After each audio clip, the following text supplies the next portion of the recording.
Naruto Menma Chronicles by Red Rover 117. Chapter 1 The Birth of Menma Land of Wave Incomplete Bridge Drip drip drip drip Sheesh, I knew you couldn't save yourself, always weighing me down. Team Naruto rasped out. What? Sasuke stammered in surprise.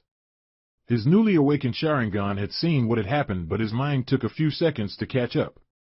Naruto Yu's expression turned to shock when he saw Naruto covered in Senbon needles. Now get that lame expression off your stupid face, the Uzumaki managed weakly. Why? Sasuke asked, not knowing what else to say. I used to hate you, Naruto said as he felt his strength leaving him. Then why did you should have minded your own business?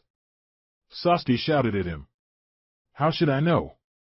My body just moved on its own, Naruto gasped out before he fell back and Sasuke caught him. You're going to be fine, Naruto, just don't move, Sasuke said, trying to reassure them both. Naruto just scoffed with a wince. I swore I wouldn't die until I became Hokage. I thought my oath would save me, but don't you dare die here, Sasuke. No, Sasuke thought as tears cascaded down his face.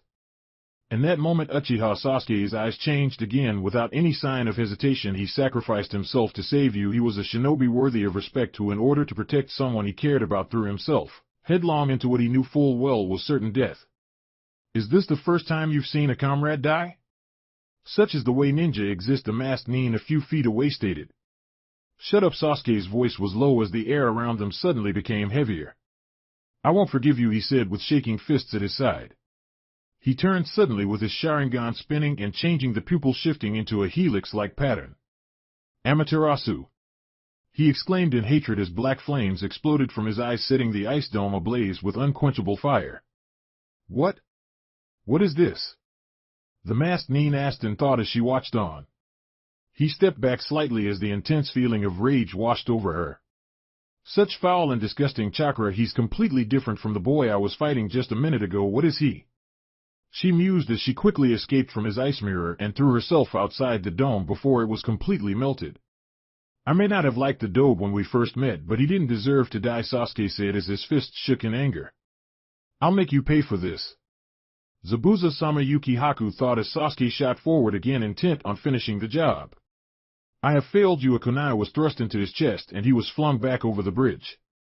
And for the first time since the Uchiha massacre, Sasuke cried over the pain of his first and only true friend in this cursed world. The mist cleared to reveal everyone else on the bridge. Kakashi had his fist driven through Zabuza's chest and Sakura stood with the client at the very back of the bridge. Kakashi pulled his arm out and Zabuza's corpse fell to the ground. Not bad, Kakashi, it looks you win, Zabuza's gasped out before the last of his life drained from his eyes. Sasuke? Kakashi asked his student over his shoulder. I'll be fine, sensei, just give me some time, Sasuke said as he wiped the tears from his face. Sasuke-kun. Kakashi sensei. You're both alive. They heard the shout from their pink-haired teammate. Sakura, Sasuke thought sadly. What about Naruto? Sasuke-kun, where's Naruto? Sakura asked him. Sasuke didn't reply. Sakura stopped herself from continuing when she saw Sasuke turn away from her. Naruto, no, she thought with white and fearful eyes. She may not have liked the dobe of the team, but he couldn't be dead, he just couldn't. I'll stay with you so that you won't be disobeying your sensei's orders, Tsunade told her, and she nodded slightly before pulling towards where Naruto was supposed to be, only to find nothing. Where is he? Sakura asked as Tsunade turned away in guilt. I think he may have fell in the water, Tsunade answered as he cast a look at the nearby edge of the bridge. Don't hold back for my sake, there are times when it's right to give in and shed honest tears, Tsunade told her sadly. I always got perfect scores on all my tests in school. I memorized each and every one of the 100 rules conduct for a ninja. I used to write them out of pride. We had a test one week and the question was, what is the 25th rule of shinobi conduct? Just like always I wrote it down. No matter what happens, a true shinobi must never ever show their emotions. The mission is the only priority. Carry that in your heart and never ever shed any tears. By now she was openly crying. So this is what a shinobi is. It's unbearable, Tsunade thought as he closed his eyes. So Zabuza failed, huh? No matter, I wasn't really going to pay him anyway. A voice spoke from the end of the bridge. Gato? Tsunade asked in surprise as he saw the businessman and the large mercenary force he had at his side. Ninja are so expensive these days, that's why I always hire noob nin. They're easier to dispose of after the job is done. Though I had hoped a few more of you would have died. Can't be helped, I suppose, Gato mused before pointing his walking stick towards them. Kakashi Sasuke spoke up with a dark tremor in his voice and the Mangekyo Sharingan spinning wildly in his eyes. Look after Sakura and Tazuna for me, he whispered before purple chakra exploded from his body and took the shape of a large spiritual warrior. Susanoo. Wait, Sasuke. Kakashi called, but he was too late as Sasuke materialized a bow and launched a large chakra arrow right at Gato. Was that the Sharingan? What happened? Gato barely registered the attack before the arrow tore through his rather large stomach, tearing in two. Run for your lives! One of the mercs shouted as they all scattered, trying to flee from the large ethereal warrior. Katan Gakaku no Jutsu. Sasuke exhaled a large red fireball down on the bridge blanketing the area where the mercenaries were located. They all screamed as they were all burned alive, but some were able to jump into the water below to stuff out the flames. Sasuke dropped to one knee as the chakra construct dissipated. What happened, Sasuke? Kakashi asked him upon seeing his eyes. Sasuke deactivated the Jujutsu a second later and took a deep breath to awaken the Mangekyo Sharingan. The next stage of my clan's Jujutsu, I had to kill my best friend. What happened? Kakashi questioned again. I couldn't save him, Sasuke trailed off, not knowing what else to say. Damn it, Kakashi gritted out. I am sorry, Sensei, it looks like I failed again. The two walked to where Sakura was still crying and they all took a moment of silence before the villagers arrived, led by Inari. Kakashi took a look back at what was left of Gato's corpse and proceeded to seal Zabuza in a scroll. The Kapinin turned to his team and finally spoke. Let's get out of here. Land of Whirlpool's underground complex. Pain was the first thing he felt as he started to regain consciousness, though this time he didn't mind the pain. In fact, he welcomed it. Pain meant he was still alive and wouldn't be meeting the Shinigami just yet. The second was confusion as his eyes forced themselves open despite his fatigue, and he groaned when he saw what looked like a white ceiling. Just great, he was in a hospital. Where am I? He stammered out as he pushed himself into a sitting position. I wouldn't try to move if I were you, a new and amused voice spoke from his right. He turned his head, saw a rather old man, probably older than even the Sandaime Hokage, standing at his bedside leaning on a large scroll. Are you a Shinigami? Naruto asked before pain flared through his body once more. No, I am not, the old man said with amusement. And you feel pain because you're still among the living? He suddenly turned serious. However, it's a miracle that you and that girl survived. Both of you should have been crushed by the rampaging whirlpool that sucked you, and the Fuinjutsu in place would only allow for someone of Senju or Uzumaki descent to survive the transition along with their companions. Uzumaki? My name is Uzumaki, Naruto the blonde introduced. Yes, I know, the old man nodded. The Kyuubi's third Jinchuriki and the son of the Yandaime Hokage. Son of? What the hell are you talking about, old man? Naruto stammered in response. It can wait until later, the old man waved off his words before placing his hand over the boy's stomach. I have healed most of the damage you sustained, and a good night's sleep should do the rest, especially with the Kyuubi's regenerative abilities boosting your already impressive healing factor. What happened? Naruto asked as the old man turned away. Where am I?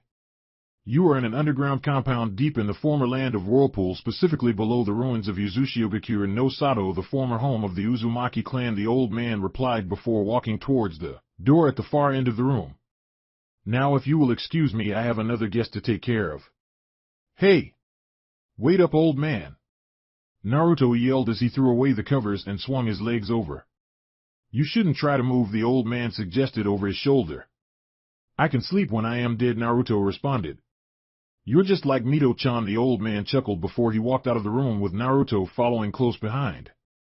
What happened to Sasuke team, Sakura-chan and Kakashi-sensei? Naruto asked.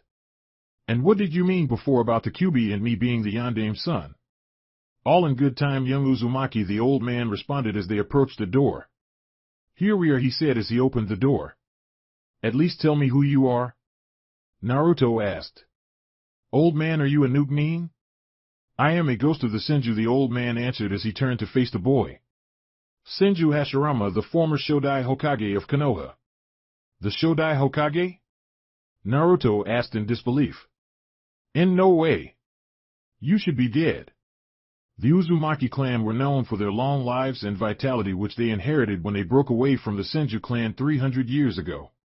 And I personally have always had a stronger life force than others of my clan, Hashirama reasoned. Last time I checked I was about 110 years old now. But, how are you here? If you were still alive, why aren't you in Konoha?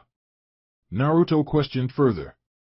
Back before the first Great Shinobi War, I took possession of the 9 Biju, including the Kyubi, and handed them out to 5 great shinobi villages in order to establish some measure of balance.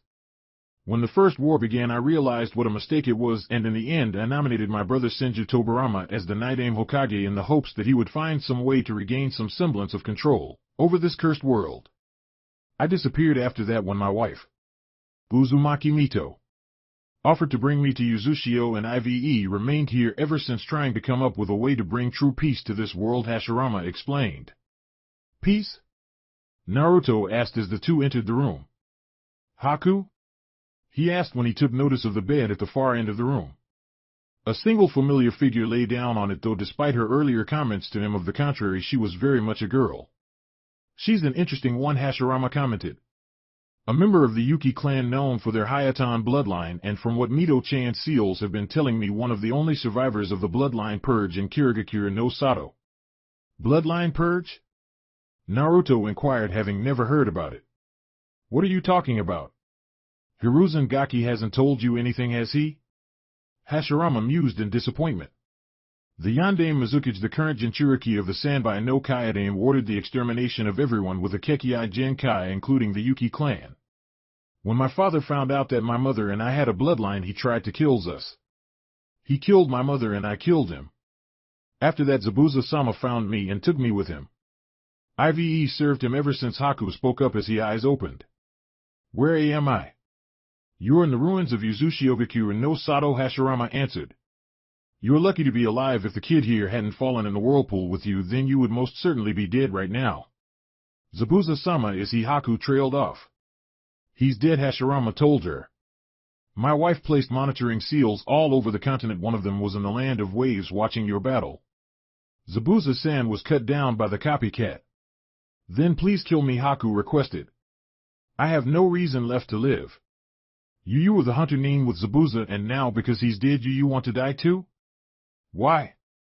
Naruto demanded. Everyone needs something to live for, Hashirama reasoned. As for you, Yuki girl, you have a new master now. You? Haku asked, confused. No, not me. Hashirama shook his head in amusement. I mean the young Uzumaki here, he said as he gestured to the Kyubi Jinchuriki. Me? Why me? Naruto asked, surprised. I don't want a servant. Well, you've got one now, deal with it. Hashirama waved off his concerns as he pulled out a chair and sat down. It's the spoils of war, kid, get used to it. Sage knows that he did when he took control of the Biju after beating Madara at the Valley of the End. Naruto-kun. Haku trailed off. My new master. Now I believe you had some questions for me? Hashirama inquired.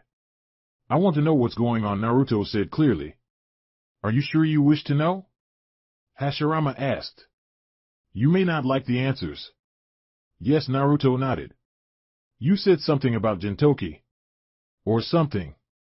It's pronounced Jinchuriki. It's a word my wife invented and used to describe those with Biju sealed within them, Hashirama explained. 80 years ago, shortly after the clan wars ended and the shinobi villages were founded, my rival, Uchiha Madara, left Konoha and used his Sharingan to take control of the Kyubi no Yoko. He and I fought what basically amounted to a deathmatch at the place now known as the Valley of the End. After I defeated both Madara and the Kyubi, my wife sealed the fox inside her own body to keep it from falling into the hands of the Uchiha clan. You defeated the Kyubi and someone who was powerful enough to control it. The scale you're talking about is Naruto trailed off.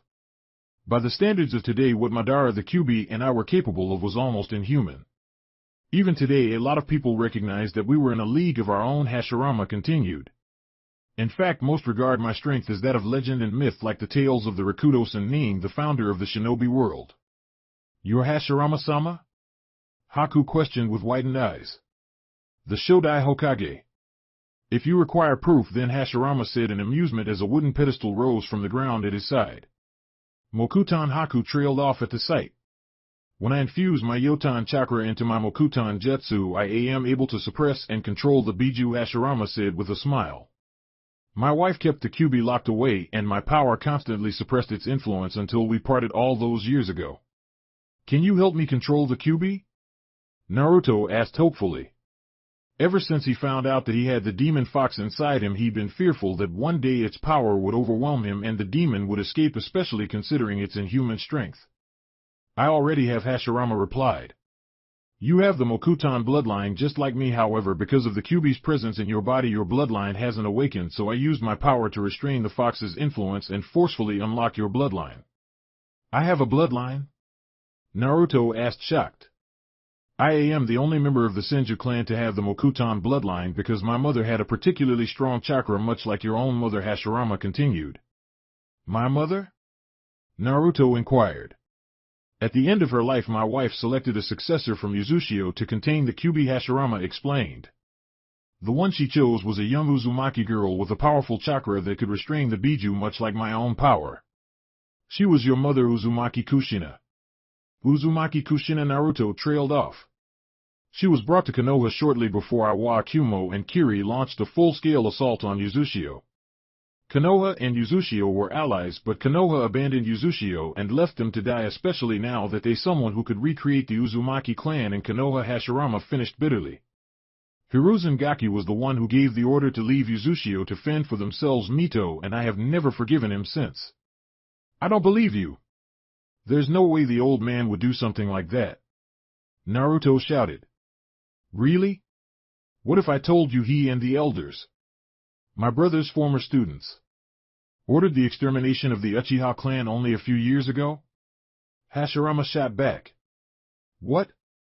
Naruto asked. The thing about the Senju, Uzumaki, and Uchiha clans is we're all distantly related to each other. Since Konoha was founded, all three clans have been pushed to the brink of extinction, Hashirama replied. Because of the Jubi attack on Konoha 12 years ago, the Uchiha clan came under suspicion, and because of their unjust treatment they were planning a rebellion only to be betrayed by Uchiha Itachi, the heir of the Uchiha clan, and were systematically wiped out by order of the Konoha higher-ups. You've got to be kidding me, Naruto stammered out. Sasuke's clan were killed off by Konoha on the old man's orders? And my clan were left to die? Why? 12 years ago someone attacked your mother, murdered Hiruzen Gaki's wife, ripped the Jubi from your mother's seal and summoned it to attack Konoha. Your father then sealed the Jubi and you, Hashirama continued. My father, Naruto trailed off as his eyes widened. Your father was Namake's Minato, the Yondaime Hokage, Hashirama said clearly. He was a master of Jikuken ninjutsu, surpassing even my brother in some areas, and his mastery of Fuinjutsu was equal to any Uzumaki. He was a true random genius if there ever was one. My father sealed the Jubi in me. Naruto clenched his fists at his side. I feel like hitting something. His fist struck the wall and suddenly planks of wood exploded across the room. Did I do that? It appears your affinity with Mokuton may be even greater than mine, Hashirama mused. Incredible, Haku commented. Indeed, Hashirama nodded. That's not all I have to tell you, young Uzumaki. Your sensei was your father's student and he didn't tell you anything. Your godfather, Jiraiya of the Sannin, one of Hiruzen Gaki's students and my granddaughter's former teammate, abandoned you and even now is making large amounts of money writing porn books. Why are you telling me all of this? What's the point? Naruto asked angrily as tears streaked down his face. Is it to make me feel worthless? I still have friends that care about me, and that's all that matters. Friends? I looked in on those friends of yours, Hashirama spoke in disgust. Haruno Sakura, a fangirl who constantly hits and abuses you.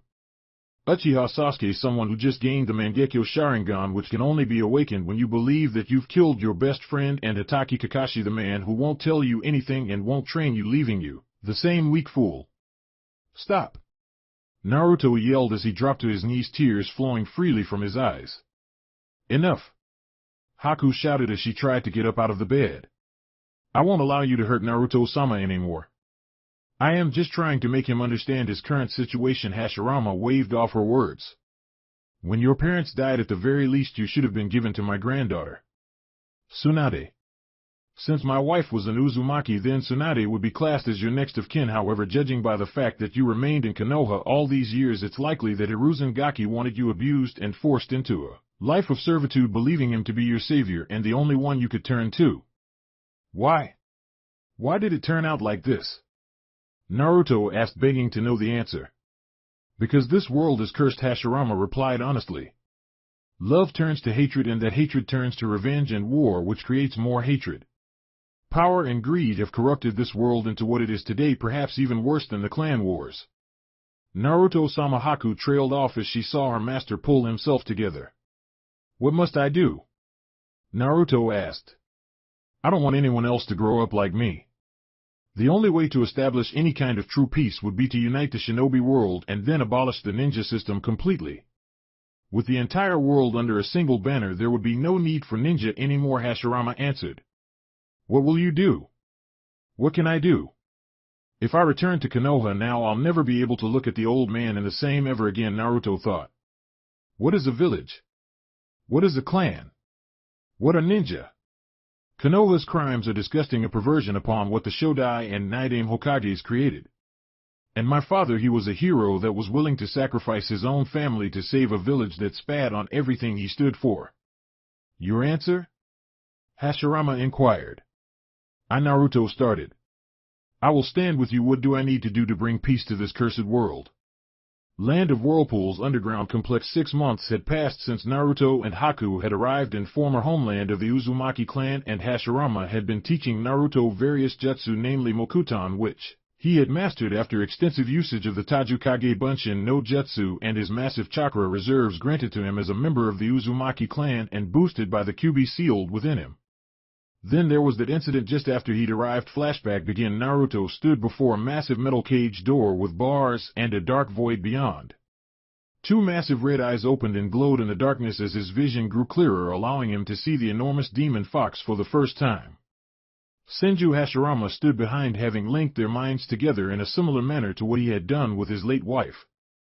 So my jailer finally decides to grace me with his presence, spoke the Kyuubi no Yoko with a mocking tone.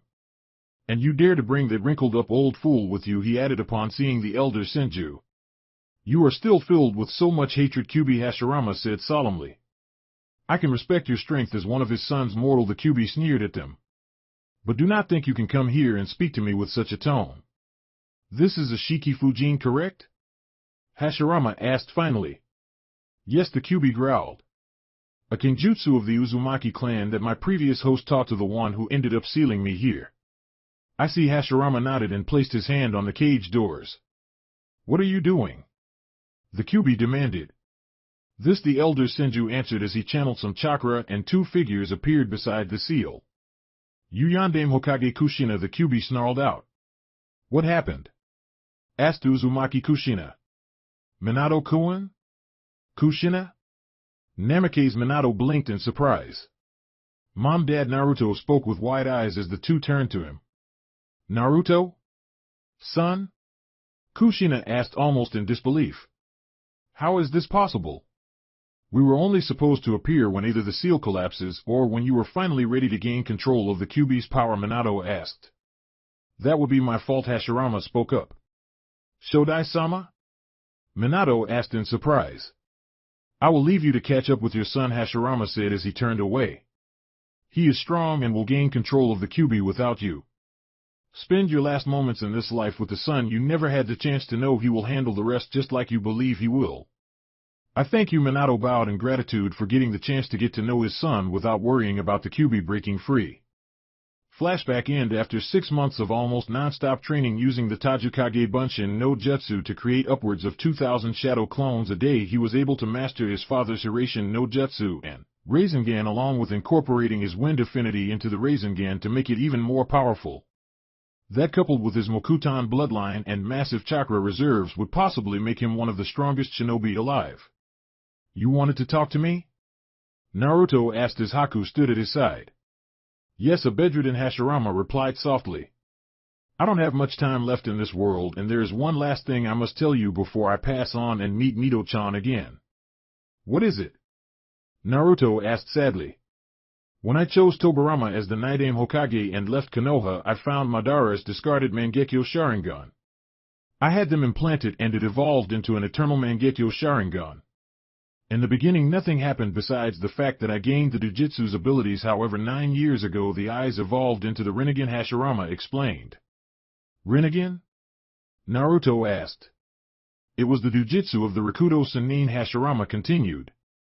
From what I understand of what happened, you can't awaken the Rinnegan without both the Senju and Uchiha's combined power. IVE taught you my Mokuton Jutsu, and with your other abilities I honestly believe you can save this cursed world. What happened to your eyes? Naruto inquired. I transplanted them on a young Uzumaki girl about a year older than you and implanted my original eyes back into me, Hashirama answered. Anoka, he spoke as a beautiful woman with long red hair and carrying 2 swords strapped to her back, appeared at his bedside. Yes, Hashirama-sama? Asked Uzumaki Anoka. I want you to guide and aid Naruto in his journey. Hashirama gave the order. It shall be done. Anoka bowed her head. She had been his loyal servant and confidant for years, keeping him sane after his wife passed away, and he'd saved her when Uzushio was destroyed. With his death she would serve his successor, this young boy who had become the elder Senju's apprentice and was someone she could come to call family. Anoka knows where to find the Uzumaki girl, Hashirama said to his apprentice. Her name is Karin. If you are to succeed, then you will need allies, because there will be those who wish to stand against you if for no other reason than because you exist. In the end, war may be the only answer. If I am going to fight a war, then I'll need an army, Naruto mused. Or a really good team. From here on you may choose your own path. Hashirama smiled as his eyes closed. Land of Whirlpools, ruins of Uzushio. A single shinobi and 2 kunoichi stood atop a broken building overlooking a forgotten battlefield as the sun started to rise on the horizon. Yuki Haku was decked out in her hunter nin clothes and carried the massive Kubikiribocho strapped to her back. She'd secretly returned to the Land of Waves and took in from her former master's grave after finding out that the citizens of Wave had named their bridge after her new master Naruto. The other kunoichi was the long-haired red-headed beauty dressed in a purple sleeveless kimono with yellow trimmings held close by a traditional obi with a long streaming bow tied to it, mesh armor underneath it, and a short, white skirt. Strapped to her back with a Yuzu no Tsurugi, the Uzumaki clan's prized sealing blade, and the Raijin no Ken, the sword crafted by the Nidaime Hokage.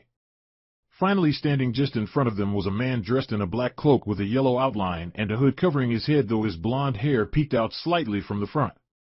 The front of the cloak parted as he placed one foot on the stone step before him and turned to the others. Black and crimson armor could be seen through the small gap in his cloak and a white kitsune mask.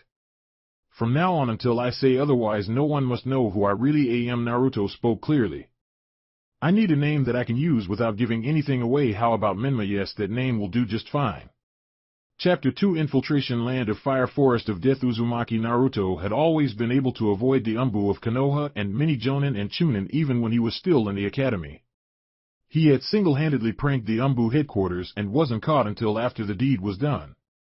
He even painted the Hokage monument, something visible to the entire village, in broad daylight, and no one had noticed until he was putting on the finishing touches. It was no surprise that he'd been able to sneak himself and his 2 new teammates into the restricted training ground 44, also known as the Forest of Death. There she is, Anoka whispered as the 3 landed soundlessly on the branches of several large trees and peeked out from cover at the sight that greeted them.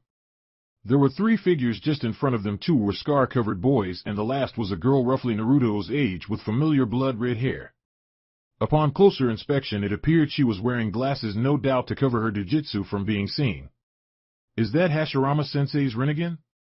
Naruto asked. Yes, Anoka confirmed. He transplanted them on her when she was still a girl after Suna Ninja raided her home village and killed her parents. As a member of the Uzumaki clan, she also has a powerful chakra, though hers is able to heal others when they bite her, making her potential as a medic nin capable of rivaling both Hashirama-sama and Tsunade-sama. She also has the ability to sense the chakra of others from long range, making it very difficult to get the drop on her. She is no doubt already aware of our presence. However, given the last mission that Hashirama-sama assigned her, it's no surprise that she hasn't called on us yet. Mission? Haku inquired. Hashirama-sama tasked her with infiltrating the village that Orochimaru of the Sannin founded, known as Otogekyura no Sato, Anoka explained. She was able to do so and was assigned to a genin team to infiltrate the Chunin exams disguised as Kusa Ninja. From what I understand, he is setting the stage for something that I hope she knows about. We've got company. Naruto spoke up. Something dark and foul is coming our way. It had taken some getting used to his negative emotion sensing ability that he gained upon forcefully restraining the Kyuubi's influence allowed him to sense even the stealthiest of adversaries. It was clearly one of the Kyuubi's abilities, and it certainly explained why he gained his reputation as a force of nature that appeared whenever human malice and hatred converged before proceeding to wipe them from the face of the shinobi world. He was still working on controlling its effective range. Oh shit! Anoka cursed as three figures appeared in the clearing below and confronted the three disguised Odo Nin. What's wrong? Haku inquired. The one in the middle, Anoka reported. That's Tsunade's Jinchuriki. He's the youngest son of the current Kazekage and is completely batshit crazy. When I say crazy, I mean off of the fucking charts. The guy kills to prove his existence, as he says. The Ichibi Naruto trailed off before narrowing his eyes. Anoka. Haku, change of plans. Prepare a containment seal and ready your sword, Anoka. Because not only are we recovering Karin-san, but we're also taking the Ichibi while we're at it. Uchiha Sasuke was in a foul mood. It had been 6 months since the mission to the Land of Wave and the death of his best friend. These eyes he'd awakened. The Mangekyo Sharingan was a curse as well as a blessing. It gave him the power to avenge his fallen comrade. However, in doing so it also reduced his vision and would continue to do so the more he used that stage of his jujitsu until he would eventually go blind. According to the tablet in the Naka Shrine, he could acquire an eternal Mangekyo Sharingan by harvesting the Sharingan of another, but as far as he could tell, all of his clansmen had been burned to stop others from doing just that. Only Itachi remained, and he too had the Mangekyo Sharingan, meaning he too was suffering from its effects and would require a replacement eventually. That explained why he'd been spared. Itachi had left him alive as a spare and told him to awaken the same eyes as him, so when the time came he would attain an even greater power than the one he already possessed. According to the few journals he could find regarding the eternal Mangekyo Sharingan, only one man in the entire history of the clan had awakened their Mangekyo Sharingan and harvested the Mangekyo Sharingan of another instead of the regular Sharingan. That man later became known as the strongest Uchiha who ever lived, rivaled only by the likes of Senju Hashirama, who was recognized as the strongest shinobi of his era. His name was Uchiha Madara. He could barely find anything on the man other than he was feared far and wide as one of the most dangerous shinobi who ever lived. His power was so great that he was able to control the Kyuubi no Yoko and summon it to fight for him with nothing more than a single look. Apparently he also defeated both Nidame and Sandame Tsuchikage by himself, which spoke volumes of his power. Sasuke had to shiver from the thought of what Itachi could do with that kind of power. Since the mission to the Land of Wave, a lot had happened. Naruto's name was carved into the memorial stone, and he'd spent many a morning standing in front of it along with Kakashi, simply staring at the names of the departed. Kakashi had told him that his own teammate had sacrificed himself to save both him and his other teammate and died just after giving him his transplanted Sharingan. He was regarded as a hero and a black sheep. A boy named Sai was their replacement on the team, and both he and Sakura had almost killed him on more than one occasion. While he was skilled in the ninja arts, he was by far the most annoying person he'd ever met. It was like he was the complete opposite of Naruto. More than even Sasuke was. And that was saying something. Sakura had gone into a kind of depression and had now become obsessed with him even more. It appeared that Naruto had acted as a buffer to stop her from being consumed by her own inadequacy, and with him gone she had no one to cheer her up after each rejection. If she actually put some effort into becoming a strong kunoichi and actually grew a rack, then he might consider dating her.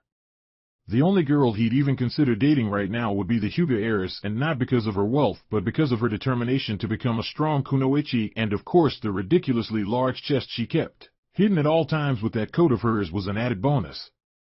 The reason he didn't was because she liked him instead, and even if the dope had never known about it, he wasn't going to make a move on a girl that had been in love with his best friend.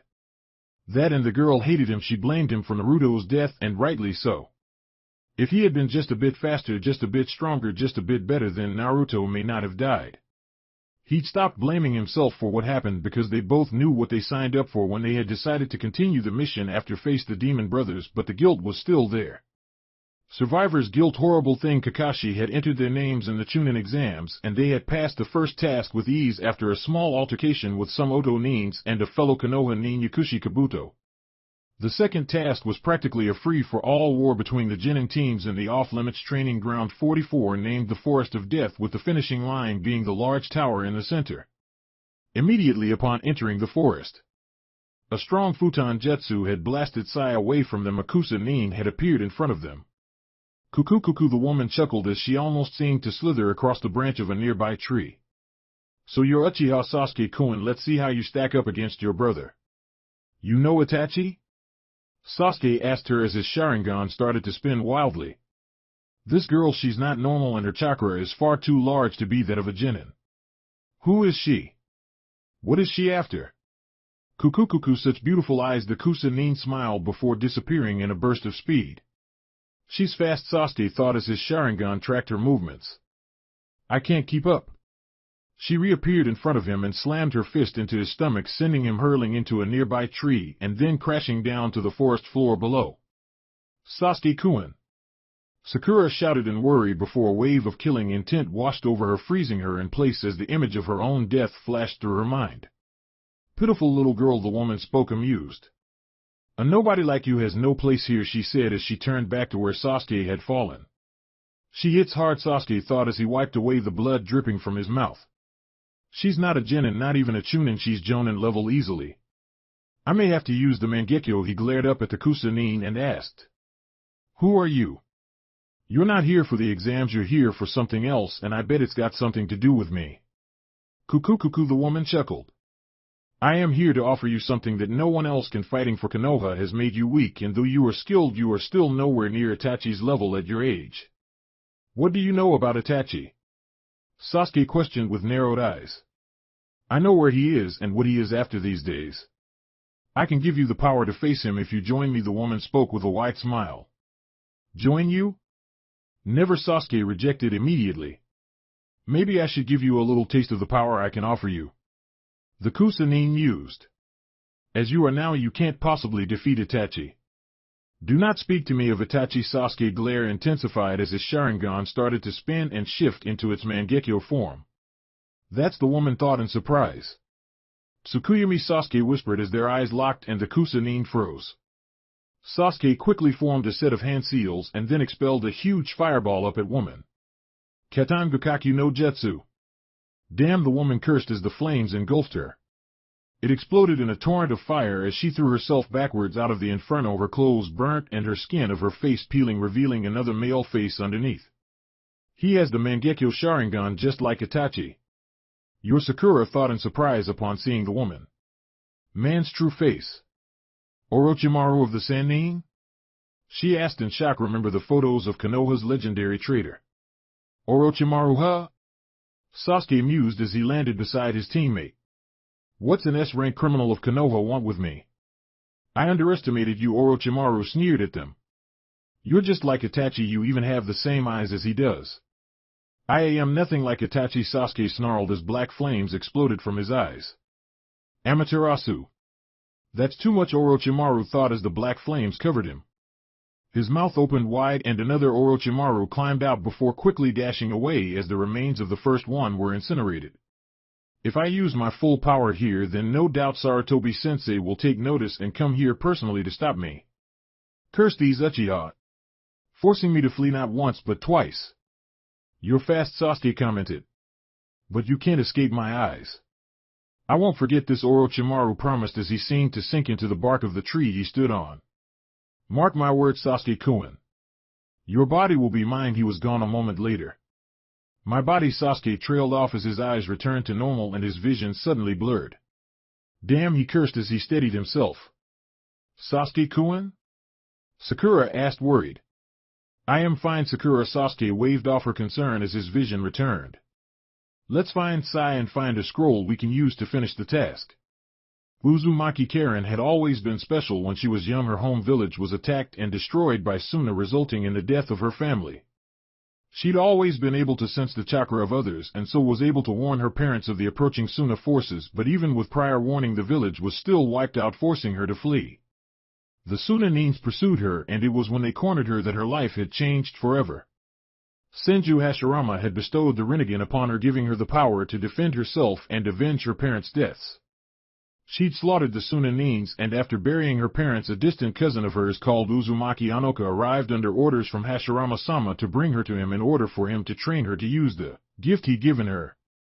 With nowhere else to go, she accepted the offer. After 3 years of training, she was tasked with infiltrating Oto, and a year later she now stood here in the Forest of Death taking part in the Chunin exams.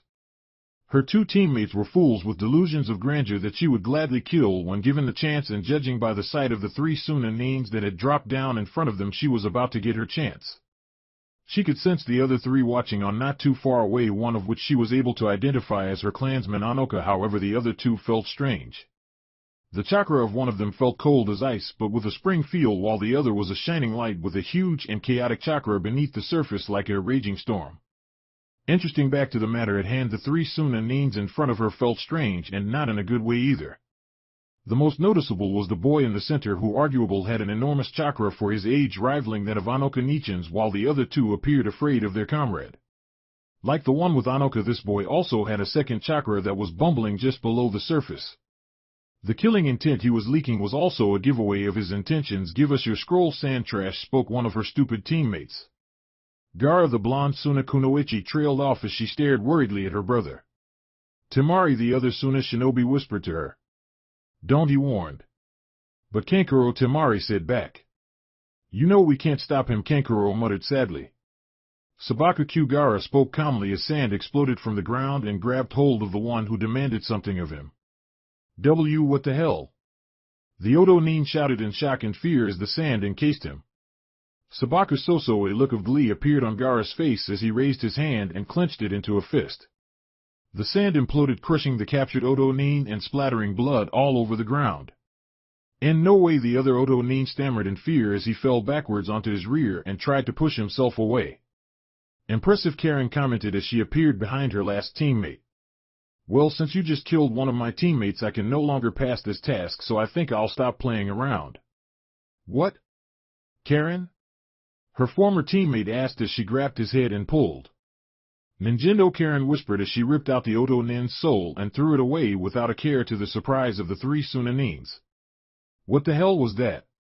Kankuro asked. "He was your own teammate and you just killed him." "Why?" Temari questioned. "Oh please," Karin rolled her eyes in disgust. "My allegiance lies elsewhere." She then took off her glasses, revealing her gray rippled eyes. "Now to deal with you 3. You will prove my existence." Gaara spoke clearly as sand spiraled around the Uzumaki Kunoichi. "Sabaku Q. This trick again, huh?" Karin mused as her eyes glowed. "Sabaku, so." Gaara started. "Tendo Shinra Tensei," Karin spoke calmly as the sand shifted and was repelled away from her to everyone's surprise. "So weak," she commented as she raised her. "Tendo Bancho Tenin." The moment her words left her lips, Gaara was pulled towards her. "Gaara!" Temari shouted in worry as she swung her large metal fan. "Futon Kamaitashi no Jutsu!" she bellowed as a gust of wind shot at Karin. "Gakido Fujitsu Kyuin," Karin whispered as she brought her other hand up and seemed to absorb the wind blast. "How did she?" Temari asked in surprise at seeing her jutsu be rendered useless. Faster than they could see, Karin's fist shot out as Gaara was pulled towards her and struck him across the jaw, shattering his sand defenses and sending him rolling across the ground. Quickly getting over his shock at seeing his untouchable brother being beaten like one with an insect, Kankuro quickly sent Karasu to attack the Uzumaki Kunoichi. "Shirato," Karin spoke as her arms seemed to detach, revealing a long tube-like machine where blood and organic tissue were supposed to be. The inside of the tube glowed green before a blast of chakra exploded from the barrel, tearing Karasu in 2 and scattering its remains around her. "What the hell is she?" Kankuro asked in surprise. "Is she some kind of human puppet?" "My jutsu are useless against her." Kankuro just lost Karasu and Gaara was just hit for the first time ever. At this rate, Gaara may actually release that creature, Temari thought with mounting fear as a wave of killing intent and utter insanity washed over the area. "That chakra," Karin trailed off before narrowing her eyes. "Geto Chakura Kusari!" she called out as multiple chains of chakra exploded from her back and dug into the ground behind her. They exploded upwards around Gaara, who was encased in sand that had taken the shape of a monstrous human-sized raccoon, before wrapping around him and pulled him down to the ground. The demonic chakra drained away and the sand fell lifeless, revealing Gaara's unconscious form. "In no way," Temari stammered in surprise. Suddenly two Senbon struck her in the neck and she fell lifeless to the ground. "Temari!" Kenkuro shouted in worry before he was struck on the back of the neck and fell limp. "So that's the power of the Rinnegan," Naruto commented as he dropped down with Haku and Anoka. "I was wondering when you'd make your appearance," Karin responded. "We should leave before someone decides to investigate the demonic chakra this guy released." She nodded towards the motionless Ichibi Jinchuriki. "Not yet," Naruto countered. "Anoka." "Fuin Kai!" Anoka exclaimed as she released the seal containing the Ichibi. "Here we go," Anoka whispered as she unsheathed the Yuzu no Tsurugi and impaled Gaara through the back before quickly pulling the blade out and quickly placing sword in the nearby kettle she'd unsealed. The demonic spirit was ripped from Gaara's body and was soon pulled into the kettle, imprisoning it within. "Fuin Jetsu Airshire Fuin," she whispered as the Ichibi was sealed. "It's done," she declared. "A Jinchuriki, huh?" Naruto asked as he gazed down at the now deceased Sabaku no Gaara. "He doesn't deserve to die like this." "You mourn the enemy?" Karin asked, confused. "I am a Jinchuriki too," Naruto responded. "I know how it feels like to be hated and despised because of what I am. I wouldn't wish our fate on anyone, no matter who they are, even if it isn't so bad anymore." "Very well," Karin nodded in satisfaction. "Geto Rini Tensei no Jetsu." She formed a hand seal and Gaara's body suddenly glowed green as the life suddenly returned to his body. "That Jetsu is always exhausting," she commented, suddenly out of breath. "A resurrection technique?" Naruto mused. "We should get out of here," Haku spoke up. "Agreed." Naruto nodded and held out his arms. "Everyone grab on," he told them, and they quickly grabbed hold of his arms. Hiruzen no Jetsu. They were gone a moment later. Chapter 3 Masked Man Land of Wind Tsunakazekage Tower. The Yondaime Kazekage was a very angry man when the Jonin assigned to train his 3 children reported what had happened to him. At first he didn't believe what he'd been told, but that disbelief soon changed to anger when he realized that not only did he lose the Ichibi but also that it was now in the hands of an unknown. "Are you telling me that not only was Gaara defeated but Shikaku was taken by some genin child from some backwater village?" the Kazekage shouted in outrage. "Yes, Sir," Baki confirmed. "Gaara is alive, though no one is sure how that is possible, least of all Chiyoba-sama. The Ichibi's previous Jinchuriki both died when Shikaku was removed from their bodies," the Kazekage said through gritted teeth and leaned back in his chair. "So where do we stand?" "Gaara still has control over sand and his automatic defenses seem to be intact despite no longer containing the Ichibi. However, without Shikaku he will not be able to release it during the Chunin exam finals in 1 month," Baki reported. "This is a disaster," the Kazekage gritted out. "Without a Biju we cannot hope to attack Konoha with any hope of victory." "With all due respect, Kazekage-sama," Baki bowed his head. "From what Yakushi Kabuto has told us, Konoha has recently lost their Jinchuriki, leaving them weakened. Even without the Ichibi, Gaara is still a formidable opponent and can easily kill anyone that challenges him. Do not underestimate Konoha," the Kazekage told him. "They have stood as the strongest shinobi village ever since the founding of the 5 great nations. And yet they've grown weaker since the death of their Yondaime Hokage," spoke Chiyo from the doorway. "Sarutobi Hiruzen may be strong, but he is far past his prime. Of his students, only Jiraiya Gaki remains loyal to him, and other than that there are no other S-rank shinobi in their ranks. If there was ever a time to put an end to Konoha, it would be now," declared her younger brother Ebizo. "Chiyoba-sama, Ebizo-jisama," the Kazekage bowed his head in respect for the 2 village elders. "Welcome. What will you do, Yondaime Kazekage-sama?" Chiyo asked. "We'll destroy Konoha. Land of Fire Konoha Hokage Monument." Uzumaki Naruto atop the head of the Yondaime Hokage's face carved into the mountain overlooking the village below with a look of indifference. This village was cursed ever since it was founded. The Senju Uzumaki and Uchiha clans had been pushed to the brink of extinction while everyone else prospered, living lives of comfort and luxury on the pain and suffering of him and those like him. "Not anymore, it's time to begin," he said before he jumped and disappeared in a yellow flash across the village. The Sandaime Hokage Sarutobi Hiruzen was putting on his armor, knowing that his wayward student Orochimaru would make his move today. Whatever was going to happen, he needed to be prepared, especially considering he didn't plan on letting his student escape again. He already had a lot of regrets. Orochimaru, Tsunade, Minato, Kushina, Naruto, Bawako. He wished that he could have done something for them. Suddenly an oppressive feeling washed over him, like a lingering wrongness was in the air, much like what he had felt 13 years ago. It couldn't be, he thought before quickly putting on his remaining armor and running out of the door. Kuchios no Jutsu, Naruto whispered as he slammed his hand down on the roof of a building. An explosion of smoke caught the attention of everyone around before a loud roar echoed across the village, freezing the thousands that inhabited Konohagakure no Sato in shock and fear. "Do it, Shikaku," the blonde ordered as he retracted several vines from the Ichibi's back and jumped, disappearing in a yellow flash. "This is," Hiruzen thought upon seeing the massive sand tanuki. "Hokage-sama. It's the Ichibi." "The Ichibi just appeared out of nowhere," shouted an Umbu that appeared at his side. "I know. I'll hold it back, evaluate and protect the civilians," Hiruzen ordered. "And bring my grandson to me," he added to his eternal shame. "I am sorry, Konoamaru-kun, but as Hokage I must seal the Ichibi away, and you are the only candidate I have." "Yes, sir," the Umbu bowed before disappearing in a burst of speed. The Ichibi roared again, leveling buildings and unleashing a wave of sand through the village, crushing all that it touched before turning its attention to the Sandaime Hokage. "So you've noticed me already?" Hiruzen muttered as it roared again. "Futon Rinkuten."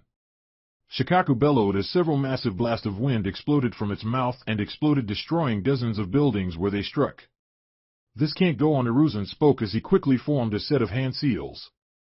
"Kuchios no Jutsu," he exclaimed and slammed his hand on the ground. Seals spread out, and a moment later the Monkey King Enma appeared in a burst of smoke. "Hiruzen? What the hell happened here?" Enma asked in surprise upon seeing the Biju tearing the village apart. "It appeared out of nowhere," Hiruzen replied. "I need your help, old friend." "You have it," Enma agreed. Just then Shikaku roared again and started gathering red and blue chakra spheres into a large black ball at its mouth. "No," Hiruzen said as his heart sank seeing the Ichibi ready that particular jutsu. "Enma!" he shouted. "Kongo Rohiki!" Enma called out as dozens of clones formed around him and transformed into staffs. They stacked themselves in front of the pair as the two took cover, and a thunderous sound filled the air. "By Jadama!" Shikaku bellowed as the sphere in its mouth exploded forwards in a beam of dark yellow light, tearing the earth apart, leaving a large gash through the center of Konoha all the way to the village walls. "Damn!" Hiruzen cursed as the blast died down.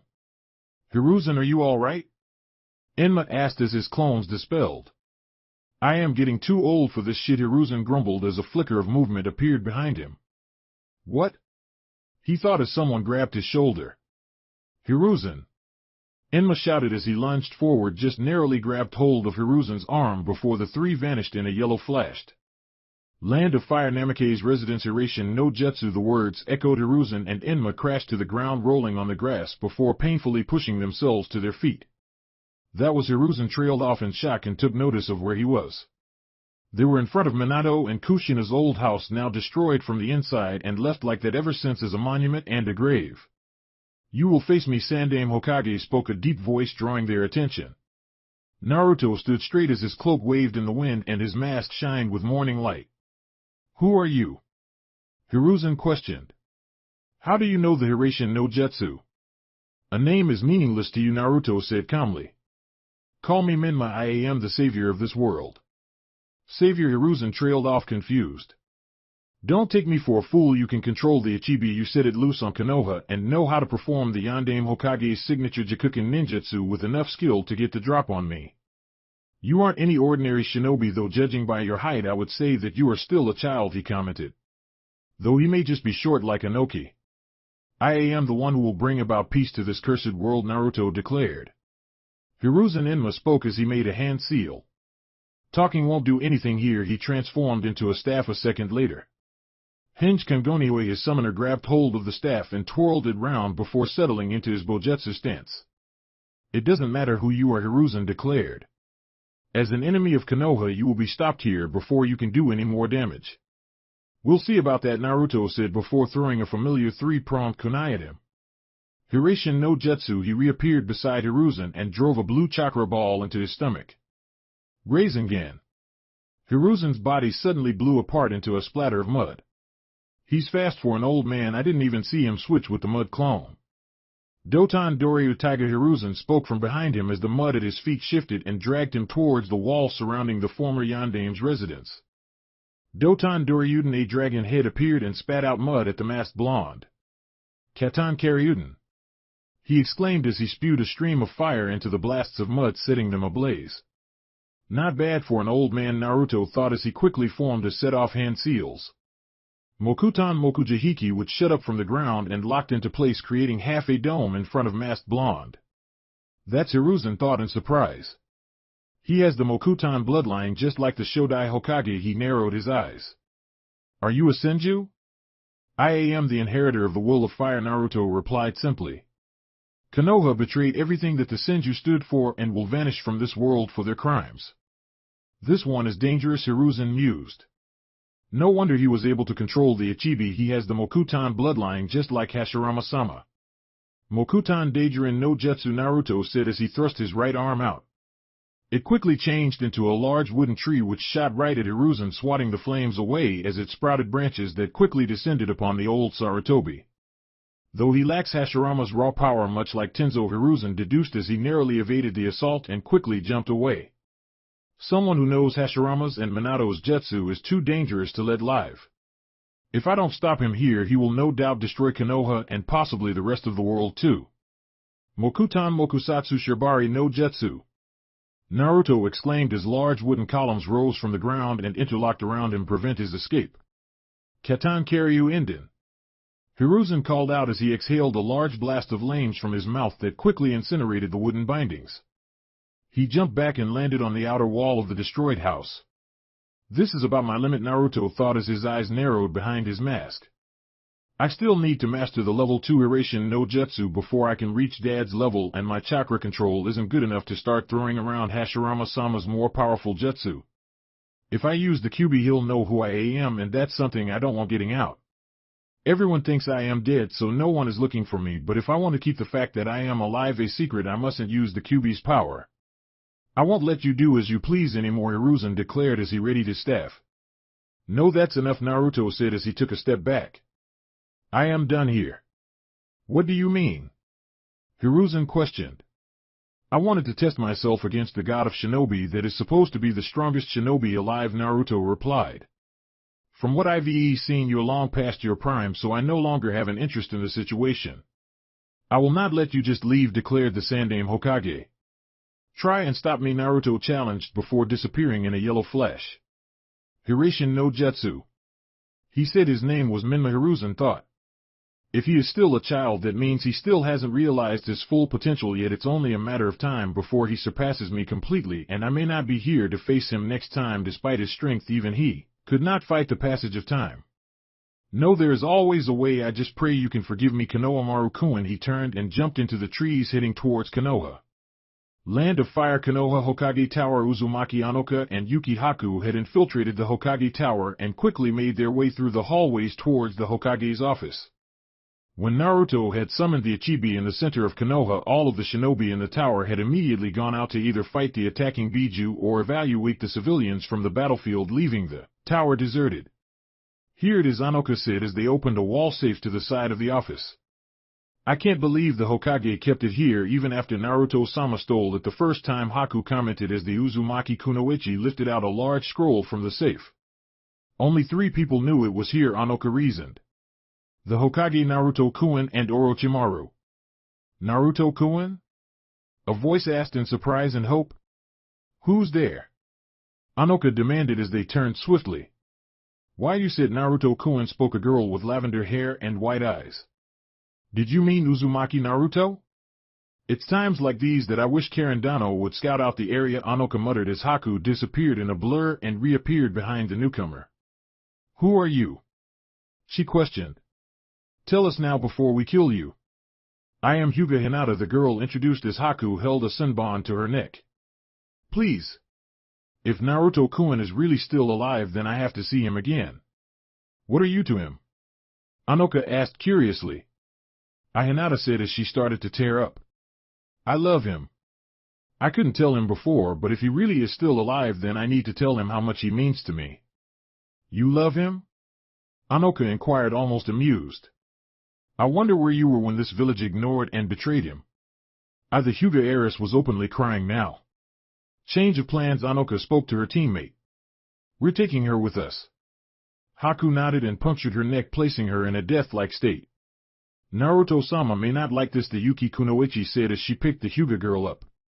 He will be the one that decides what to do with her, Anoka reasoned as she took out a small black rod-like object.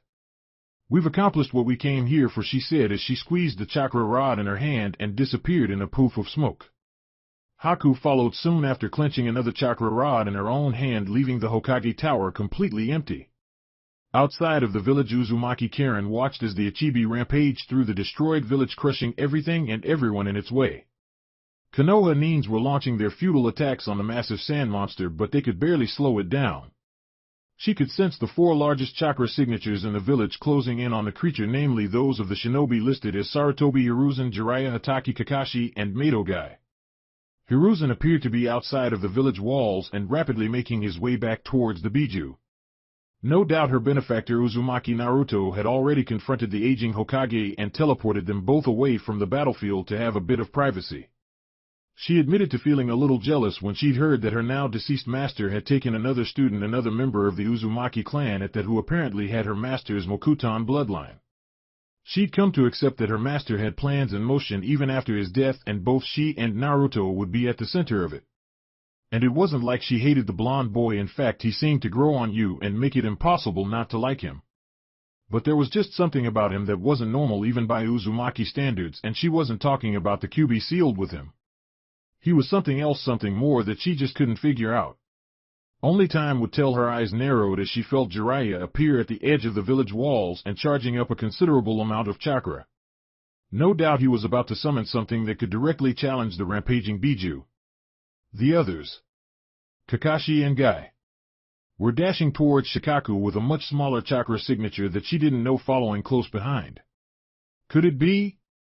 Are they really planning to? Karin thought, only to stop as she felt a now familiar tug from the 2 chakra rods she'd created and given to Anoka and Haku. Chikashoto Kuchios no Jutsu, she whispered as she formed a hand seal, and 2 seal matrices formed at her sides, followed by a pair of explosions of smoke. The smoke cleared, revealing not 2 kunoichi like she had been expecting, but a third as well, though the unexpected guest seemed to be unconscious. I thought you were getting Hashirama-sama's forbidden scroll of sealing, not some Hyuga girl. We retrieved the scroll, Anoka informed. As for the girl, she was a target of opportunity that Menma-kun will decide what to do with. Whatever. Karin spoke dismissively. A yellow flash caught their attention as Naruto appeared in their midst, his cloak waving in the wind as he landed beside them. I trust you had fun? She asked in a neutral tone. Despite his age, the old man shouldn't be underestimated, Naruto replied. Though he is far past his prime, if I am able to hold my own against at my current level. Indeed, Karin mused. Naruto-sama, Haku spoke up. We have an extra, she reported with Hinata slung over her shoulder. Hinata. Naruto trailed off. Why is she here? Apparently she loves you, Anoka answered. I thought you might like to deal with her yourself. We're leaving, Naruto said clearly. There is nothing for us here now. The others nodded and grabbed hold of his arms before they all disappeared in a yellow flash. Land of Fire, Konoha battlefield, Kuchios no Jutsu. Called out Jiraiya of the Sannin has landed in front of the massive sand demon rampaging through his home village. The mighty Gamabunta appeared in an explosion of smoke with Jiraiya riding on his head. Jiraiya? What the hell is going on? Gamabunta yelled at the sight that greeted him. The Ichibi is attacking Konoha, Jiraiya answered. It came out of nowhere just like the Kyuubi did 13 years ago. Damn, not again. Gamabunta shouted as he lunged forward with his sword drawn and slashed as he rushed past the Ichibi. Gamado Susan! The Toad Boss exclaimed as his sword tore through the sand demon's right arm, ripping it off before he was forced to jump away. Shikaku's physical strength is top-notch. You'll pay for that. Shikaku snarled before belching out several large wind spheres. Futon Rinkuten. Suetun Tepidama. Gamabunta countered as he unleashed several water bullets of his own. The 2 attacks struck each other and exploded in a blast of air and water, blowing both of them back. Got any ideas? Bunta! Give me some oil! Jiraiya yelled as he formed a hand seal. Katan Gameu Indin! Both Gamabunta and Jiraiya exclaimed as one. A stream of oil exploded from the Toad Boss mouth and was quickly directed at Shikaku, only for the oil to suddenly ignite and turn into an inferno when Jiraiya breathed fire into the stream. The flames engulfed Shikaku's form, turning a large amount of it into glass, though it quickly became clear that it wouldn't hold the insane Biju, for long red chakra was leaking out from the demon and the glass was starting to crack, signifying its return. "It's just going to keep reforming at this rate," Gamabunta said as he watched the glass start to break apart. "This ends now," a familiar voice shouted as a large staff, many times large and longer than normal, struck down on the glass-covered Ichibi, shattering it into scattering shards. "Sensei?" Jiraiya yelled in surprise as Hiruzen dropped down in front of both him and Gamabunta. "What happened? Where were you?" he asked, wondering where the village's Hokage was during this crisis. "I was confronting the one behind this attack on our village," Hiruzen replied. "Someone orchestrated this?" Jiraiya asked in surprise. He'd had a theory that the Kyuubi's attack might have been engineered by someone, namely that man, but now it seemed like his theory had been confirmed. "Uchiha Madara," he muttered knowingly. "Jiraiya?" Hiruzen inquired. "I always thought that the Kyuubi attack 13 years ago was strange," Jiraiya reasoned. "I believe someone was behind that attack as well. If it is the same man I faced, then..." Hiruzen trailed off as Kakashi Guy and his grandson Konoamaru landed beside him. "We've brought him," Hokage-sama. Kakashi spoke in a neutral tone. "I don't agree with this," Guy added. "This is most unusual. It has to be done for the good of the village," Hiruzen told them before turning to his obviously frightened grandson. "Konoamaru, I am sorry I have to do this, as the duty of a Hokage is to protect the village. You will be a hero from this day forth, and I wish you a happy life." "Grandpa?" Konoamaru asked in worry.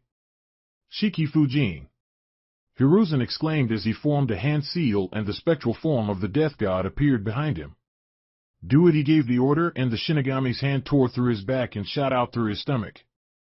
It quickly latched onto Shikaku's reforming body and started pulling it in. "Fuin!" His called out as his hand slammed into Konoamaru's gut and the sand demon was quickly pulled inside the boy's rapidly forming Hag no Fuin Shiki engraved on his stomach, knocking him unconscious. "Sensei," Jiraiya thought sadly. "I leave the rest to you." Hiruzen's eyes closed as the last of the Ichibi's chakra was sucked into its new Jinchuriki. "Damn it," Jiraiya cursed as he laid his now late sensei down on the ground. "First my student and now my sensei." Outside the village, Orochimaru of the Sannin, the self-proclaimed Otokage of Otogekure no Sato, watched on with a neutral expression. "Are you certain?" he questioned. "Yes, Orochimaru-sama," confirmed Yakushi Kabuto. "Both of the sacrifices for the Edo Tensei have been sabotaged." "I see." Orochimaru trailed off. "At least I killed that fool of a Kazekage. However, Suna has already withdrawn when they saw the Ichibi on a rampage. There seems to be a new player in this little game of ours, Madara? No matter, even though Konoha still stands, Sensei is dead and Konoha is in ruins. A new Hokage will have to be selected, and with the Ichibi now in Konoha's possession, the Akatsuki will take interest in the situation." "Your orders, Orochimaru-sama?" Kabuto inquired. "We'll leave," Orochimaru replied. "Spread the word to withdraw." Chapter 4 A Red Dawn, Land of Fire. Konoha Eastern Village Wall. Uchiha Itachi was a patient man by nature. The fact that he was willing to wait for his younger brother to grow strong enough to challenge him and finally end his pain could attest to that. 5 years ago he had slaughtered his entire clan in a single night, leaving only his brother alive to prevent the beginning of a fourth great shinobi war. The Uchiha clan had been planning a coup and he had been tasked to stop them permanently. Secretly, he still loved Konoha and his younger brother. However, his current position as a member of the Akatsuki and Uchiha Madara's apprentice had placed him at the center of what could possibly be the beginning of a revolution akin to the formation of the shinobi villages. When Zetsu had informed them that the Ichibi had been removed from its still-living Jinchuriki and had attacked Konoha, the entirety of the Akatsuki organization had been surprised and, in Madara's case, a little confused. After all, it was him that had been responsible for the Kyuubi attack 13 years ago, and now it seemed that history had repeated itself. "They've escaped complete annihilation, but it appears they've sustained heavy losses," commented his partner Hoshigaki Kisame. The man was a predator in every sense of the word, especially with the giggling demonic sword on his back. "For such a prosperous village, it's pathetic," Itachi commented as gazed upon the ruined village. "That's unlike you," Kisame chuckled, amused. "So you still have lingering affections towards your home village?" Even you have nostalgia, huh? No, Itachi replied as his Sharingan activated. None at all. The Hokage Tower had surprisingly come through the recent Ichibi attack unscathed, though that couldn't be said for about 3/4 of the village. Unlike the Kyuubi attack 13 years ago, there was no Sandaime Hokage actively leading the shinobi into battle with the Ichibi until the very end. Without someone of S rank to hold the rampaging Biju off, it all but annihilated the entirety of Konoha before it was stopped by Sarutobi Hiruzen. The demon must be killed immediately. We cannot let Sandaime-sama's sacrifice be in vain, screeched Haruno Mabuki to the assembled councils. We were lucky that the Kyuubi was ridden from the world last year, and we can't possibly let another one of those things in the village. I won't let it hurt my daughter. The civilian council agreed loudly with her words. Enough! Shouted Jiraiya as he entered the room, effectively silencing the room. Jiraiya-sama Narashikaka greeted with a nod from his place amongst the shinobi council. Judging by the fact that you are here, I assume that you have agreed to become the Godaime Hokage? Yes, Jiraiya nodded as he stepped up to the Hokage's seat and sat down. As much as I'd like to continue my research, I can't let things stay the way they are without trying to do something about it. And what about the demon child? Asked Mabuki. He can't be allowed to live. Not after what he's done. That demon child, as you so eloquently put it, is the grandson of the Sandaime Hokage, and my nephew Sarutobi Asuma spoke up with a glare. That thing killed the honorable grandson and took his form. What if it possesses someone else? Mabuki countered as murmurs arose amongst the civilians. A Jinchuriki can be a powerful weapon for any shinobi village, Shimura Danzo said from his place amongst the three elders. Konoha is weakened right now with the Ichibi attack and the death of Sarutobi, along with half of the village's shinobi. Having a Jinchuriki in the village will give the other nations pause, buying us time to properly train him to combat the enemies of Konoha. Enough, Jiraiya gritted out, knowing what the old warhawk was implying. I agree, the boy needs to be trained up, and I have someone in mind to do just that. As of now, I am making an S-rank law that should anyone want to kill the demon, they will be immediately executed. Do I make myself clear? But Hokage-sama! Mabuki shrieked in outrage. Do I make myself clear? Jiraiya asked again, this time much colder. Yes, Mabuki nodded, suddenly afraid. It's only a matter of time before that organization realizes Konoha has a new Biju in our possession, Jiraiya thought knowingly. The sooner the boy is fully trained, the greater chance that he'll have to survive in this world. Land of Fire, Forest of Death, Sarutobi Konoamaru had until yesterday lived a life where the most stressing thing he could imagine was stepping out of his grandfather's shadow. As the grandson of the Sandaime Hokage, he was known as the Honorable Grandson and was never addressed by his real name. That had all changed yesterday when his own grandfather had sealed the demon that was attacking the village inside of him. Now they all saw him as the Ichibi he had sealed within him. Is this what Naruto Nissen felt like? Konoamaru asked with no small amount of fear as he brought his hand to his stomach where the new seal was located. I still can't believe that Nissen had one of these things in him too. He'd awoken earlier that morning, and after a brief explanation of what had happened to him from the Umbu that had been assigned to guard him, he'd been brought here into the deep and forbidden forest Konoha used to conduct the second stage of its Chunin exams. He wasn't stupid despite his age. As a member of the Sarutobi clan, his intellect was surpassed only by the likes of the Nara clan, and despite his age he understood just why he'd been brought to such an isolated location. There were only two answers to that: he was brought here so he wouldn't do any more damage to the village should the Ichibi try to take control of him and go on another rampage. The second was because emotions were running high right now, and there was always a possibility of someone either in the village or from other nations attempting to assassinate him for one reason or another. As the grandson of the Sandaime Hokage, he had assassination attempts on him before, but they were always minor things. Now that he was Konoha's new Jinchuriki, the other villages would make killing him one of their top priorities in order to weaken the village. Jinchuriki, he hated the word already. The Umbu that had been assigned to him had called himself Tenzo, and when asked why he was alone, he would answer that unlike others he had a certain ability to actively suppress the chakra of a Biju. Considering the kind of damage that the Ichibi had caused, Konoamaru couldn't help but wonder what could possibly suppress something like that, even if it was sealed away in a host. And from what he was told, the Ichibi was considered the weakest of the 9 Biju. Who's there? Tenzo questioned, suddenly making him jump in surprise. It's just me, Kakashi spoke as he landed in the clearing with Sasuke following close behind. Senpai. Tenzo nodded in greeting. Identification? A leaf in the wind, Kakashi replied. It's good to see you, Senpai, Tenzo sighed in relief. You can't be too careful these days. Agreed, Kakashi nodded as he and Sasuke approached. What's the kid doing here? Tenzo inquired. I thought a Mangekyo Sharingan may be useful should the seal fail, Kakashi reasoned before turning to the young Sarutobi. Jiraiya-sama would like to take a look at the seal to see if everything is intact, though if it's anything like Naruto's it will only allow chakra to leak into his chakra reserves. I still can't believe the Dobe had one of things sealed in him, Sasuke spoke up. Even when he was alive he was a sacrifice, and when he died he was one too. The Sharingan has always had the ability to control the Biju, Kakashi explained. That was one of the main reasons he was assigned to my team along with you, Sasuke. Speaking of team, Sasuke said curiously. What's happening to Team 7 now that Sai has left the team? Konoamaru-kun here will be taking his place, Kakashi answered.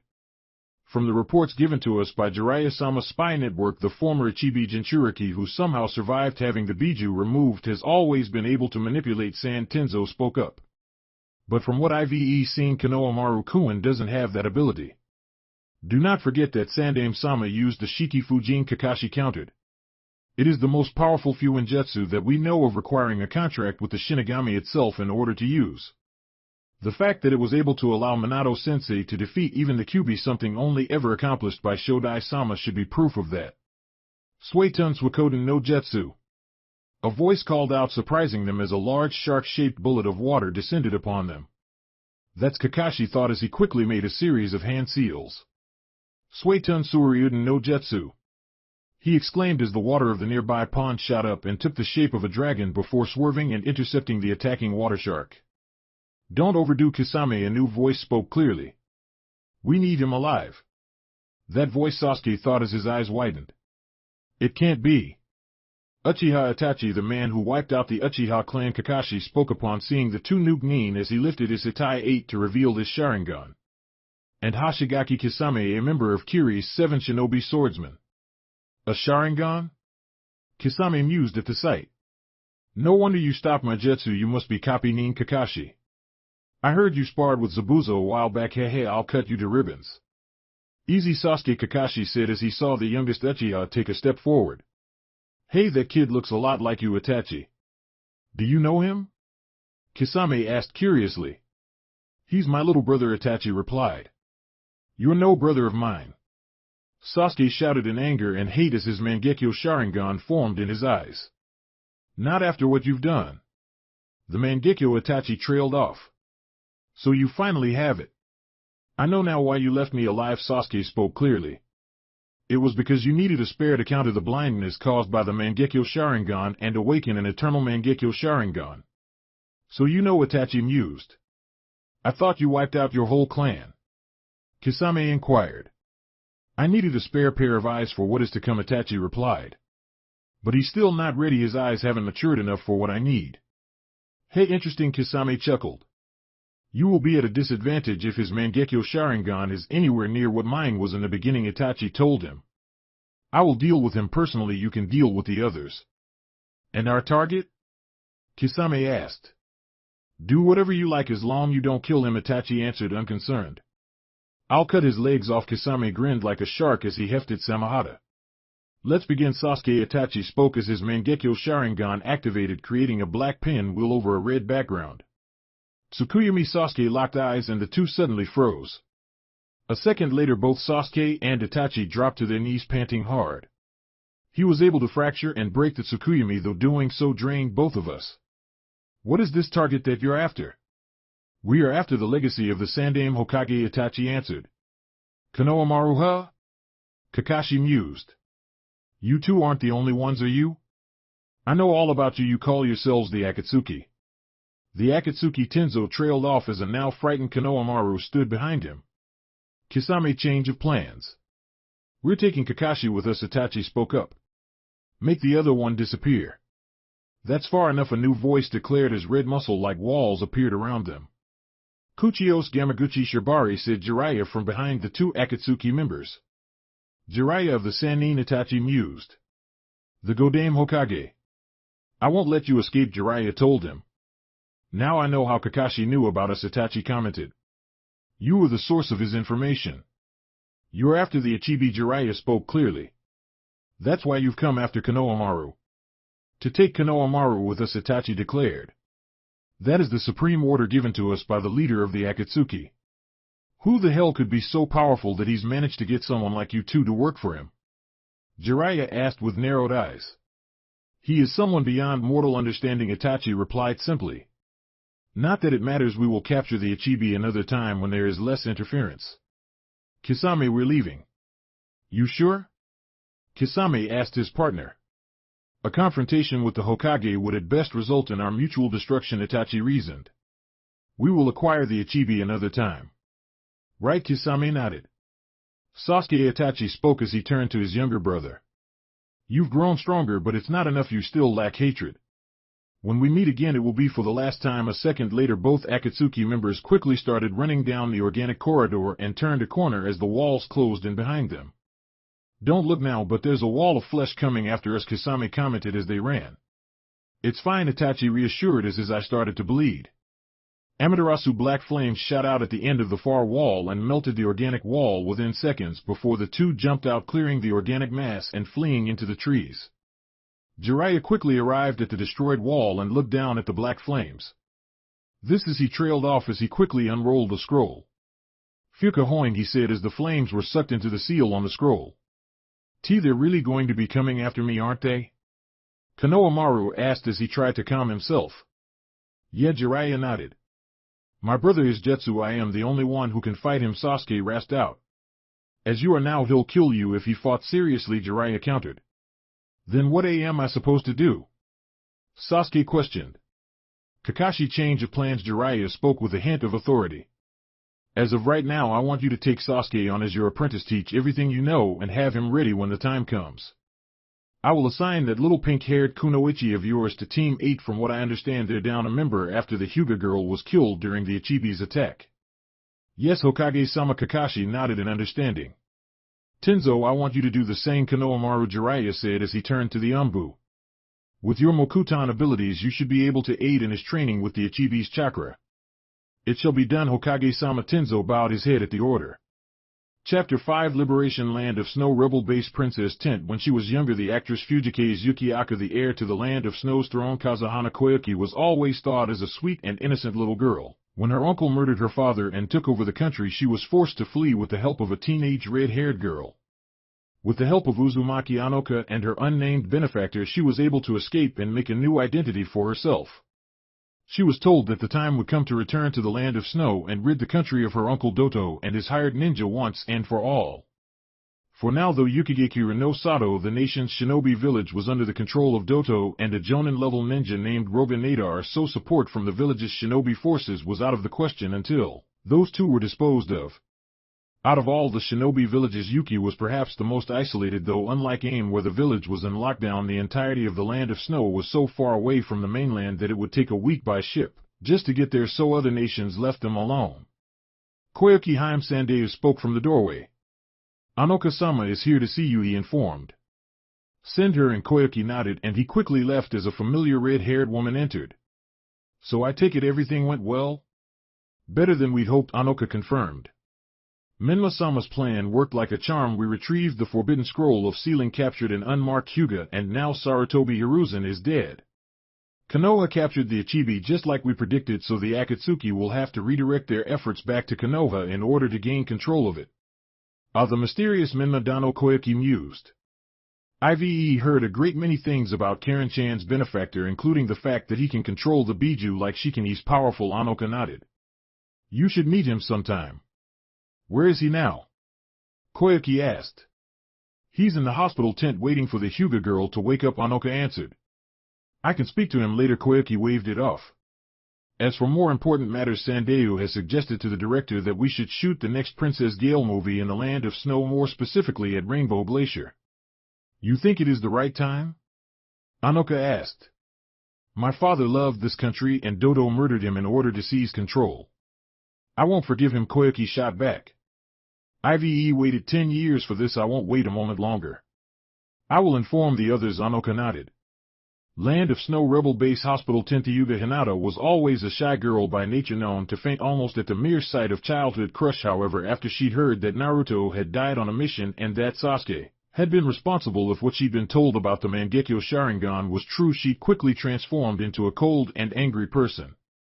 She progressed with an almost frightening pace, effortlessly beating anyone who challenged her whenever she sparred.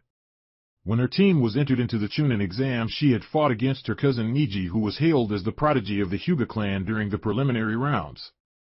Having created her own unique style to take advantage of her flexibility, she had almost casually defeated her fate-obsessed cousin, leading many of the clan elders to believe she was too dangerous and threatening their way of life with her new better style of juken.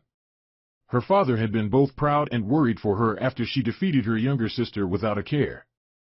Adding on to that was the fact that she absolutely hated Uchiha Sasuke for what he'd done to her Naruto and had wanted to face him in the Chunin exam finals, only for the Ichibi to attack before the finals could start. While the rest of the village shinobi either confronted the demon or evaluated civilians, she had noticed a pair of strange individuals infiltrating the Hokage Tower with her Byakugan and followed them.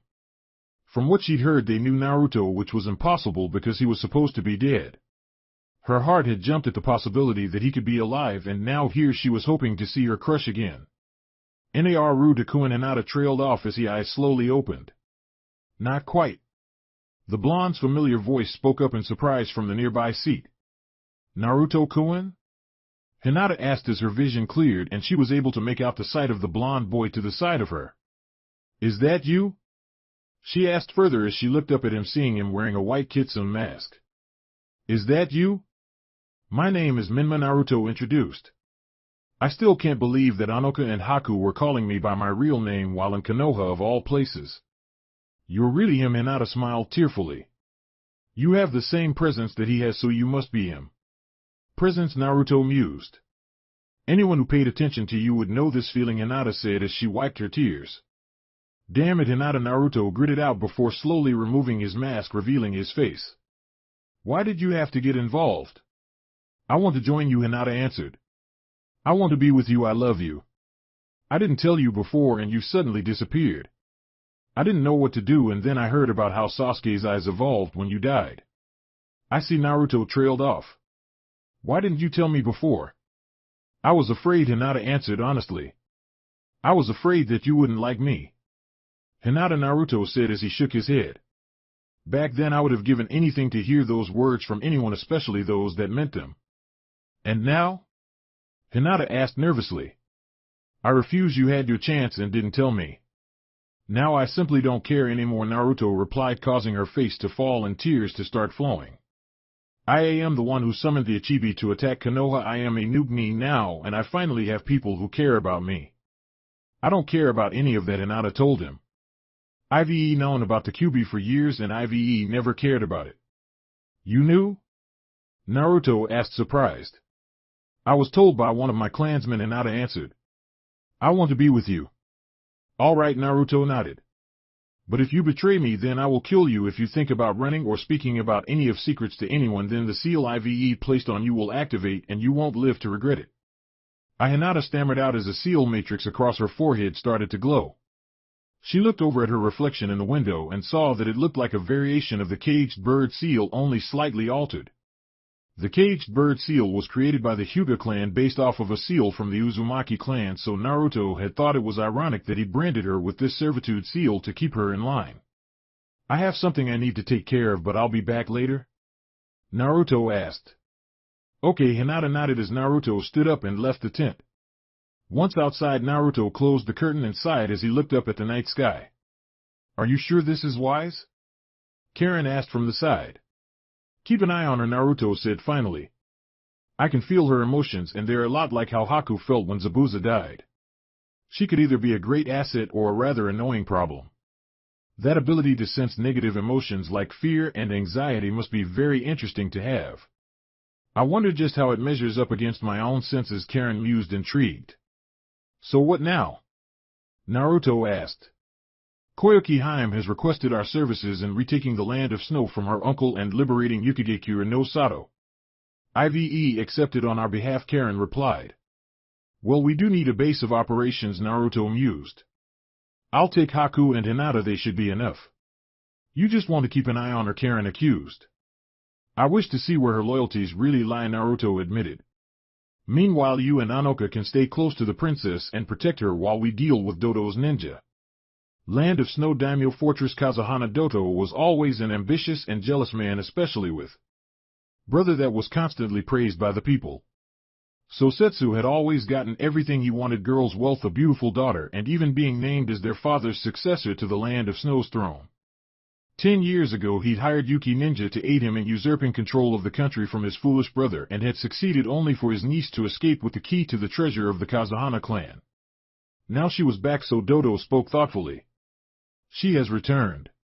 Our spies have reported that she has been disguising herself as Fujikaze Yuki, a famous actress that has been traveling around the continent.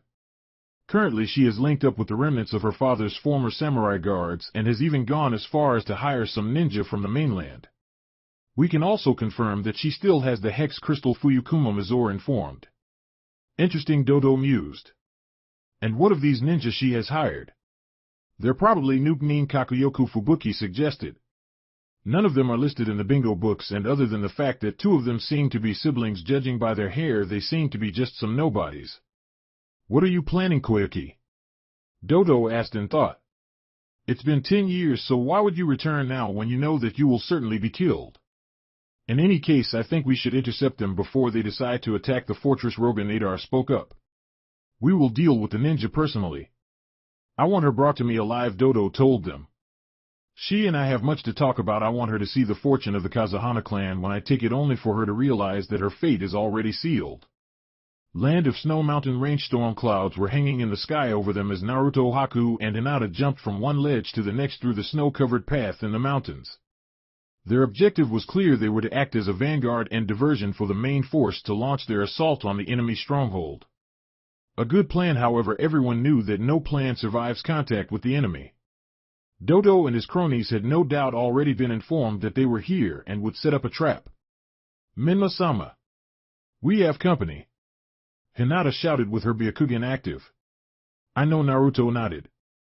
I sense it too. They were proven right when an airship appeared from behind the mountain and swung round, bringing its racks of kunai accelerating emplacements to bear on the 3. Scatter! The blonde Uzumaki yelled as a hail of kunai descended upon them, forcing them to take cover under the snow. High above the mountain, Fubuki watched the 3 vainly try to dodge the onslaught even as more kunai were fired down at them. So easy, Fubuki said as she extended the wings of her chakra armor and jumped out of the airship. The wings shot open and she flew even as Mizore soon jumped out after her, his snowboard activating as he dropped down towards the soon-to-be battlefield. Die, you trash, Fubuki sneered as she flew over the 3 ninja below and dropped a series of ice bombs. The small ball-shaped bombs struck the ground and massive spikes of ice shot up from the ground in all directions, forcing the 3 to jump away in order to escape. We have them now, Mizore shouted in glee as he closed in on Hinata and landed a solid punch to her face, only to blink in surprise when she disappeared in a poof of smoke upon contact. Huh? A clone? Fubuki asked, surprised only to see the other 2 disappear in poofs of smoke too. They were all clones?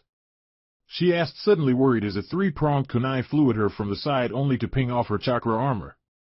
Hiruzen no Jutsu, she heard the whisper as Naruto and Haku appeared behind her in a yellow flash, but couldn't turn in time before Haku swung Kubikira Bocho and sent her crashing down into the snow-covered mountain below. That should have cleaved her in half. What happened? Naruto asked as he and Haku landed on a pair of the recently formed ice spikes. Why, you, Mizore growled out before turning his snowboard and quickly started towards the 2. Shugohaku Rokujuyan Sho. Hinata's voice echoed as dome of interconnecting blade-like beams of chakra intercepted Mizore and sent him crashing back into the snow, his skateboard shattering a moment later. Damn you, Fubuki gritted out as she rose, her hands already formed a hand seal. Hayatan Tsubaim Fubuki. Dozens of swallow-shaped formed from the snow and quickly flew at both Naruto and Haku. Hayatan Hisatsu Hyoso Haku countered as large spikes of ice shot up from the ground, skewering the attacking swallows. It's the armor they're wearing, Hinata shouted to her teammates. It's created some kind of chakra barrier around them. I don't think ninjutsu or genjutsu will affect them like this. Their armor, huh? Naruto mused. Haku, Hinata, you handle these 2 while I deal with the one in charge. Yes, Menma-sama. Haku and Hinata acknowledged together. I take it you're the leader of your little band? Nadar asked as he dropped down not too far away. Shall we play a little? Hayatan Hayaro no Jutsu. Fubuki exclaimed, hoping to catch the rebel ninja off guard, and succeeded in encasing Naruto and Haku in ice. I got them. Bunshin Daibakuha, Naruto's voice whispered from behind her before Naruto and Haku exploded violently in a torrent of flames. When did they? Fubuki thought in surprise as she turned. Shoti! Hinata called out as she quickly closed the gap between her and Mizora before landing a solid open palm strike right at her victim's heart. He gasped as he was thrown back, blood bursting from his mouth before hitting the ground. Damn these brats! Nadar gritted out in anger as he formed a hand seal. Hayatan Haryumoko! He exclaimed as a dozen tigers made of snow formed further up the mountain and barreled down towards them. Haku, Hinata, Naruto spoke, and the two dropped back to his side. He threw a three-pronged kunai up into the air as his two teammates grabbed hold of his shoulders. Hirashin no Jutsu, he whispered just before the avalanche-like attack descended upon them. The three appeared high above the battlefield before falling back down to the now rapidly calming mountain. Why won't you just die? Nadar shouted as Fubuki landed at his side. Hayatan Makio Hyosho, Haku whispered as a dome of ice mirrors formed around the two surviving Yuki nins. Goodbye, she said to them as she appeared in all of the mirrors. A second later the two were cut in half courtesy of her Kubikiribocho moments before the ice mirrors shattered. I see your speed with those mirrors has improved, Naruto commented. Speed is power, Haku reasoned. You and your father proved that, Menma-sama. True, Naruto nodded before turning to Hinata. You did well, Hinata-chan, she smiled shyly at his words. Now let's go save this country. Land of Snow Daimyo Fortress. The fortress was on fire as Karin walked through the stone hallways towards the throne room, with Koyuki following close behind. Dodo had assumed that even with Nadar and his team gone, the rest of the shinobi he'd hired would be enough to deal with his annoying niece and her little pets. Instead, Karin and Anoka had systematically annihilated everyone that stood in their path, more on Karin's part though than Anoka's. Despite being twice her age, Karin's rate of progress far outstripped hers by a considerable margin. The fact that she willingly allowed the Yuki nins to use jutsu against her so she could absorb their chakra and keep herself fresh would attest to that. She'd been trained for this moment for years by Senju Hashirama, and now it was time to put that training to work. The fact that absorbing their chakra allowed her to also increase her own reserves made it clear that it was only a matter of time before her reserves were equal to Anoka's. Of course, they would never be equal to Naruto's. When it came to chakra reserves, his were simply inhuman. By the time he reached 20, his chakra would be as large as Hashirama's was in his prime after he faced Madara for the final time. If Naruto actually reached that level, he would be all but unstoppable, and if he was able to gain full control of the Kyuubi's chakra too, there wouldn't be anyone alive who could match the amount of chakra he could throw around. That was a thought for another time. Hello, Uncle Koyuki spoke clearly as they entered the throne room. You've grown, Koyuki, Dodo commented before dozens of Yuki nins appeared from the shadows and lunged at the three. Tendo Shinra Tensei, Karin whispered as a pulse of gravity blasted the Yuki nins away with enough force to send them through the walls. You mortals should bow in the presence of a goddess, she spoke with an almost uncaring look. Surrender, Uncle Koyuki said to the man you've lost. Despite the fact that he had murdered her father, he was still the only family that he had left. Never! Dodo yelled in anger as he threw off his cloak, revealing his chakra armor underneath. Hayatan Kakuryu Bofusetsu! He exclaimed as threw out a fist in their direction. A black dragon made of ice seemed to explode from his hand and descend towards the three. Dakido Fujitsu Kyuin, Karin whispered as she brought up her hand to meet the oncoming attack. A barrier formed in front of her, and the black ice dragon seemed to collapse and be sucked in until it completely disappeared. Anoka-ne-chan, finished this. You rely too much on this armor, Anoka spoke as she landed right in front of the Snow Daimyo. Phew, she muttered as she stabbed the user no Tsurugi right through his chest. He screamed in pain as his body seemed to dissolve and be pulled into the seals on the blade. Finally he was gone. Goodbye, Uncle Koyuki spoke sadly before turning away. It's finally over, she smiled softly at that fact. No, Karin said knowingly. I think we're just getting started. Chapter 6. The greatest mythic land of snow. Yuki head office. Yukigekura no Sato was possibly the least known of all shinobi villages in the entirety of the elemental nations, both because of its location and the fact that as a general rule they didn't associate with others. The fact that Dodo had effectively had the entire country in lockdown for the last 10 years also made it all but impossible for anyone to infiltrate and cause trouble. In many ways, its policy of isolation was a lot like that of Amagekure no Sato, with the only real difference being that it didn't have anyone of S rank like Hanzo leading the village or the sheer industrialization that AIM was known for. However, though no one knew, because of its isolation, Yuki and the Land of Snow as a whole were more technologically advanced than the other nations, with airship steam trains and the recently created cannons thanks to the Kazuhana clan's wealth and accumulated knowledge. The Land of Snow itself was a small island nation far to the east, past both the Land of Water and the Land of Lightning. The distance between it and the mainland made a full-scale assault on the small nation very difficult. In fact, only Kiri had the naval forces needed to launch a campaign against Yuki, much like they did decades ago when they, along with Iwa and Kumo, destroyed Uzushio. However, unlike Uzushio, Yuki didn't have a large number of quality ninja in their forces. Until now, that is. I am not going to call you Yukikich-sama. Karin spoke flatly as the masked blonde in front of her leaned back in her new chair. And get out of my seat before I throw you out, Menma-kun. Come on, Karin-chan. Naruto grinned from behind his mask. Just once, please, he pleaded. Menma is a good boy. For the last time, no. Karin shouted, now on her last nerve. You're so mean, Naruto pouted before standing up. Fine, ruin my fun, why don't you? We have more pressing issues right now, Karin sighed as she sat down in her chair. The fact is that though we liberated the country from Dodo's rule, and Koyuki Haim is doing a remarkable job at restoring the nation to its former glory. Especially with that environmental control device her father was working on to change the Land of Snow into a Land of Spring. The fact is that the ninja need a strong leader to look up to, and neither of us has any knowledge on running a shinobi village. What are you suggesting? Naruto asked. Senju Tsunade, Karin replied. The granddaughter of Hashirama-sama. Currently she is wandering about gambling away the Senju fortune after her brother and lover died during the Second War. I say we find her and get her to join us. Hashirama-sama did ask me once to set her back on the right path and not the self-destructive one that she is on now. Someone will have to look after the village while we're gone, Naruto reasoned. Who do you have in mind? Anoka-ne-chan, Karin answered. She's the oldest of us and has the most knowledge on these kinds of things, even though she hates leading people. I can use my Hirashin no Jutsu to teleport us back to the mainland, so we won't need a ship or anything, Naruto mused. Same for getting back unnoticed.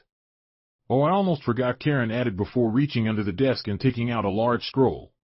Anoka-ne-chan found this in the vault. It's a summoning scroll for the Hawks. She told me to give it to you, she explained as she handed over the scroll. Why don't you sign it? Naruto asked curiously as he examined the scroll. Weren't the Hawks what Hashirama-sensei summoned all the time? I can already summon various animals thanks to my Rinnegan. Karin waved off his question. Sign it and let's go, tell the others we'll be leaving. The sooner we track down Tsunade-sama, the sooner we can return home. Home, he used to think of Konoha as home, but that was before this all started, back before he knew the truth about his clan, his family, his parents, and everything else. Out of all the villages in the elemental nations, Hashirama-sama had chosen this one for them to call their home because, unlike the others, Yuki had never done anything to harm the Uzumaki and Senju clans. They had stayed out of every single shinobi war to date and were recognized as a neutral nation like the Land of Iron. A perfect base of operations for their group to call home. Suddenly Naruto didn't feel so lost anymore. Land of Fire, Tenzaku Town, Hirashin no Jutsu, Naruto whispered as he appeared on the outskirts of town with Karin holding onto his shoulder. We're here, he said as she removed her hand from his shoulder and looked around. They'd appeared just outside of town where a Hirashin seal had been left on the ground by the late Namikaze Minato when he was still alive. Anything? I can sense 2 large chakra signatures in the town, Karin replied. The larger of the 2 is larger than yours. I take offense to that, Naruto told her with a slight glare. Men, Karin huffed before entering the town. Let's just find Tsunade-sama before I end up killing you. You should lighten up a little once in a while, Naruto grumbled as he followed. This woman will be the death of me. I won? Asked the surprised and worried Senju Tsunade as she left the gambling hall with her apprentice following close behind. All her life she had been gambling and rarely had she ever won a bet. The only times that she did when something terribly bad usually happened soon after. Isn't this great, Tsunade-sama? Shizune asked. Now we can pay off some of your debts. Not now, Tsunade told her. I never win, and when I do something is always about to go wrong. Tsunade-sama Shizune trailed off, now worried. Alright, come out, Tsunade spoke up suddenly. I know you're there, so there's no point in hiding. A second later, two blurs landed in front of the two adult kunoichi. Who are you and what do you want? The first was a girl with blood-red hair wearing a Uzushio headband of all things and glasses. Her long black cloak with a white outline covered her form from view, but judging by her looks she couldn't be more than 15, maybe 16. The second was a boy. At least she thought he was male. With blonde hair, wearing a white kitsune mask and dressed in the same black cloak with a white outline that his apparent partner wore. Senju Tsunade? The girl asked. My name is Uzumaki Karin and this is Menma. We are here to give you something that your grandfather Senju Hashirama-sama asked us to deliver to you. My grandfather, Tsunade muttered, confused. What is it and how do you know him? You two can't be any older than 16. My grandfather died back during the first Shinobi War, long before your time. Like the old man would die so damn easily, the boy chuckled. Don't tell me you really believe that Senju Hashirama, the man who is spoken about as myth and legend like that of the Rakuto Sannin, would die so easily after defeating both Uchiha Madara and the Kyuubi no Yoko? Brat, what are you saying? Tsunade questioned with narrowed eyes. Hashirama-sama faked his death back during the first Shinobi War with the help of your grandmother Mito-sama, Karin explained. He finally passed away a few weeks ago in an underground hideaway in the ruins of Uzushio. He asked me once to set you back on the right path, and here I am. You've got to be. He was alive all this time? Tsunade questioned in shock. They weren't lying to her. She realized they had no reason to and had to know that she would kill them if this was some kind of joke. Why did he? Why wasn't he there when Nawaki, his own grandson, needed him then? Despite his power and strength, even he could not defeat the aging process. His medical ninjutsu was rivaled only by your own, allowing him to prolong his life until his body simply couldn't run from the Shinigami any longer, Naruto answered. The old man was tough, there's no doubt about that. What do you want from me exactly? Tsunade asked the two Uzumaki. We're family, Naruto replied, despite his own disbelief at his own words. Even after a year, he was still getting used to the fact that he now had a family, a clan to call his own. And family stick together. We're here to ask you to join us in re-establishing the Uzumaki Senju clan and bringing peace to this cursed world. Peace? Tsunade asked, confused. Hashirama-sama trained us both to bring about a new age for the shinobi world, Karin explained. He wanted us to bring about a revolution on a scale akin to the founding of the shinobi nations themselves. That's a tall order, Tsunade whistled at that. You're talking about going up against the entire continent. It's the least we can do, Naruto responded. The old man gave us something that no one else did. He gave us a chance to do something right and protect the people we care about. The least we can do is try and fulfill his wish for a peaceful world without any war for those he left behind. Tell you what, Tsunade smirked. If you can defeat me, then I'll go with you, and I'll even throw in my grandfather's necklace. Tsunade-sama Shizune trailed off, becoming increasingly worried. And if we lose? Karin inquired. Then you'll leave me alone and I'll never see either of you again, Tsunade replied. One more time, please, just one more time. Secretly she wanted to lose, but they all knew that she wouldn't hold back. Alright then, Naruto nodded in agreement. Let's go wild. Shurato! Karin exclaimed as her hand detached from her arm with only a long wire-like beam connecting the two, littered with dozens of small bullet-shaped spikes attached. The small projectiles launched in a volley of flame and smoke before raining down on the fleeing Tsunade. Is she some kind of machine? Tsunade asked in thought as she evaded the fast-moving projectiles. They struck the ground around her and exploded in a torrent of fire, forcing her to jump away. That's an interesting ability, she mused as she landed back on solid ground. Hiruzen no Jutsu, she heard the whisper as a familiar three-pronged kunai landed beside her. That, Tsunade thought as Naruto appeared at her side. Rasengan! The masked blonde called out as he slammed the spinning chakra sphere into her gut faster than she could counter. Shit, Tsunade thought as the spiraling sphere exploded and she was blown back with enough force to shatter the boulder that she'd been blasted into. Infuin Kai, she whispered as she stood back up. The seal on her forehead soon started to spread across her body as chakra that she long since started gathering flooded her system. Sozo says A. She declared as she brought her now glowing green hand to her wound, and they watched as it rapidly healed before their eyes. What the hell is that? Naruto asked. Medical ninjutsu, Karin answered. Though it is not as advanced as Hashirama-sama's own, it will undoubtedly make this fight much harder. Mokuton no Jutsu. Naruto exclaimed as he raised his arm, and it quickly transformed into a large tree that shot at the Senju woman. That's my grandfather's jutsu, Tsunade thought in shock before disappearing in a burst of speed. She's fast, Naruto mused as she reappeared above him with her leg raised. Mokuton Mokujihiki, he whispered as a dome of wood erupted from the ground and locked in place between the two. Hiruzen no Jutsu, he disappeared a second later and reappeared beside Karin, who he'd marked with his seal before they'd even returned to the mainland. Tsutenkyaku. Tsunade called out as she brought her foot down on the dome, causing it and the earth around it to break apart and upturn, changing the landscape of the battlefield. Jumped again, there's no doubt about it now. That's Minato's Hiruzen no Jutsu, but I thought it died with him, so how could this boy know it? Her chakra control and physical strength is top-notch, Naruto commented. She's stronger than the Sandaime Hokage at any rate. Even to this day she is idolized as the strongest woman in the world, Karin responded. I can certainly see why. You brats, Tsunade said darkly as she rushed at them. Ranshinsho, she whispered as her hand seemed to spark. Gakido Fujitsu Kyuin, Karin spoke as she raised her hand. Tsunade's eyes as she made contact, only for the chakra in her jutsu to be pulled out of her and sucked into what looked like a barrier that had formed between the pair. How did she? Tsunade started as she pulled back her other hand and threw a punch intending to take the red-haired girl's head off. Tendo Shinra Tensei. Karin called out as a pulse of gravity blasted Tsunade away and sent the blonde Senju crashing into a upturned battlefield. That wasn't a shockwave, Tsunade thought as she shook her head and stood up once more.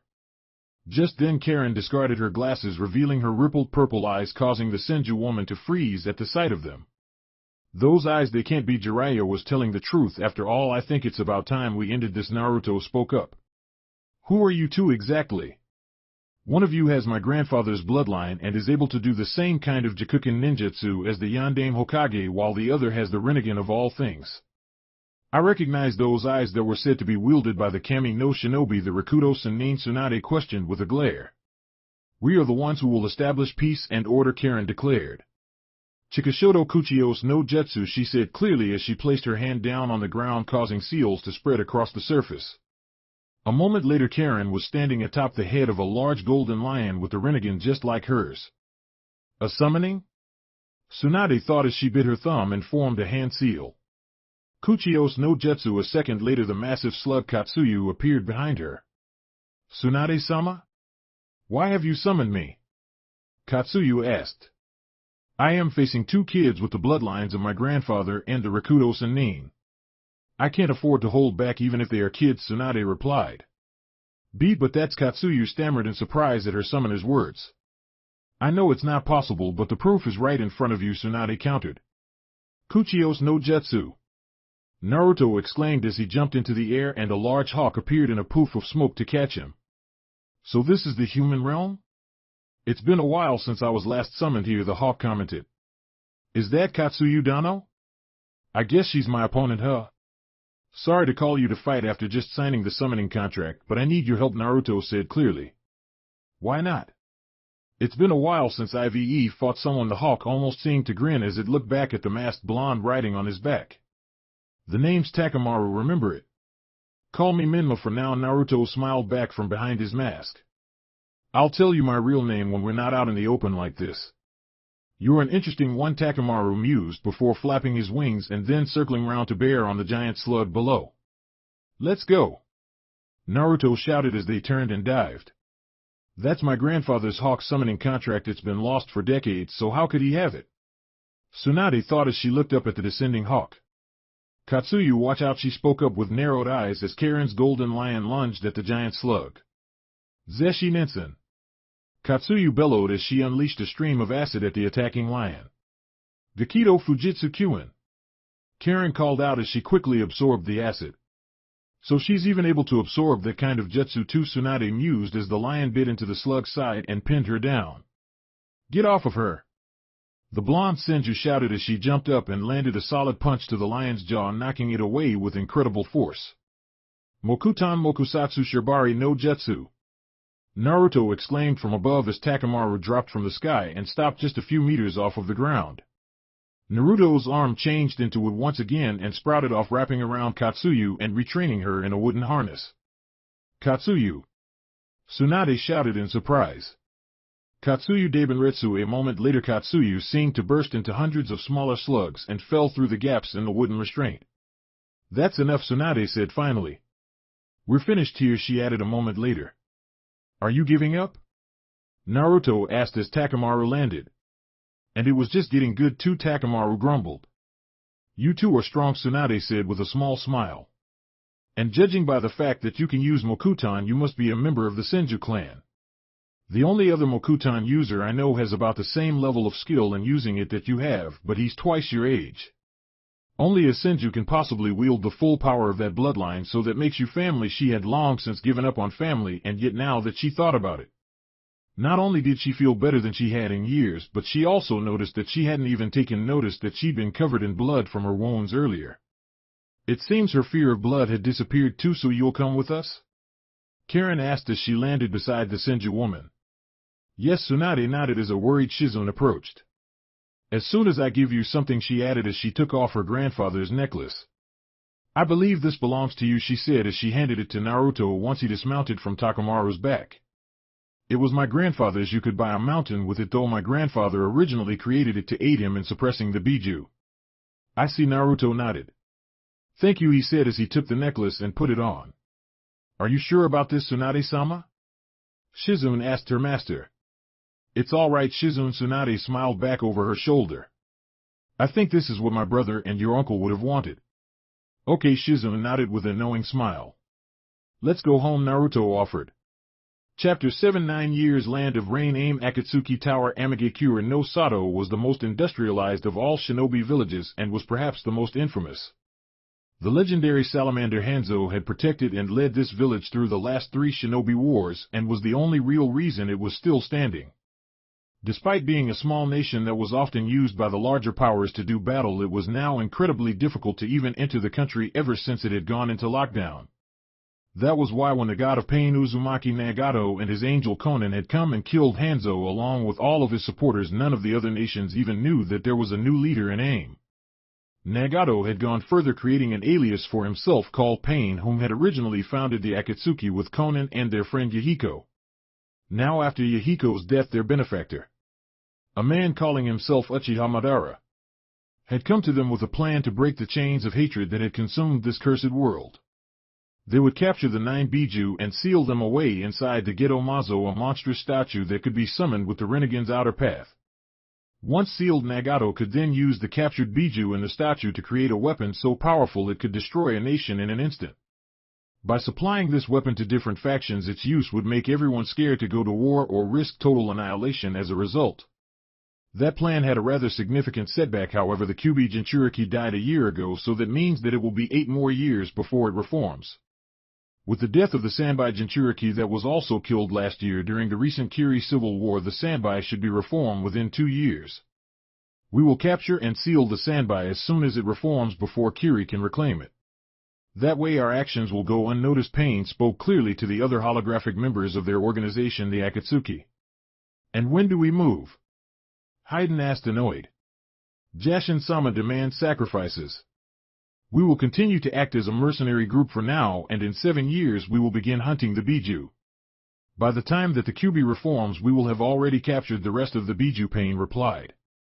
Dismissed a second later, the holograms dissolved. Nagato? Konan asked from his side. I am fine, Konan, Nagato responded. This is a minor setback, that is all.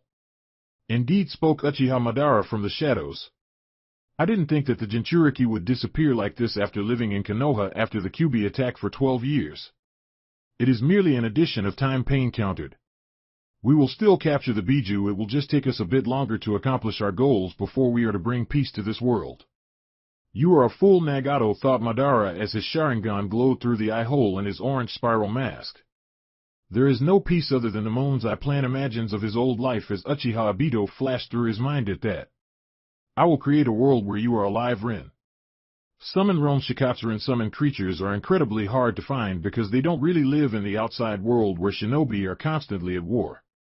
Most of the summoned races each had their own small dimensional space to call home, and the only way to reach them were to either sign a contract with one and be reverse summoned or find a portal capable of taking you there. In their youth, those that would later be called Sannin had found these portals and were able to negotiate with the toads, slugs, and snakes in order to sign their contracts. Out of all of the many summoned creatures in this strange world of theirs, 3 stood up as the strongest and most dangerous of them all, surpassed only by the likes of the Biju themselves. The first were the toads of Myobokuzen, powerful warriors who could reach the size of a Biju, led by their mighty toad boss Gamabunta and the 2 elders Fukusaku and Shima. The second were the poisonous snakes of Ryukado by Manda, though the real power in their race was held by the white snake sage. Finally, there were the hawks of Shikatsuran Gyaku Kuchios no Jetsu, spoke Takamaru as he brought his claw down and seals spread across the stone floor. Naruto appeared in a poof of smoke a moment later, causing him to fall slightly before catching himself. What just happened? Naruto asked as a 3-pronged kunai appeared in his hand. I summoned you, Takamaru answered. Welcome to the home of the Hawk clan, the boss lady wants to speak with you. Okay, Naruto nodded as he put away the kunai. Lead the way, he gestured. Follow me, Takamaru said as he turned and led the way through the massive hollowed-out cavern. He flapped his wings and took to the air before turning and flying off towards a large pool of water at the other end of the cavern. Naruto followed close behind, running along the side of the cavern wall before landing beside Takamaru. IVE brought in, the hawk declared. Good, spoke a soft female voice as a large female hawk rose from the water. Uzumaki, Naruto, the discarded child of prophecy, it's a pleasure to meet you, savior of this world. I am not a savior yet, Naruto countered. And how do you know my name? Would you prefer that I call you Menma instead? Or perhaps Senju Hashirama? The female hawk asked back. A name means nothing to me, you simply are.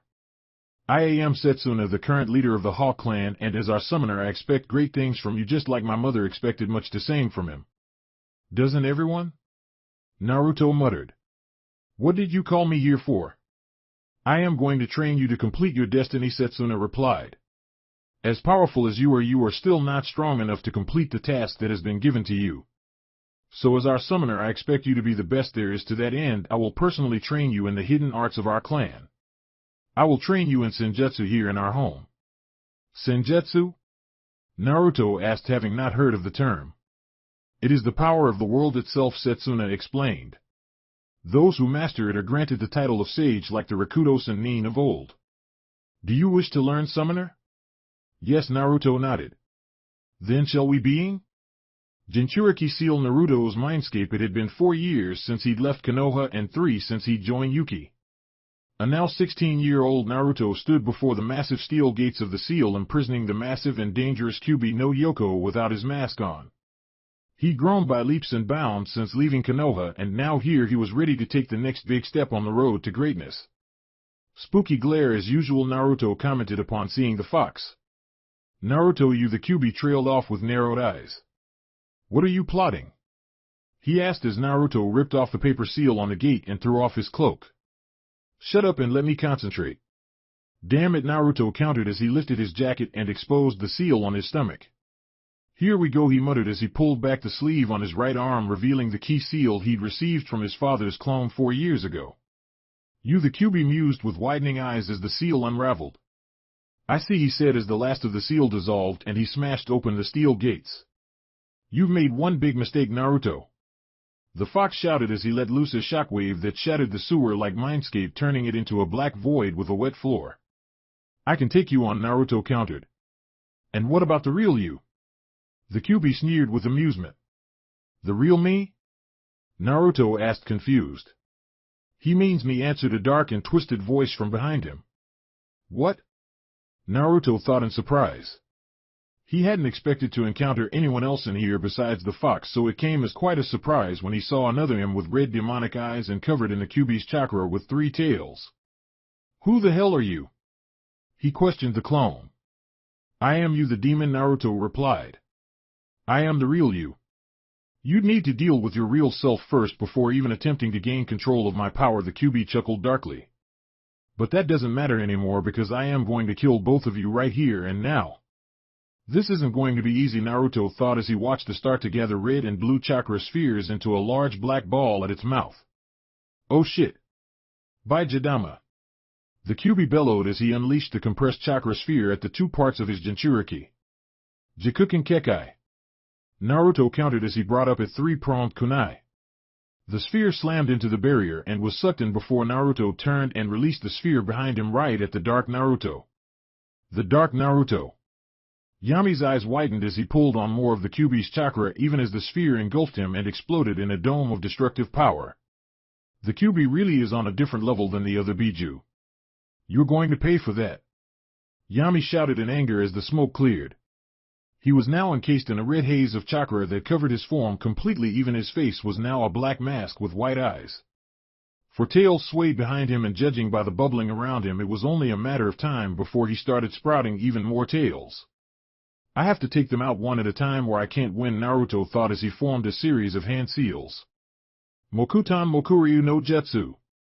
He exclaimed as a large wooden dragon erupted from the ground and wrapped around the Kyuubi.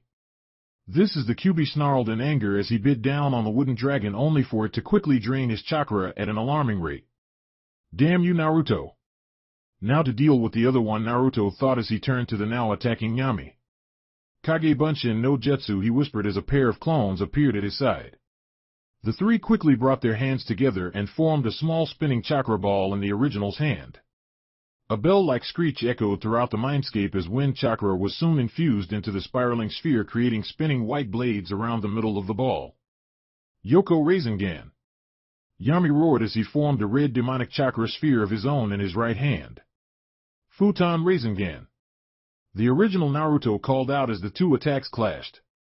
A tornado of wind formed around the two as red and blue chakra lashed out and tore at the destroyed mindscape.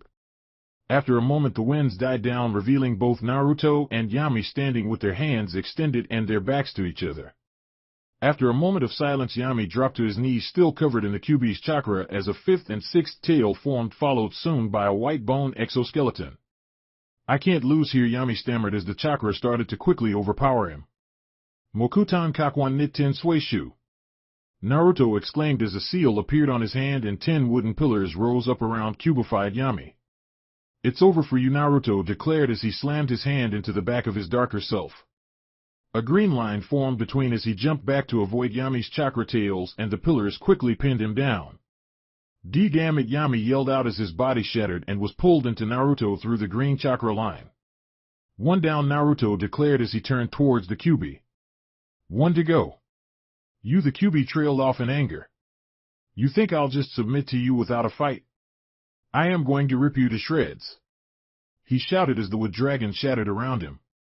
Senjutsu Sannin Moto, Naruto muttered as natural energy flooded his system. His eyes turned gold as the pupil elongated into vertical slits with dark red rings around his eyes signifying his ascension into Sage mode. He'd been training with the Hawks for 2 years in order to master this form, and he was glad that he did, otherwise he wouldn't have even thought about facing the Kyuubi like this in combat. Tajukage Bunshin no Jutsu. He called out as hundreds of shadow clones appeared around him. You haven't won yet.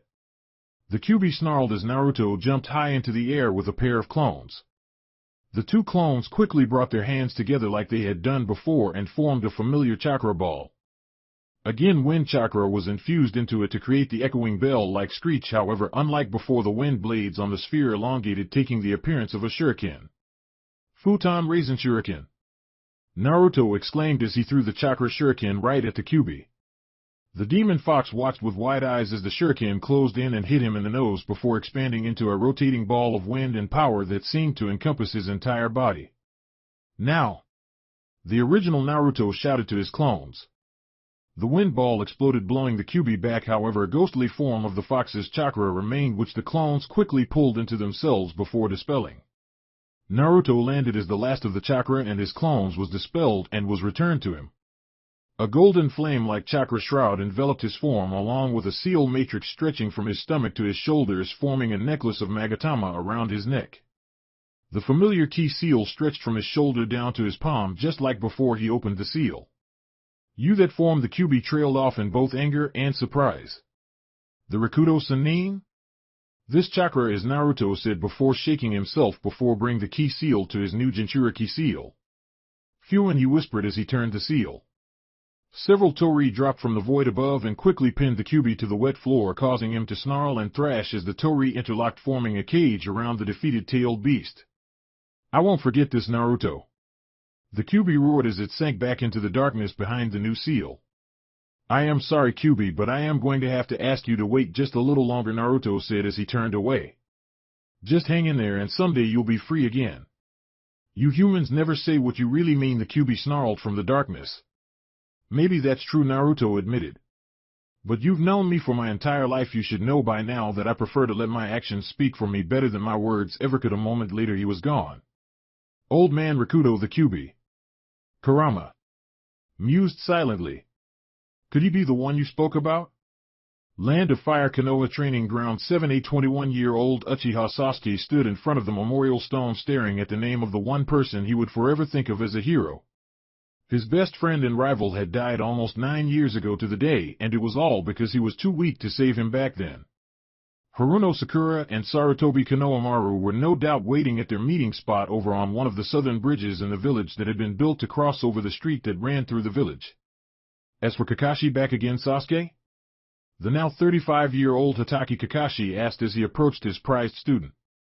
You've been coming here more than me lately, he commented. At least now I understand why you're always late, Sasuke countered as his sensei stood next to him. If you could go back and do it all over again, would you? Absolutely, Kakashi nodded as he stared at the names of his teammates. His family. Engraved upon the memorial stone. None of them should have died, and I am worse than trash for not being able to save any of them. Is there something you wanted? You're usually here before me, Sasuke asked curiously. It's about your brother, Kakashi replied, causing the Uchiha to freeze at his words. Hokage-sama has just informed me Itachi is on the move along with the rest of the Akatsuki organization. Word has it that they've already captured the Sanbai Rokubi and Nanabai. It appears that the reason they've been keeping their heads down for all these years is because they've been waiting for the Kyuubi to reform after it died with Naruto 9 years ago. The Kyuubi, Sasuke trailed off. We can't let Itachi get control of something like that. And we won't, Kakashi nodded. Hokage-sama thinks that the Akatsuki will be coming after Konoamaru-kun soon, so he wants us on the move as much as possible so they aren't able to track him down as easily as they can if he remains in Konoha. Where are we going? Sasuke asked the question. Suna, Kakashi answered. It's just a diplomatic mission. Chapter 8 Snow and Sound. Land of Sound. Odo. For the last 9 years, Orochimaru, the self-proclaimed Otokage of Odogekure no Sato, had been plotting and scheming in order to complete his ambition to gain the Sharingan. With it he could master any jutsu, and to acquire it he had planned to take control of the body of an Uchiha. Sadly, the eldest of the Uchiha clan heirs had massacred most of the clan, leaving his younger brother and that man alive. This had the unfortunate side effect of limiting his choice of candidates to take over, and this was made worse when he discovered that both of the Uchiha heirs had awakened the Mangekyo Sharingan, making it all but impossible for him to directly take over their bodies. It was a major setback that had forced him to give up on the idea of taking over the body of an Uchiha until one of them settled down and had children. He would have to wait for the time when the children of either Itachi or Sasuke had been born and matured enough for him to attempt to take over. There was no need to rush, however. After all, he was immortal and so could wait forever if need be. Sooner or later he'd have a prized Sharingan of his own, and by that time he would have perfected his immortality jutsu to the point that he could live a natural human lifespan in his new vessel before being forced to transfer. It was only a matter of time. As he turned a corner in the darkened hallway, the sound of a kunai coming at him caught his attention, and his head moved to the side. A familiar three-pronged kunai flew past him, making his eyes go wide in both surprise and recognition. A flash of yellow light was soon followed by a gasp as an equally familiar chakra sphere was embedded in his gut. Hiration no Jutsu, the attacker spoke. Rasengan, the spiraling sphere, exploded violently, blowing him back and sent him crashing through the wall at the intersection. About what I expected, he commented as he raised his head, revealing his white kitsune mask. Who are you? Orochimaru questioned in anger as he rose from the rubble holding his wounded side. His mouth opened wide and another Orochimaru climbed out, leaving the first one to deflate and fall to the floor. You dare to attack me here? The Otokage demanded. It's about time I stepped out into the open, Naruto spoke clearly. I will show this world the peace that it has never had with my power, the powerful of Senju Hashirama. Senju Hashirama. Orochimaru trailed off before chuckling. Don't take me for a fool, he's long dead. You can't be him, you just can't. I have no need to explain myself to the likes of you, Naruto countered as he formed a hand seal. Mokuton Jukai Koten, an entire forest seemed to erupt from the ground upwards, smashing through the ceiling and shook the entire base. That was Orochimaru thought as he landed on one of the branches.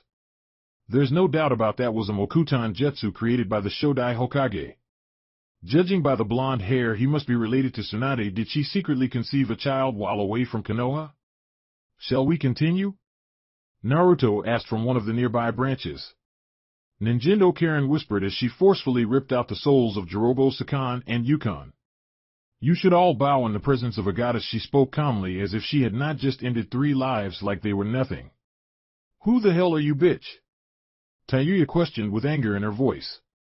I am the one who will establish peace and order, Karin responded as she raised her hand. And I believe I told you to bow. The last word was punctuated with a sudden wave of oppressive chakra that almost forced the 2 remaining members of the Sound Four to their knees. Like hell I'll bow to you. Konoamaru shouted as his level 2 curse seal activated and quickly created a webbed bow in his hands. Kumo Senku Suzaku, he said as he let loose an arrow right at the Uzumaki woman. Tendo Shinra Tensei, Karin spoke as gravity rippled around her and exploded outwards. The room they stood in was blown apart as not only the arrow but also both Tayuya and Konoamaru were thrown back with incredible force. Sunlight shone on the down uncovered portion of the underground base where Karin had just created a massive crater. They're not even worth my time, she sighed before jumping away. He just wouldn't die no matter how many times she slashed at him. Isuka no Jutsu allowed him to turn into water, essentially making her swings go right through him without leaving any lasting damage. Her teammate was having similar difficulty with the other one. The monster of a man with orange hair had transformed into a rampaging animal by activating his level 3 curse seal. That's the Kubikiribocho, huh? Suigetsu asked upon seeing the blade. Finally I can start my collection. You are not getting your hands on this sword, Haku glared back. You can't even hurt me, Suigetsu laughed as Haku jumped away and quickly formed a set of hand seals. Now what are you doing? He asked curiously. Hayatan Namada Raitak. Haku called out as ice formed at Suigetsu's feet. What is th? Suigetsu stammered as he was frozen in a block of ice. His water-like body acting as both a catalyst and a means to sustain his icy prison. Haku sighed as she attached the Kubikiribocho onto her back with chakra. She created this jutsu in order to flash freeze her opponents and use their own chakra cores to keep them frozen. Not too far away, the monstrous form of Yugo laughed as he unleashed a barrage of chakra beams at the fast-moving Hyuga Hinata. Her Byakugan was active as she easily evaded the assault before turning on heel and then lunging right at Yugo. Yugo's laughter was cut short as 2 large lion heads formed from chakra that coated the Hyuga Kunoichi's hands. Juho Sashikin! She exclaimed as she slammed the chakra lion heads into Yugo's chest. He was blown back with 2 large holes in his chest and couldn't help but scream as he struck the ground with an echoing crash, blowing up dirt and smoke upon impact. Are you done too? Haku asked after a moment of silence. He's dead, Hinata replied with a nod. We should regroup with the others. Agreed, Haku nodded and the 2 jumped into the trees. The longer this went on, the more worried Orochimaru was becoming. So far he hadn't been able to get even one good hit in on his masked assailant. He'd just been getting knocked around and beaten by Senju Hashirama of all people. Not since he and his teammates had been defeated by Hanzo back during the Second Shinobi War had he been so outclassed by someone else. Whenever he attacked, Naruto would just teleport away to one of the nearby kunai, making it incredibly difficult to land a blow on him. The Otokuchi had heard that when that accursed brat Namikaze Minato had fought the Reikage and the Hachibi Jinchuriki years ago, he had been able to dodge the Reikage's fastest punch and was regarded as the fastest man who ever lived. Now there seemed to be another Senju with the Mokuton bloodline who had mastered the Minato's Hiration no Jutsu had appeared out of nowhere and challenged him. Whoever he was certainly living up to the legend that Senju Hashirama had left behind after he departed from this world, if this man's strength was any indication. Are you finished? Naruto asked, seemingly unimpressed, and he really was. He'd come into this fight expecting better of a Sannin that was supposed to be on par with Senju Tsunade, but this was pathetic. For the supposed genius of the Sannin, the snake summoner just wasn't able to keep up with someone like him. Honestly, if it weren't for the freakish regeneration ability of his to shed his skin, then Naruto would have already killed him long ago. Do not look at me with those eyes, Orochimaru sneered back as his legs came together and became a snake-like tail. He disappeared in a burst of speed, slithering his way around destroyed trees before leaping at Naruto, the Kusanagi no Tsurugi appearing from his mouth ready to stab his opponent. He hated eyes like that. As a genius hailed as one of the greatest shinobi of his generation, he'd always received either looks of respect and pride while growing up. Now he received both fear and hatred, though he didn't care about that last one because he always found amusement in the fact that those who hated him simply couldn't even touch his greatness. This man, though his eyes were much like that accursed Itachi's, only worse. Itachi always looked at him with disinterest like many others, however this man looked at him as if he was nothing to him. He idly wondered if this was how Kakuzu had felt when he had confronted Senju Hashirama decades ago, assuming that this man was actually telling the truth and was indeed the second Kami no Shinobi. Too slow, Naruto thought as the sword came and impaled him through the chest. Die! Orochimaru shouted with a glare only for his eyes to widen when the man he had just stabbed turned into wood and broke into pieces. A wood clone? He thought in surprise. When did he switch? Mokuton Karin, Naruto's voice echoed as a massive plant sprouted up from the ground. Gas blew out from it, covering the area in a fog and forcing the Otokage to restore his legs and jump away. Futon de Tapa! Orochimaru exclaimed as a gust of wind blew the gas away, allowing him to flee the area. Madara no Jin, he said as he dropped to the ground once he was far enough away and spewed hundreds of snakes from his mouth at the pursuing masked blonde. Not good enough, Naruto thought as he gazed upon the attacking wall of snakes and formed a hand seal. Mokuton Mokuryu no Jutsu, he spoke clearly as a massive wooden dragon shot out of the ground behind him and turned. He jumped up onto the head of the wood dragon as it descended upon the snakes and tore into them, slaughtering them in a matter of seconds. IVE had enough of this game of cat and mouse snake. Orochimaru glared before forming a series of hand seals and then slamming his hands down on the ground. Kuchio Sunju Rashomon! He called out as seals spread across the ground and 3 massive Rashomon gates appeared in bursts of smoke. That should hold him. That looks like Hashirama-sensei's jutsu, though only 3 of the gates appeared, Naruto thought at the sight before him. Senjutsu Sannin Moto, Naruto spoke calmly as natural energy was drawn into his body. Dark rings appeared around his eyes as they turned yellow, markings stretched spread across his face, and a dark circle appeared on his forehead a second later, though they was hidden behind his mask. Kage Bunshin no Jutsu, he whispered as a pair of shadow clones popped into existence at his side. Is that? It can't be. He's using Senjutsu? Orochimaru thought in fear as a bell-like screech filled the air. The 2 clones he just created pulled back as Naruto held his newly formed chakra shuriken in his hand and narrowed his eyes as the 3 large demonic gates. Futon Raisin Shuriken! He exclaimed as he hurled the chakra shuriken at them. It cut straight through all 3 gates before expanding into a rotating sphere of destruction that shredded the last gate and forced Orochimaru to jump back. Such power! Orochimaru thought with no small amount of worry. It had cut through all 3 Rashomon gates like they were made of paper before detonating with enough destructive capability to completely destroy one. I can't afford to hold anything back, he reasoned as his form convulsed before growing upwards. Yamata no Jutsu! He called out as he took the form of a massive giant demonic snake with 8 heads. For the first time since the fight had started, Naruto was impressed. The only thing he could compare it to would be either a Biju or that Jutsu Hashirama was capable of in his prime. While in Sage mode, Naruto could feel the chakra signatures of others in a similar way to Karin's sensory ability. However, when he coupled that with his negative emotion sensing, he was damn near all-knowing of everything within his range. Right now he couldn't feel anything from this monstrosity in front of him other than a haze coupled with dark and foul chakra twisted beyond recognition. It didn't even feel alive. From what I understand, Orochimaru is obsessed with immortality, Naruto thought as he stared at the monstrous creature before him. Could this be the result of his experimentation on himself? Die! Orochimaru snarled as all 8 heads came together and started channeling beams of pitch-black chakra from its mouths into a purple sphere in front of it. That looks like the Baijidama, Naruto mused at the sight. No doubt he thought of the idea for this jutsu after seeing a Biju in action. He watched as the beam ball compressed and then fired at him as a small golden beam of light. Hiruzen no Jutsu, he muttered as he flashed away just as the beam struck the place where he'd been standing a moment ago and exploded in a torrent of flames. Cuckoo cuckoo. Are you dead yet? You cannot defeat me, mortal. Orochimaru chuckled darkly only to freeze as another bell-like screech filled the air. What? He yelled as he looked up and saw a four-pointed shuriken shape parting the sky itself. Naruto descended from its center holding another chakra shuriken which he quickly threw down at the giant eight-headed snake. Futon Raisin Shuriken. He called out as it cut through one of its heads and then expanded, engulfing the creature in a ball of wind and power that quickly tore it to shreds. Regenerate from that, he spoke as he landed. It's over. It's not over yet. Orochimaru yelled as he emerged from the ground in the form of a giant snake with a twisted version of his face. Fushur Tensei.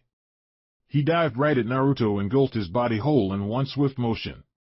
Naruto's mindscape Jinchuriki sealed. The first thing Orochimaru noticed was the fact that he was pinned to a wall by wooden stakes in front of a large cage. This hadn't happened before. What was going on? Where were the tormented souls of those that had already given their lives for the glory of prolonging his own? You know, I may have been nicer on the outside, but truthfully I am not in the mood to be all that merciful to you, Naruto said as he appeared from the shadows and stood between the cage door and him. This isn't possible, Orochimaru glared at the blonde. You tried to take my body, Naruto responded. And now I'll take your life. He turned and walked away as red liquid oozed out from under the cage door. What?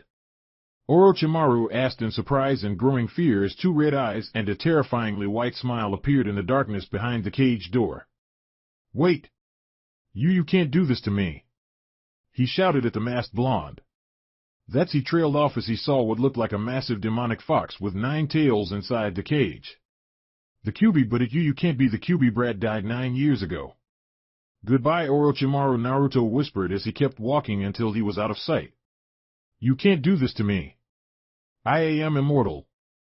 Orochimaru screamed as the red liquid rose up and consumed his body. His screams didn't last long. Land of Sound Battlefield. Yakushi Kabuto was the best spy in the elemental nations for the simple fact that he was the best liar in the known world. The man had grown up as a nobody and had accepted his role as the right-hand man of one of the most dangerous men alive. Now, though things had changed, they had come out of nowhere and utterly decimated everything and everyone in their wake. He tried to find Orochimaru-sama, however by the time he arrived all he could see was the large white snake that used to be Orochimaru, now scattered in chunks all over the area, and a single figure standing in the center of the destruction. Kabuto gulped as the masked figure turned to him and simply walked past him, not even sparing him a glance. He turned his attention to the remains of his former master and couldn't help but feel lost. After so long serving the man, he had no idea what to do with his life beyond that. Perhaps it was time for the servant to become the master. Naruto arrived at the rendezvous site where his teammates were waiting and noticed that though Hinata and Haku seemed to have a few scratches on them, they were unharmed. Karin looked up as he approached and he nodded to her. Orochimaru is dead, Naruto declared. It's time we stepped out of the shadows and finally brought peace to this cursed world. It's begun, Karin proclaimed. Chapter 9 Brothers Land of Fire Western Border. The 18-year-old Sarutobi Konoamaru, grandson of the Sandaime Hokage and the 4th Jinchuriki of the Ichibi no Tanuki, was considered by many to be a genius. By the age of 12 the young man had mastered several high-level ninjutsu, and despite being a genin at the time he was arguably far stronger than others his age. Now at age 18 he had reached the rank of Jonin and had been reassigned back to his spot on Team Kakashi. 9 years ago his first sensei and brother figure Uzumaki Naruto had been killed in action, taking the legendary Kyuubi no Yoko with him in death.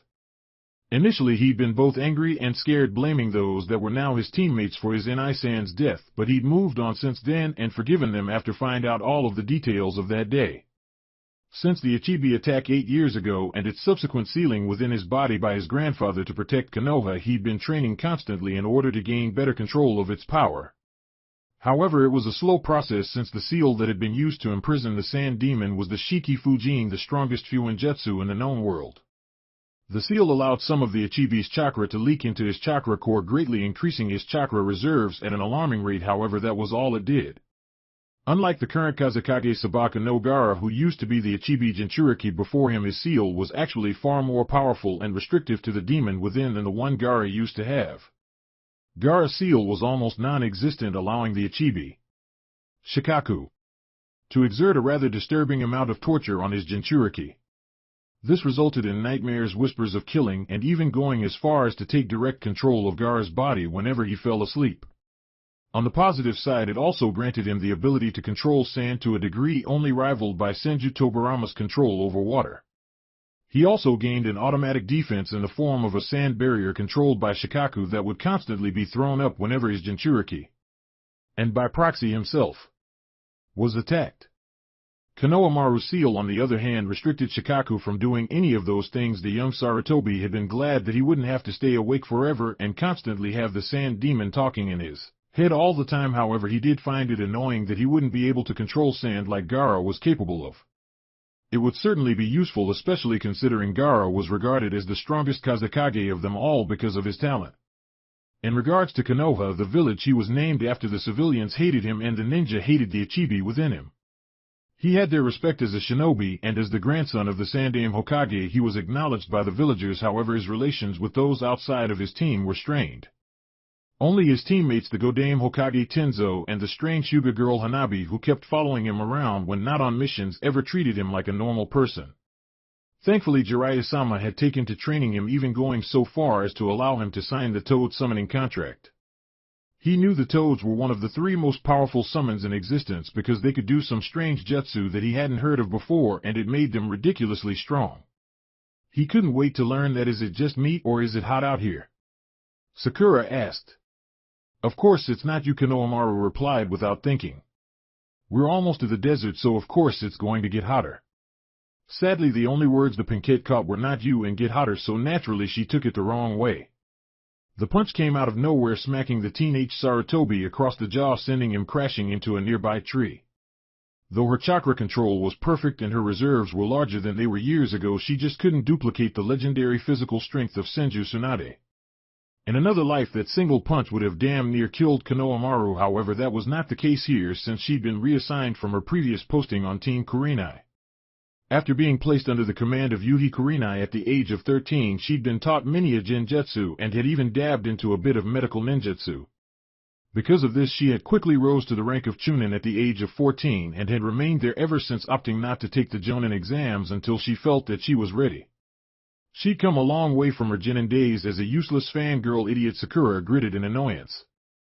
I swear he's almost as bad as Naruto was. What did I say? Konoamaru asked as he pulled himself together. HN was Sasuke's response.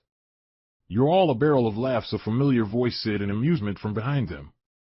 That's Kakashi thought as he turned swiftly. Hashigaki Kisame, it was indeed the blue-skinned swordsman. But that means... Hello Sasuke, a calm voice spoke up, catching their attention.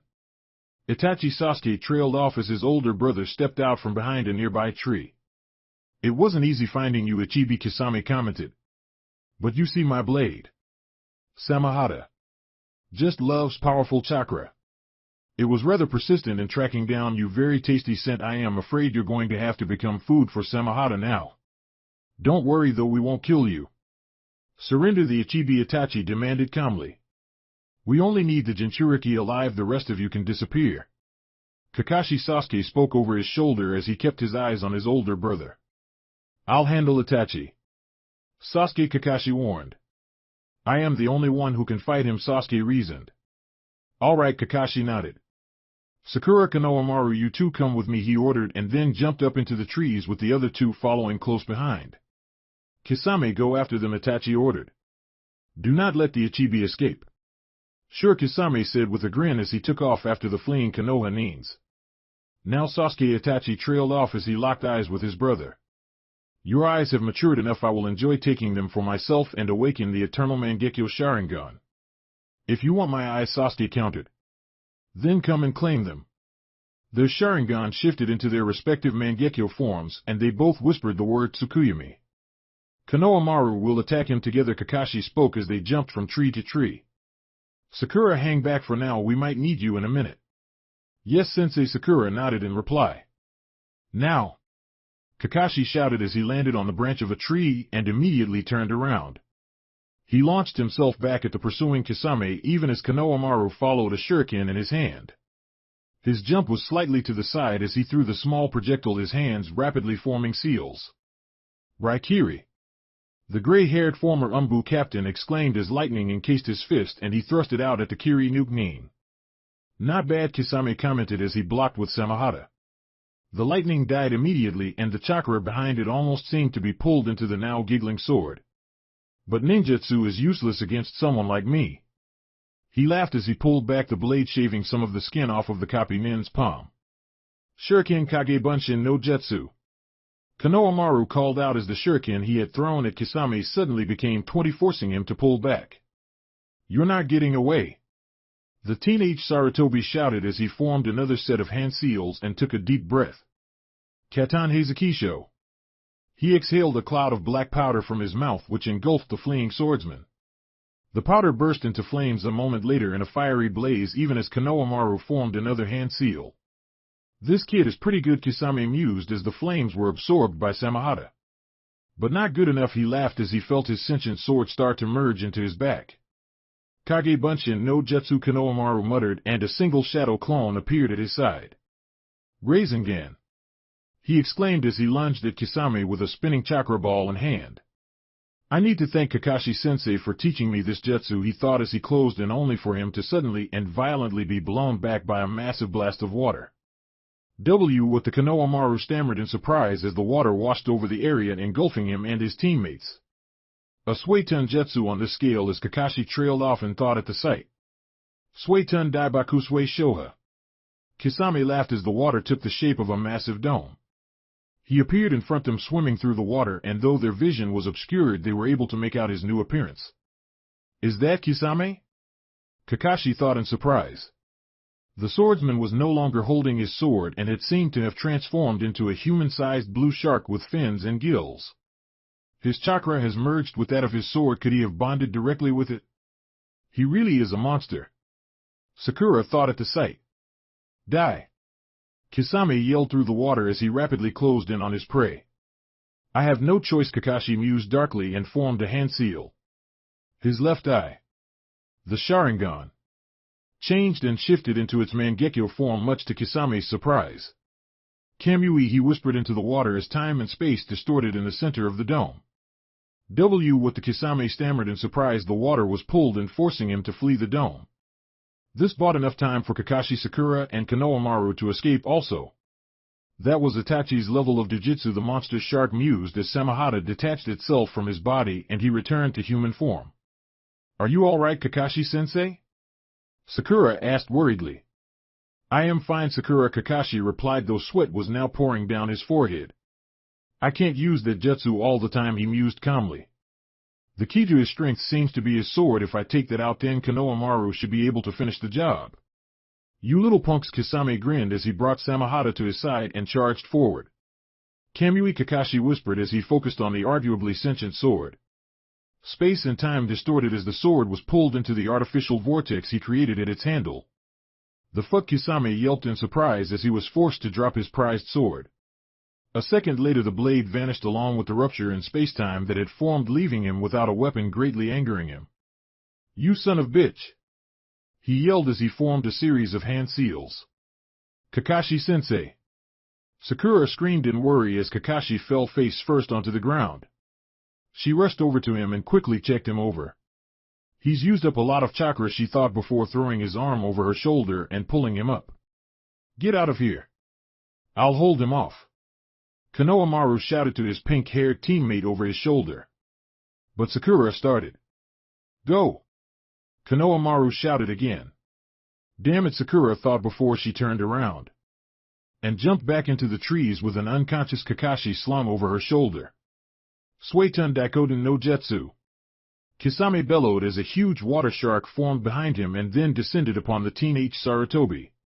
Konoamaru cursed in thought as the water shark struck down on him with an echoing splash. Silence soon followed as the water level receded and Kisame watched with great satisfaction when the lifeless form of the Ichibi Jinchuriki floated face down in the water. The annoying little shit was weak after all. This brat cost me Samahata, so I'll enjoy watching as the demon is ripped from his body. Not too far away, Konoamaru landed on a tree branch and looked back at the battlefield. I hope my shadow clone fooled him, he thought before dropping down to the ground below. Even I was almost unable to catch that last move of yours, spoke a familiar monotone voice from behind him. Shit, Konoamaru cursed as he quickly turned to see the infamous Uchiha Itachi standing not too far away. What are you doing here? What happened to Sasuke? I am merely a clone, Itachi told him before he burst into dozens of black crows. Genjutsu, Konoamaru thought as he formed a hand seal. A pulse of chakra shattered the illusion, however the crows still remained, much to his surprise and mounting worry. It was common knowledge that Itachi was a master of genjutsu that was said to be unrivaled in that particular field and could cast his illusions with a single glance. I didn't confront you so we could fight, Itachi explained as his upper body reformed from several crows. I came to give you something, he continued as one of his crows suddenly dived right into Konoamaru's mouth. What did you just do to me? Konoamaru rasped out, trying not to puke. Just something that may be needed in the near future, Itachi replied before he burst into crows again and flew away. We will not meet again. What the hell was that about? Konoamaru thought as he felt the genjutsu finally break. I'll worry about it later, for now I need to catch up with the others. Sakura Kakashi rasped out as he regained consciousness. What happened? You passed out after using some kind of jutsu, Sakura replied in relief as they stopped in a clearing. You had me scared there for a moment. I am fine, though I will probably be bedridden for a while after this, Kakashi reasoned. It seems I've been neglecting my chakra control if using Kamui twice can drain me so much, he added in thought. Where are Konoamaru and Sasuke? He stayed behind, Sakura stammered out with tears falling freely down her face. Actually, I am right here, Konoamaru answered as he stepped out from behind a tree. But thanks for caring, he added with a wide smile. But that's not, Sakura stuttered in response. I made a shadow clone and pumped it full of Shikaku's chakra. I pulled a switch and then escaped. Judging by the fact that they haven't dispelled it yet, I'd say they bought it, Konoamaru explained. It's probably best if I don't mention Itachi for now. And Sasuke? Kakashi inquired. I haven't seen him, Konoamaru replied grimly. I see, Kakashi nodded before standing back on his own 2 feet. I'll go back and look for him. I want you two to head for Suna right now and don't stop running until you get there. There's always a chance that Kisame will discover your clone is a fake and then come after you again. The same trick won't work twice either, so our best bet right now is to get you as far away from him as possible. We can't just leave you and Sasuke-kun, Sakura spoke up. I am giving you two a direct order, Kakashi told them. Get going now. Those who disobey orders are trash, but those who abandon their comrades are worse than trash, Konoamaru said after a moment of silence. How can you expect us to follow that order knowing that we'd be leaving you to die out here? Have some faith, Kakashi responded. I've lost one student already because of my negligence and I won't lose another. You two head for Suna, Sasuke, and I will catch up later. I'll hold you to that, Kakashi-sensei, Konoamaru nodded before turning away. Come on, Sakura, he said to the Pinkette. But Sasuke-kun is still, Sakura started. He'll be fine, Konoamaru reassured her. If there's one thing I've learned since I joined this team, it's that the Uchiha team just refuses to die. He'd been put under the Genjutsu Tsukuyami. Before, however, this time it was different and far more dangerous. This time he wasn't some kid who had recently awoken the Mangekyo Sharingan. This time he was able to cast the exact same Genjutsu on Itachi the moment he was attacked, thus putting them on equal footing, so to speak. However, this also caused their Genjutsu and, more importantly, their minds to link in order to create this artificial world that they had found themselves in. The sky was blood red and the world around them was pitch black, giving the appearance of a horrific world. This wasn't like his first experience with this jutsu, because unlike last time, this world seemed to reflect both their minds instead of merely a world of Itachi's make. The sky was bleeding. He didn't pay attention to the bloody rain that started to pour down on him when he spotted Itachi standing not too far away. The older of the two Uchiha seemed unconcerned at the state of the world they had found themselves in and turned to face his younger brother. Both of their Mangekyo Sharingan were crying tears of blood now as a symbol of both their pain. Enough, Sasuke said finally as the world around them started to fracture. I've had enough of your illusions. The world around them shattered and they found themselves back in the forest where they began. Let's settle this once and for all. Very well, Itachi responded in monotone as he quickly formed a hand seal. Katan Bukaki no Jutsu. A moment later he exhaled a rather large fireball at the younger Uchiha. Katan Bukaki no Jutsu. Sasuke countered with the same jutsu. The two fireballs met in a blaze, one trying to overpower the other until it quickly became clear that they had reached a stalemate. Amaterasu, they both whispered as black flames were added to the inferno. You've come a long way, Sasuke, Itachi mused in approval as the two were forced apart or risked getting caught by the unquenchable flames. This should be enough, Sasuke thought upon seeing the firestorm the two Uchiha brothers had created in this personal war of theirs. Katan Goryoka no Jetsu, he exclaimed as a pair of orange fire dragons exploded from his mouth at the darkening sky. What is he doing? Itachi asked in thought at his brother's actions. He just used up a large amount of chakra to do that, but I don't understand what he wishes to accomplish. This is the end, Sasuke declared as darkened clouds formed above them with lightning lancing down at the ground. Be gone with the sound of a thunderclap, Karin, he called out as lightning struck down upon Itachi's position in the shape of a dragon-like beast. That's natural lightning, Itachi realized as the attack descended upon him. Susanoo, he whispered just as it hit, causing a massive blast that reduced everything within a half a mile into dust. That Sasuke trailed off as the attack died down and the clouds started to clear. Itachi stood unharmed, though blood was now dripping from his mouth and he appeared to be sweating from overexertion. However, what caught the younger brother's attention was the massive red ethereal god resembling a Yamabushi that now encased his form, wielding a sword, a shield, and a jar in its three hands. So you really do have that jutsu after all. This is the third jutsu granted by Mangekyo Sharingan requiring the usage of both eyes, Itachi explained. You should feel honored to see it in its full glory, little brother. Well, if that's how you want to play, then fine, Sasuke glared back as purple chakra exploded from his form and created a large armored humanoid figure with three hands similar to the one Itachi had formed, only instead it held a bow, an arrow, and an orb. Susanoo, Sasuke proclaimed as he loaded an arrow into the bow. Incredible, Itachi commented. You also became able to use this jutsu. My hatred has made me strong, Sasuke spoke with a glare. Die, Itachi, he shouted as he fired the loaded arrow. Itachi brought his shield up, deflecting the arrow with an echoing bang, and then swiped at Sasuke across from the side in a wide arc. Sasuke jumped back to evade the sword as he quickly loaded another arrow and fired this time at the head of Itachi's guardian deity. It struck true and tore right through it, breaking its head like glass, only for it to reform a moment later. That's not enough, little brother, Itachi spoke, though it was clear that they were both tiring. They both knew that this was a battle of attrition now, with the winner being the one with the greater stamina. It was only a matter of time before one of them would run out of steam, and then it would all be over. Itachi quickly renewed his attack and impaled Sasuke's spirit warrior through the chest, cutting right through its armor. The sword and shield that Itachi wielded, though, were the legendary Tatsuka no Tsurugi and Yata no Kagami, known for being the ultimate sealing blade and unbreakable shield of the Uchiha clan. Sasuke was surprised when his Susanoo was pulled into Itachi's sake jar and forced to jump back. When he landed, he quickly reformed his Susanoo as Itachi slowly made his way towards him. Damn it, Sasuke cursed as he felt his newly formed Susanoo dissipate. I am out of chakra, he realized as he strained to keep himself standing. This is the end, Sasuke, Itachi breathed as his own Susanoo faded away. He lifted his hand towards Sasuke's face and shakily walked towards his younger brother.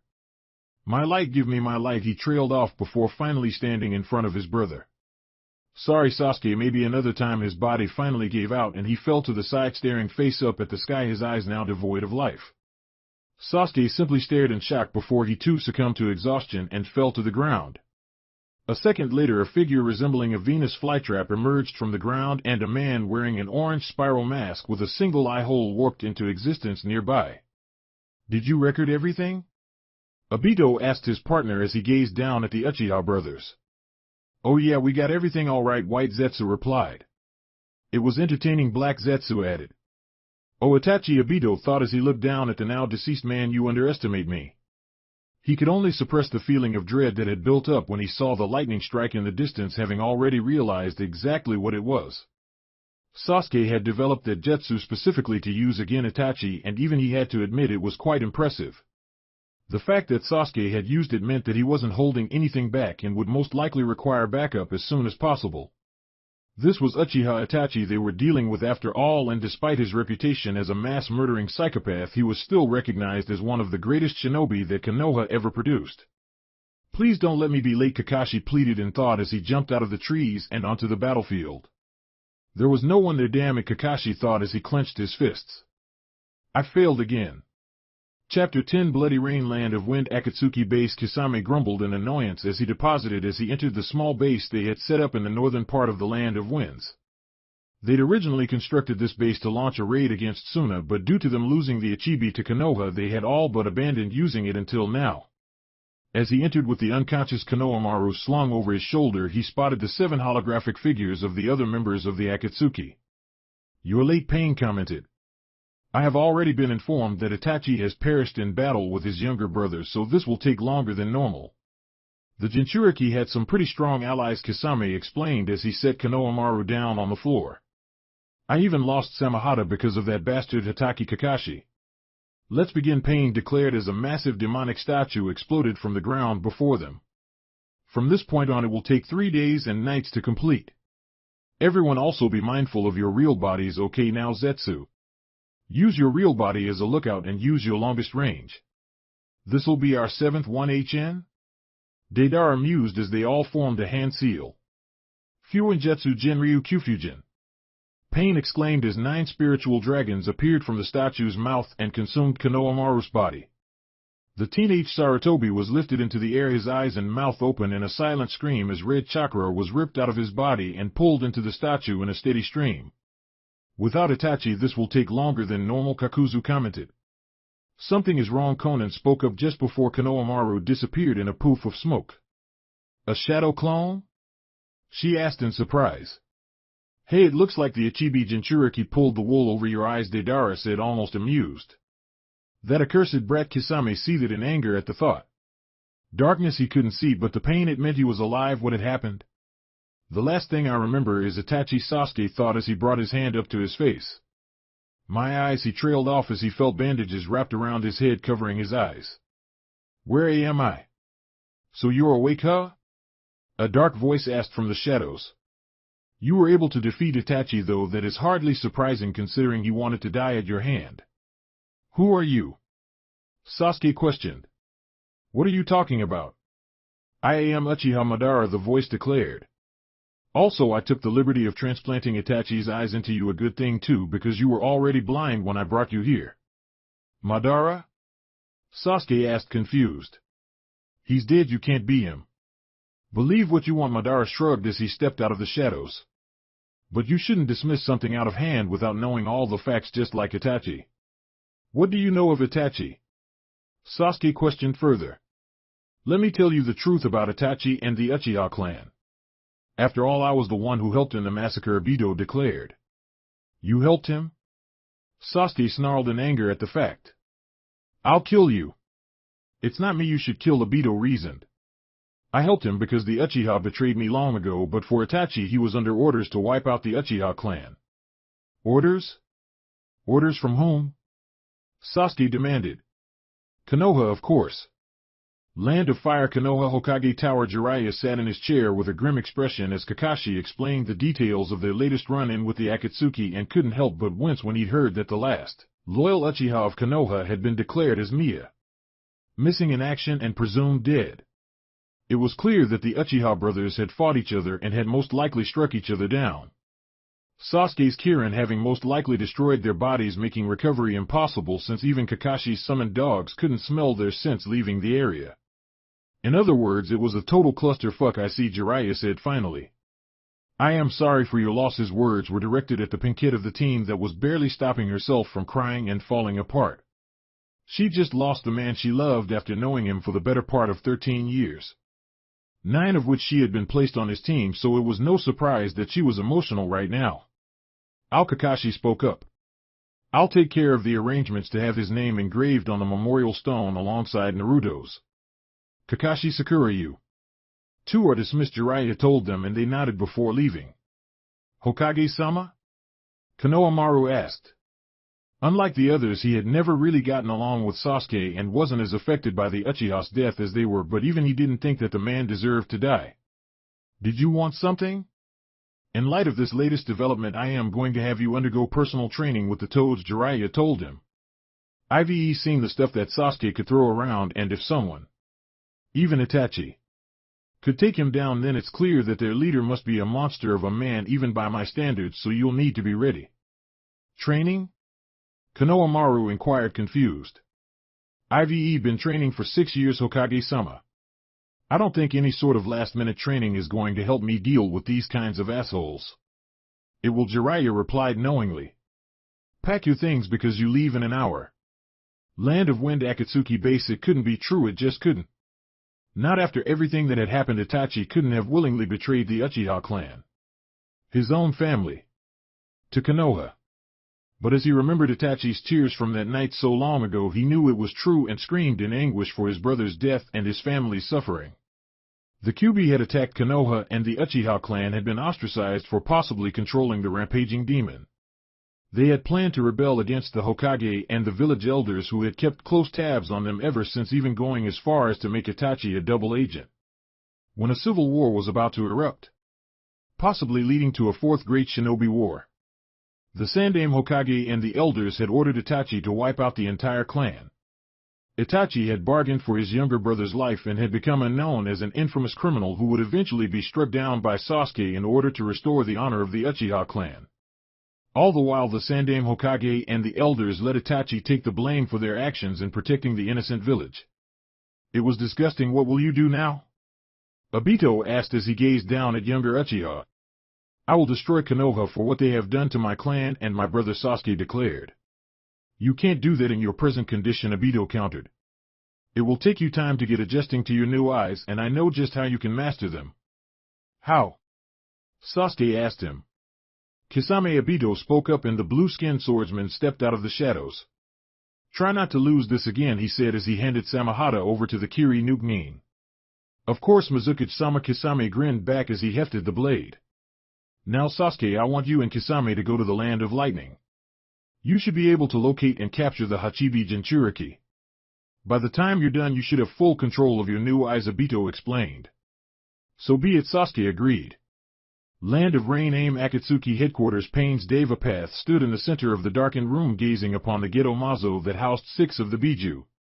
Madara had said that Kisame and his new apprentice Uchiha Sasuke would capture the Hachibi from Kumo, leaving only one other target for him to collect. The Hachibi belonged to Konoha, so the older Uchiha had thought that Pain would like a shot at taking down Konoha while he was hunting the Hachibi. But he knew that Konoha wasn't a village to be underestimated. After all, they had stood as the strongest of the shinobi villages since the founding era. It also had a habit of producing monster-like shinobi such as Jiraiya-sensei and Namikaze Minato, the latter of which was someone whom even Pain admitted was quite skilled. The fact that the Hachibi Jinchuriki had duped Kisame into capturing a shadow clone instead of the real one was testament to that fact. Pain. Konan spoke up as she entered the room.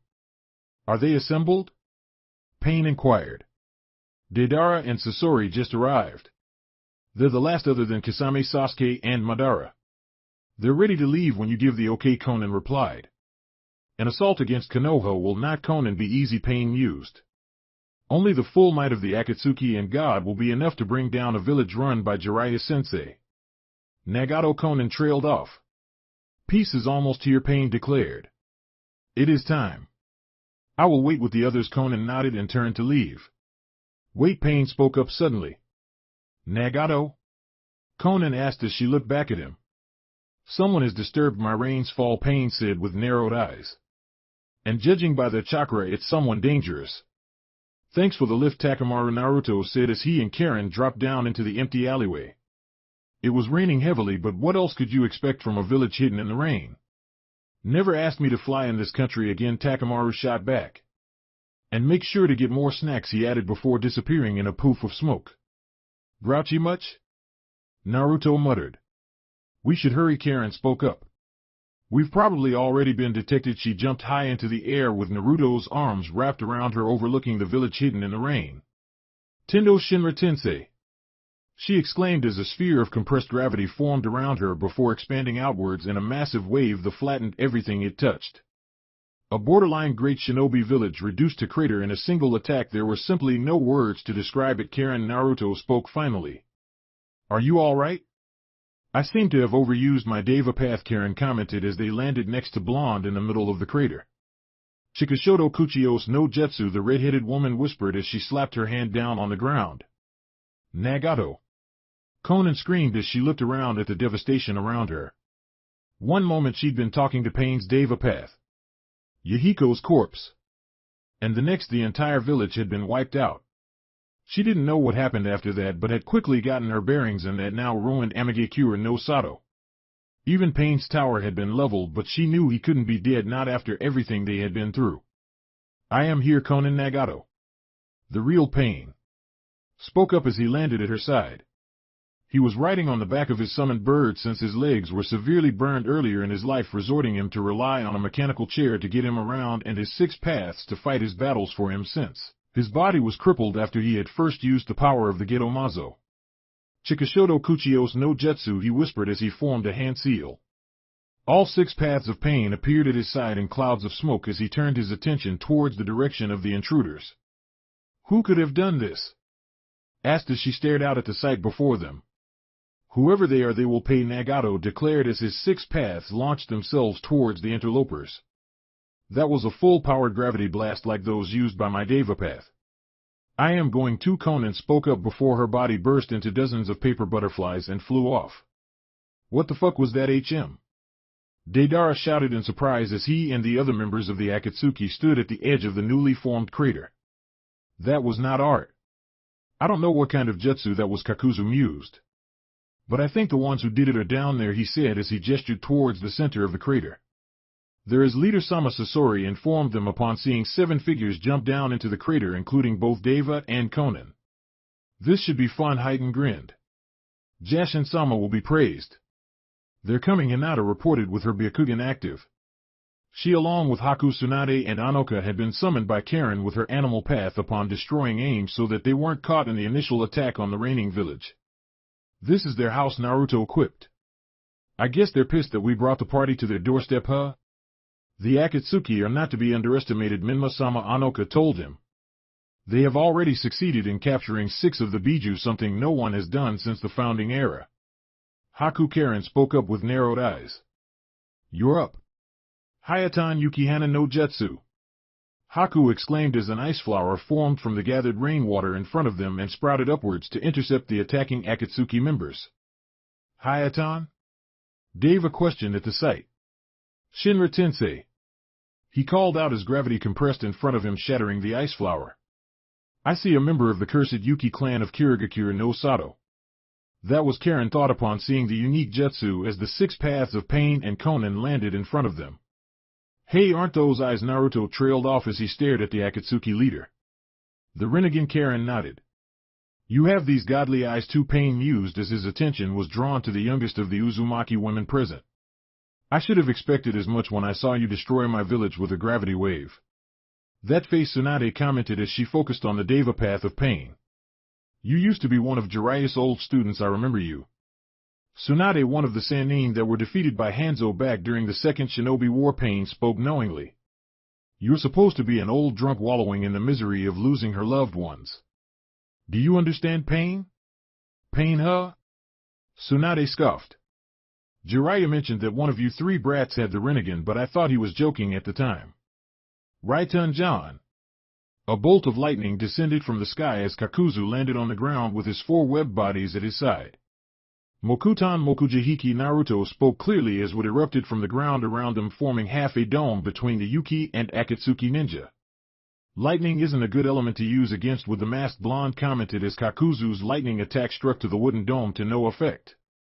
That was the Shodai Hokage's Mokuton, Pain thought at the sight. Another member of the Senju clan, perhaps?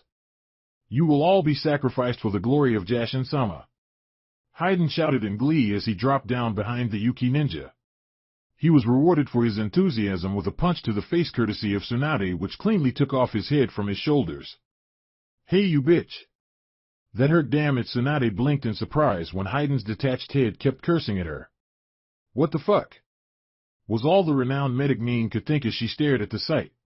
She'd seen some crazy shit over the years, but fact of life that she had accepted was that if your head was not connected to your body, then you were dead, end of story. Even she wouldn't be able to stay alive after having her head taken off, and yet this immortal seemed to still be ranting. A sudden flicker of white caught her attention as a bird-like creature made of white clay flew by her face. Katsu! Deidara exclaimed from his place atop a large clay dragon as the clay bird exploded in the medic-in's face. Art is a blast. He laughed as Tsunade jumped out of the smoke with her wounds rapidly healing. Your orders, Leader-sama? Sasori inquired. Kill them all, Pain replied calmly. I will add their bodies to my collection, Sasori nodded as he threw off his Akatsuki cloak to reveal the scorpion puppet. Hiriko. That he was encased in. Karin, pull back and deal with the one flying above us. Haku Anoka, I leave that scorpion thing to you, Naruto ordered. Hinata, the paper angel is yours. What about the guys with the Rinnegan? Even you can't take on 6 of them at once, Karin countered. Shouldn't I be the one to face them? Actually, yes, I can, Naruto responded. And I am the best choice because I've fought you more than anyone else for almost 9 years now. Unlike his days as a naive genin, this was not an empty boast or even a stroke of arrogance like that of his former Uchiha teammate. This was a fact that he stated with absolute certainty, meaning he honestly thought that at this point he could take on just about anything the world could throw at him. 6-on-1 was a fair fight as far as he was concerned because anything less wouldn't be a challenge. Even if the enemy did have the Rinnegan, so you wish to challenge me? Pain asked the masked blonde. I will show you true pain. Let's go wild. Chapter 11 Rain and Tears. Land of Rain. Aim outskirts. Yuga. Hinata had always been a shy girl due to her childhood as the weak heiress of the Hyuga clan. Her family had always considered her to be useless and had planned to replace her with her younger sister Hanabi. Her cousin Niji blamed her for Kumo's attempt to kidnap her to acquire the Byakugan, which resulted in his father's death on her 3rd birthday 18 years ago. Ever since she had left Konoha and joined up with her Naruto-kun, she had never once regretted her decision because she honestly believed that they were making a difference in the world. She swore that never again would someone have their family turn against them if she could help it, like her own family had done to her. The Hyuga clan was divided, with the main house having enslaved their branch house cousins. When it was all done, there would be no more slavery in this world because she would make sure of it. You dare to attack our village? Konan sneered down at the Hyuga kunoichi below as she hovered in the air with wings of paper sprouting from her back. You bring war upon us, and what is it for? You are collecting the Biju, Hinata responded. That is an act of war in itself that could bring about the destruction of this world. We are here to stop you and free the Biju from their enslavement. You are a fool, Konan said as she burst into paper. Shikigami no Mai. She's turned herself into paper, Hinata mused as her white eyes narrowed. What a very strange jutsu. Be gone from here, Konan spoke clearly as the papers surrounded the Hyuga kunoichi and started to burn. They're explosive tags. Hinata's eyes widened in surprise as the papers exploded.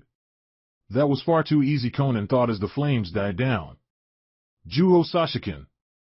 Hinata exclaimed as she appeared behind the paper angel-like woman with a pair of chakra lion heads encasing her fists. She tore right through Konan's body and fell back down onto the watery surface below. It wasn't enough. She must have substituted with a water clone, Konan realized. It seems we've reached a stalemate, Hinata commented. Not quite, Konan countered and held up her hand.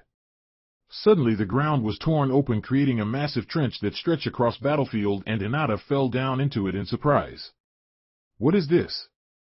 Hinata asked in thought before she focused her eyes on the walls of the trench. This whole area is littered with explosive tags. Indeed, the walls of the trench were covered in thousands of explosive tags that suddenly peeled off and flew at her. Hakusho Kaiten. She called out as chakra started to spin around her, deflecting the explosives.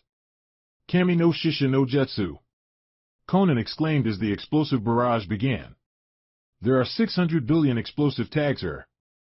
Enough for 10 minutes of non-stop explosions.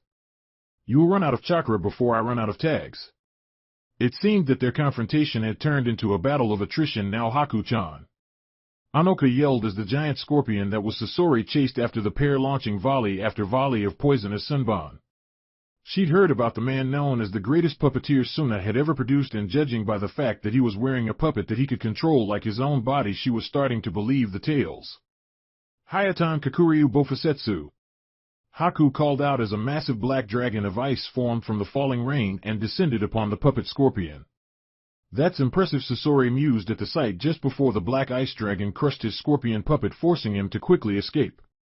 I like that puppet, he commented as the dust cleared to reveal his young face. What the hell? Anoka blinked in surprise. Why do you look so young? She asked, having known for a fact that the man was supposed to be older than her.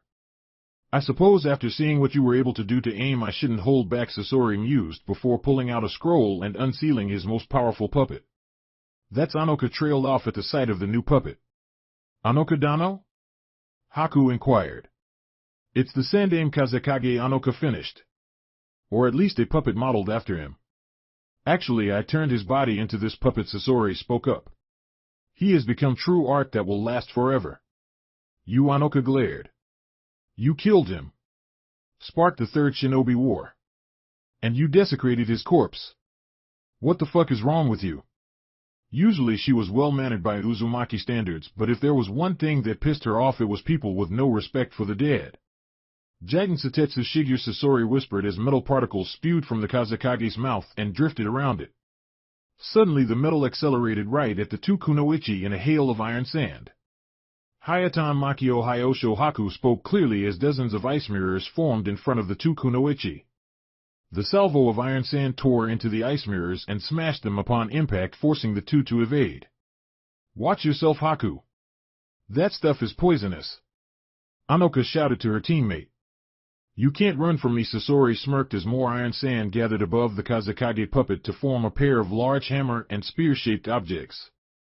Jiten Satetsu Keshu, the command echoed across the watery battlefield as the spear lanced out, carving through the air like a knife through butter, forcing Haku to dodge. You're both going to die here, he said calmly as the hammer struck down on Anoka's location. Anoka Dano! Haku yelled at the sight of her teammate being crushed. Foolish girl, Sasori commented without a care. You should have run a moment later. The air suddenly grew heavier as the iron sand was pushed away by what he recognized to be a shockwave. What is that? He asked in thought as Anoka stood unharmed, encased in a blue aura that had taken the shape of something resembling samurai armor. Rei no Yoroi, the Uzumaki kunoichi declared. Anoka Dano? Haku asked in surprise. What is this? Her chakra is different, and what is that jutsu? What is this? Sasori questioned. This is a kenjutsu I developed over the years, Anoka explained. As long as it's active I cannot be harmed. Of course, she wasn't mentioning the reason it was classified as a kenjutsu. This specific jutsu required a lot of chakra to maintain and would quickly drain the reserves of any normal shinobi or kunoichi in a matter of minutes if not seconds. Luckily, as an Uzumaki in the prime of her life, she had chakra to burn, even though her reserves weren't anywhere near the level of Senju Hashirama or Uzumaki Naruto. Those two were in a league of their own when it came to chakra levels. Jiten Satetsu Kaiho. Sasori called out quickly as he gathered iron sand above them. The metal suddenly branched out before descending on the two kunoichi in a massive screen of approaching death. Stand back, Haku, Anoka ordered as the metal branches grew closer. As Haku pulled back to the safety of her mirrors, Anoka disappeared in a burst of speed and reappeared right in front of the Kazekage puppet. No! Sasori shouted. Ken no Hikari! Anoka exclaimed as her right fist glowed white just before she slammed it into the face of the Sandaime Kazekage. The puppet shattered like glass as a massive blast of chakra tore through it and then continued on, carving up the landscape in a storm of destruction. Sasori trailed off in mounting anger. That was my favorite puppet, he sneered before removing his Akatsuki cloak. IVE had enough of this little game. I will kill you both for this. You're welcome to try, Anoka shot back. That body, he couldn't have that. Sick, he turned himself into a living puppet, she thought as she stared at the man they had been fighting. I don't know what you've done to yourself, but it's not going to be enough to defeat us. Akahiji Hayaki no Son. Sasori laughed, seemingly insane, as he unsealed 100 puppets that quickly connected chakra thread to a hole in his chest. I once destroyed a country with these. What do we do, Anoka Dano? Haku asked her teammate. I just need one shot, Anoka replied. Stay back and let me handle this. Okay, Haku nodded before jumping back a considerable distance. Kuchios Yuzu no Tsurugi, Anoka spoke as a stunningly beautiful double-edged sword appeared in her left hand in a flash of blue light. She raised it high as 20 of the gathered puppets descended upon her. Die! Sasori shouted in glee. Suetsukata Hanoka whispered as she raised her sword up and then brought it down in a wide arc. The ground split open as all 100 puppets simply shattered before their remains clattered to the ground. Incredible. IVE never seen Anoka Dano fight for real before, though I knew she was strong. I never expected this, Haku mused in wonder. Impossible, Sasori thought as he watched his prized puppet army be wiped out in an instant. Who is this girl? This is your end, Anoka declared before rushing right at Sasori. Stay back. Sasori yelled as he unleashed a blast of fire from his wrist-mounted flamethrowers. That's not going to work. Anoka shouted back as her spirit armor deflected the flames. It's over. Her words rang true as she embedded her sword right in the puppeteer's chest, causing his body to shatter like glass. After taking a moment to confirm her kill, Anoka released her spirit armor and collapsed to her knees in exhaustion. Are you all right? Haku asked her. I'll be fine, Anoka replied. I just need to rest for a bit. Art is a blast. Deidara laughed as his airborne clay dragon turned to spew a barrage of small clay orbs at the Rinnegan bearer. That's Bakuten, Karin thought as she manipulated the gravity around her to keep her in the air. Pitiful, she muttered as the bombs surrounded her.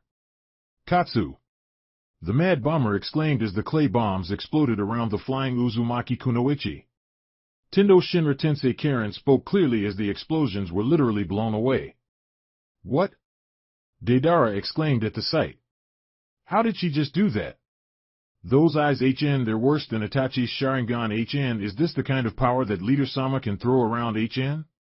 Enough of this game, Karin said with a hint of annoyance in her voice. Tendo Bancho Tenin, she spoke with her arm raised.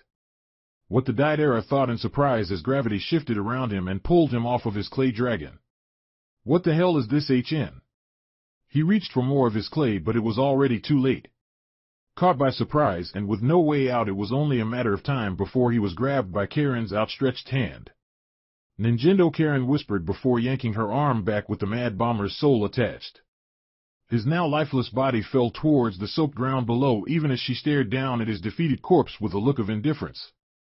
The man was weak just like many others that she had encountered, though to be fair her standards were quite high when it came to worthy opponents.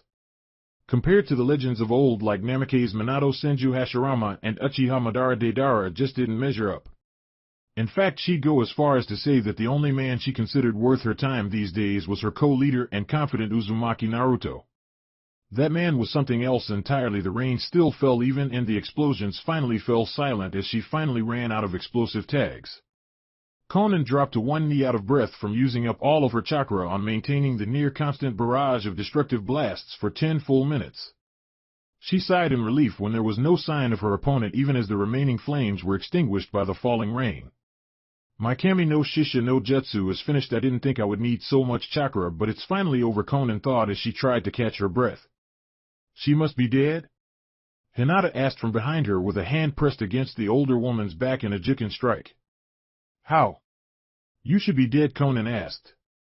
I went over this plan, did countless simulations, it should have worked, nobody could have survived. You almost killed me, Hinata gritted out as she felt the last of that chakra dissipate from her system. Naruto-kun, it's a good thing you sealed some of that chakra in me or I wouldn't have survived, she thought as she looked over at Konan. You know, if things had been different we could have worked together to bring about a peaceful world. Peace, so you really are the same as me, Konan whispered as the last of her life left her. I hate this, Hinata thought as held the older woman's broken body. I hate this world where killing and death is everywhere. I am sorry, I am so sorry. Later she couldn't tell if it was the rain or if she was crying. You really are, his granddaughter Kakuzu commented as the legendary medic pummeled her water mask into dust. But your jutsu are nowhere near his level despite being his descendant, nor do you have his bloodline. How do you know my grandfather? Tsunade questioned. He defeated me long ago, Kakuzu admitted. He was the first Konoha shinobi I ever fought. That's impossible, Tsunade countered. You'd have to be 100 years old. I have found ways to prolong my life, Kakuzu chuckled. Some would call me immortal, though we both know there is no such thing. If you really fought my grandfather, then I'll just have to finish what he started and kill you here. I don't care if you're immortal or not, Tsunade before running right at them.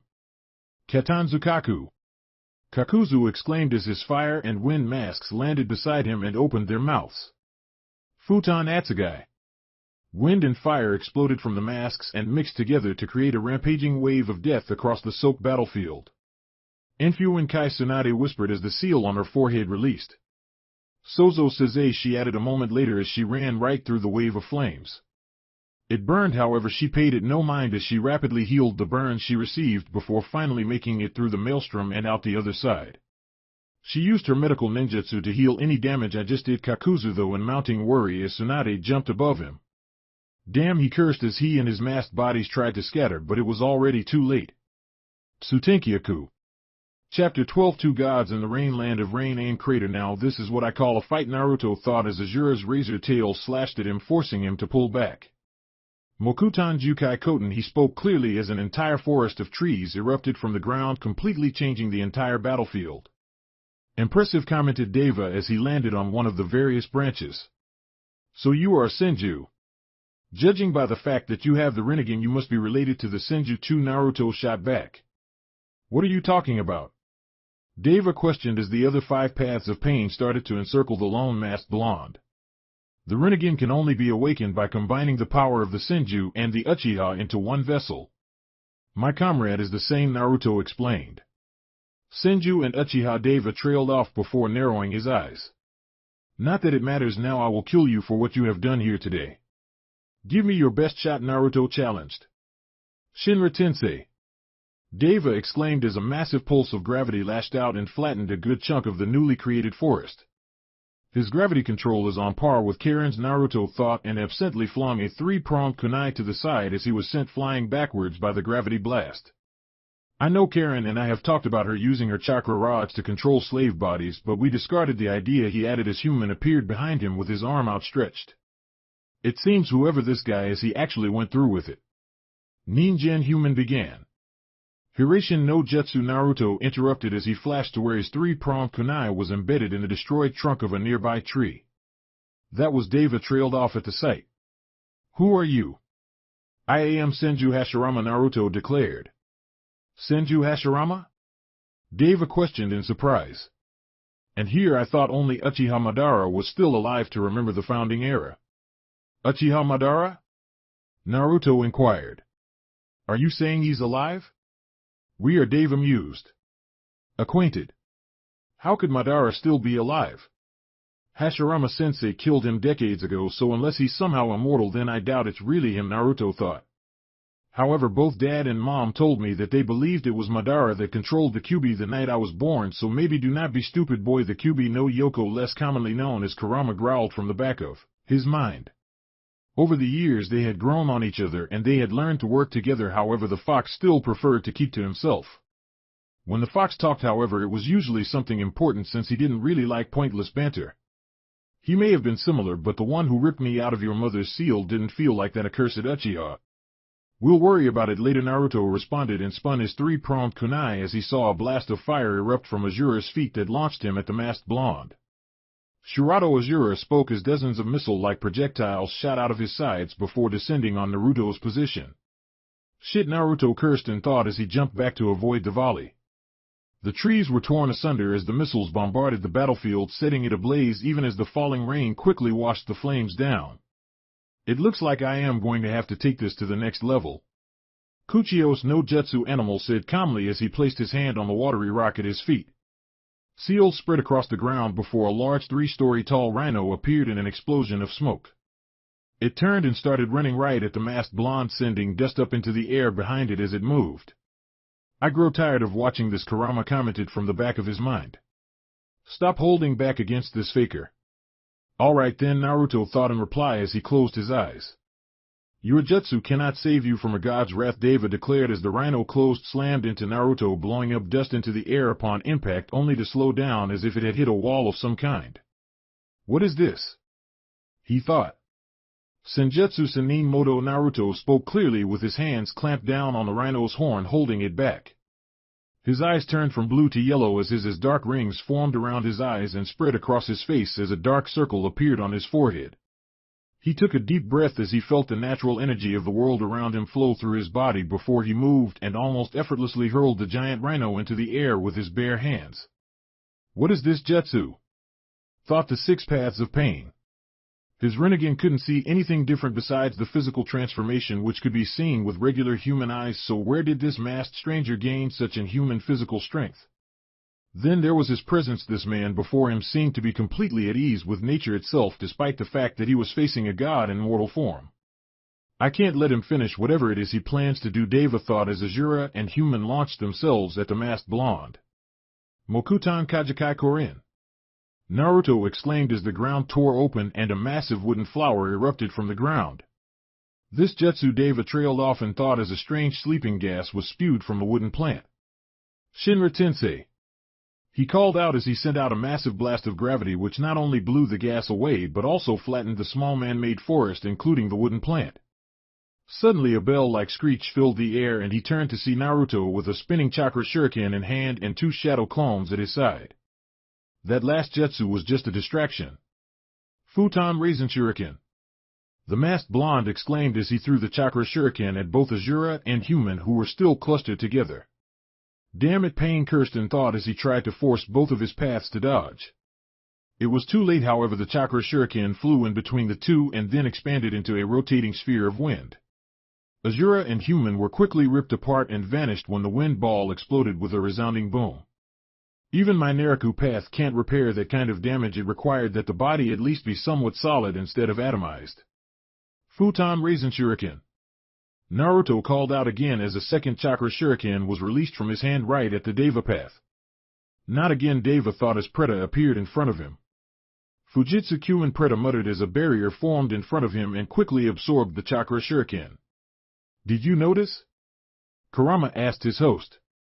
Yeah, Naruto replied and thought. Each of these bodies are only using one path each. Don't underestimate him, Kurama said in warning. He may be a faker like that cousin of yours, but his eyes are still strong enough to challenge you. The Rinnegan really is something else, huh? Naruto thought as he quickly formed a set of hand seals. Mokuton Mokuryu no Jutsu!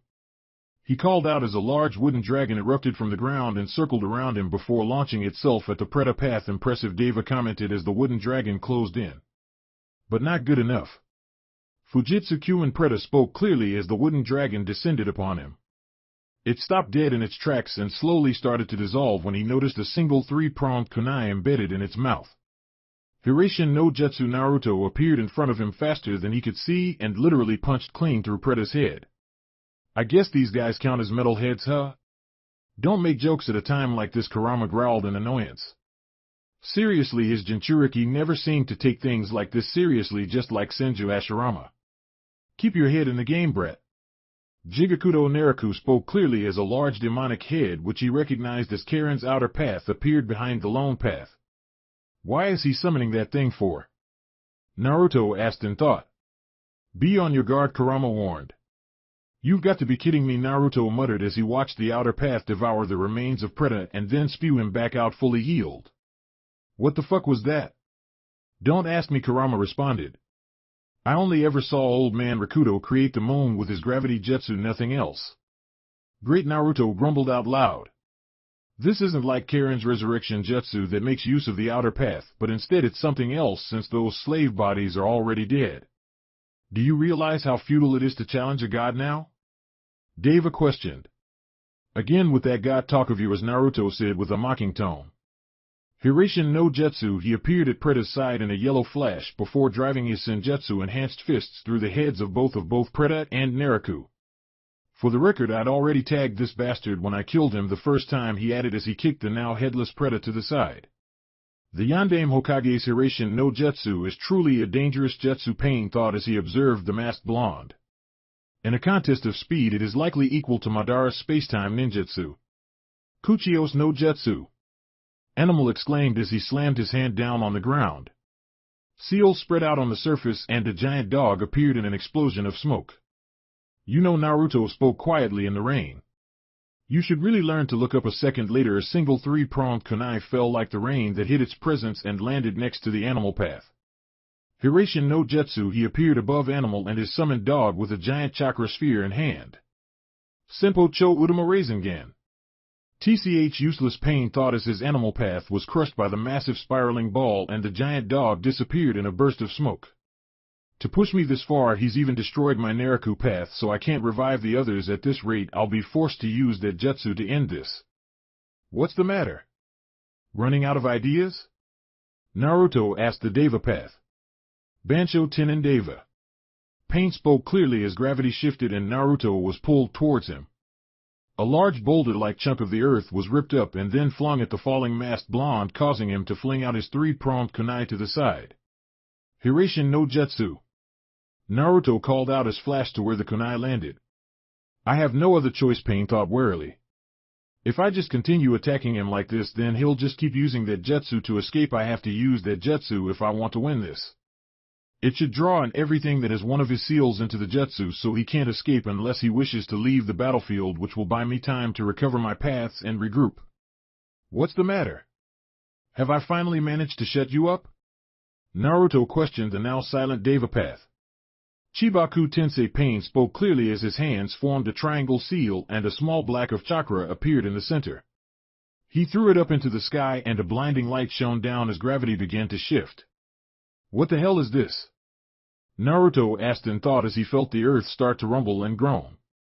This is the jutsu that old man Rakuto used to create the moon, Kurama replied. Shit, Naruto thought as the ground was torn apart and lifted up towards the black chakra gravity sphere. What the hell can I do? He's pulling in all of my Hiruzen kunai, and if I jump to the one I placed at the border, then by the time I get back he'll probably have fully recovered. Sage knows that there's a lot of dead people in this village that he can use for his little puppet jutsu after Karin reduced it to a crater. TCH, to think that even now you have to rely on me to get you through your battles, Kurama gritted in annoyance. Over the years he and Naruto had a better comradeship than his previous two hosts, but even still he hated to have someone use his power. Still, his current host was strong and could beat this faker without him, however that would take too long and he was growing tired of watching this farce. Synchronize your chakra with mine and let's finish this. Thanks, Kurama, Naruto said out loud with a smile as he was pulled up into the newly formed small moon that Pain had created. Silence finally, Pain thought as he turned away.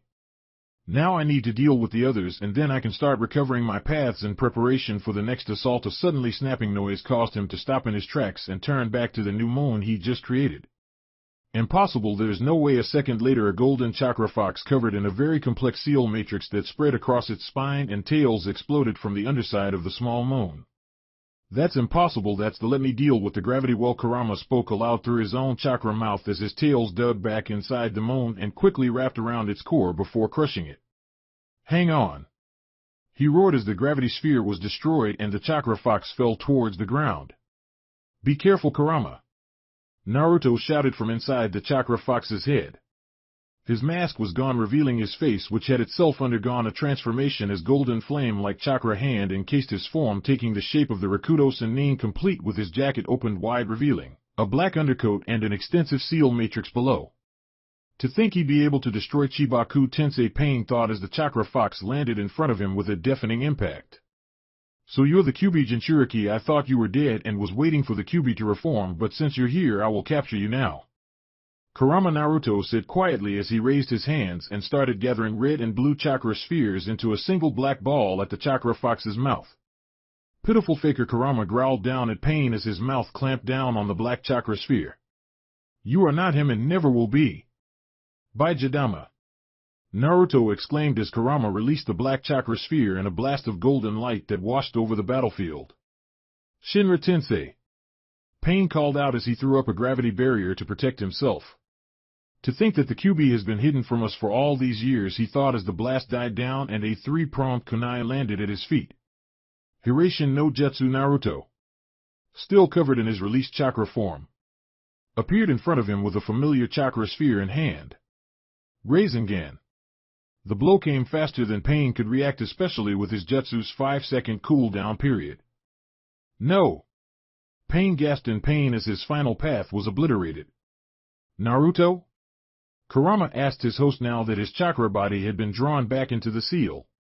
These were just slave bodies, Naruto thought in reply. If that's the case, then where's the real one?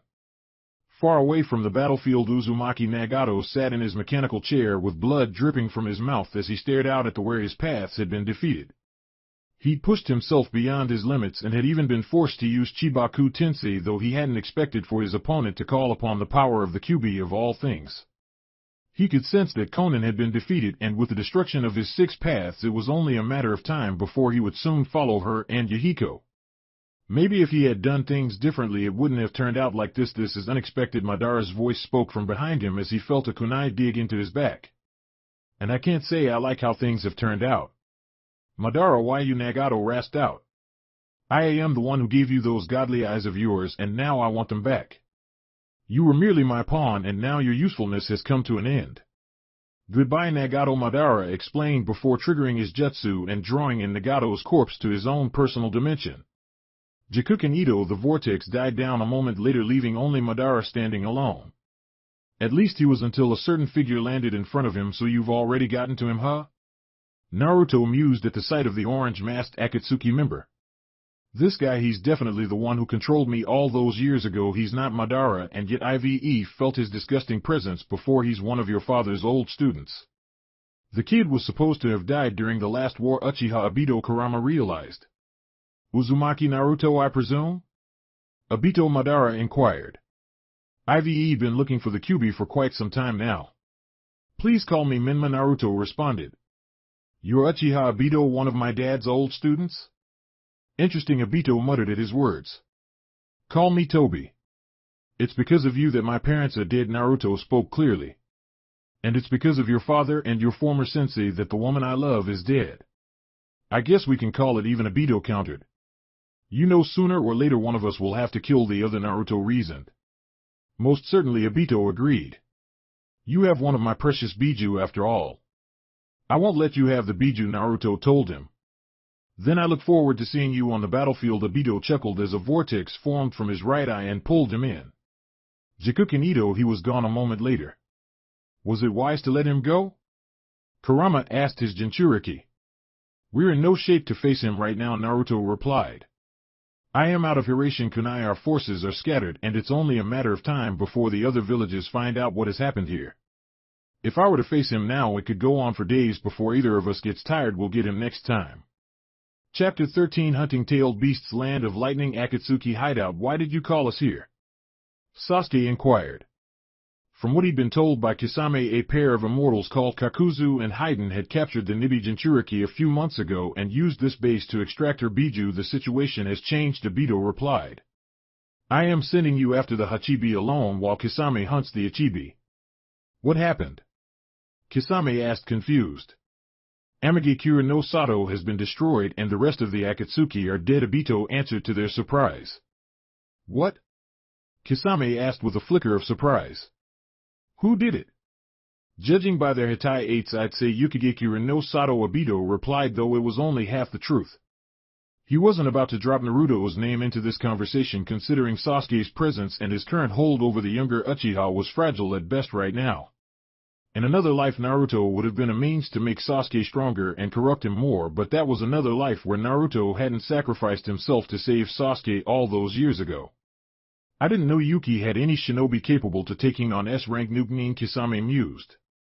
They've been isolated much like AIM used to be, so it's not really a surprise that they have a few capable shinobi amongst their ranks like Hanzo and Pain, Obito reasoned. I will personally deal with them later. As for now, we should continue gathering the remaining Biju. He would have to face Naruto himself in order to capture the Kyuubi, judging from his performance during his battle with the 6 Paths of Pain. The Ichibi Gaki, huh?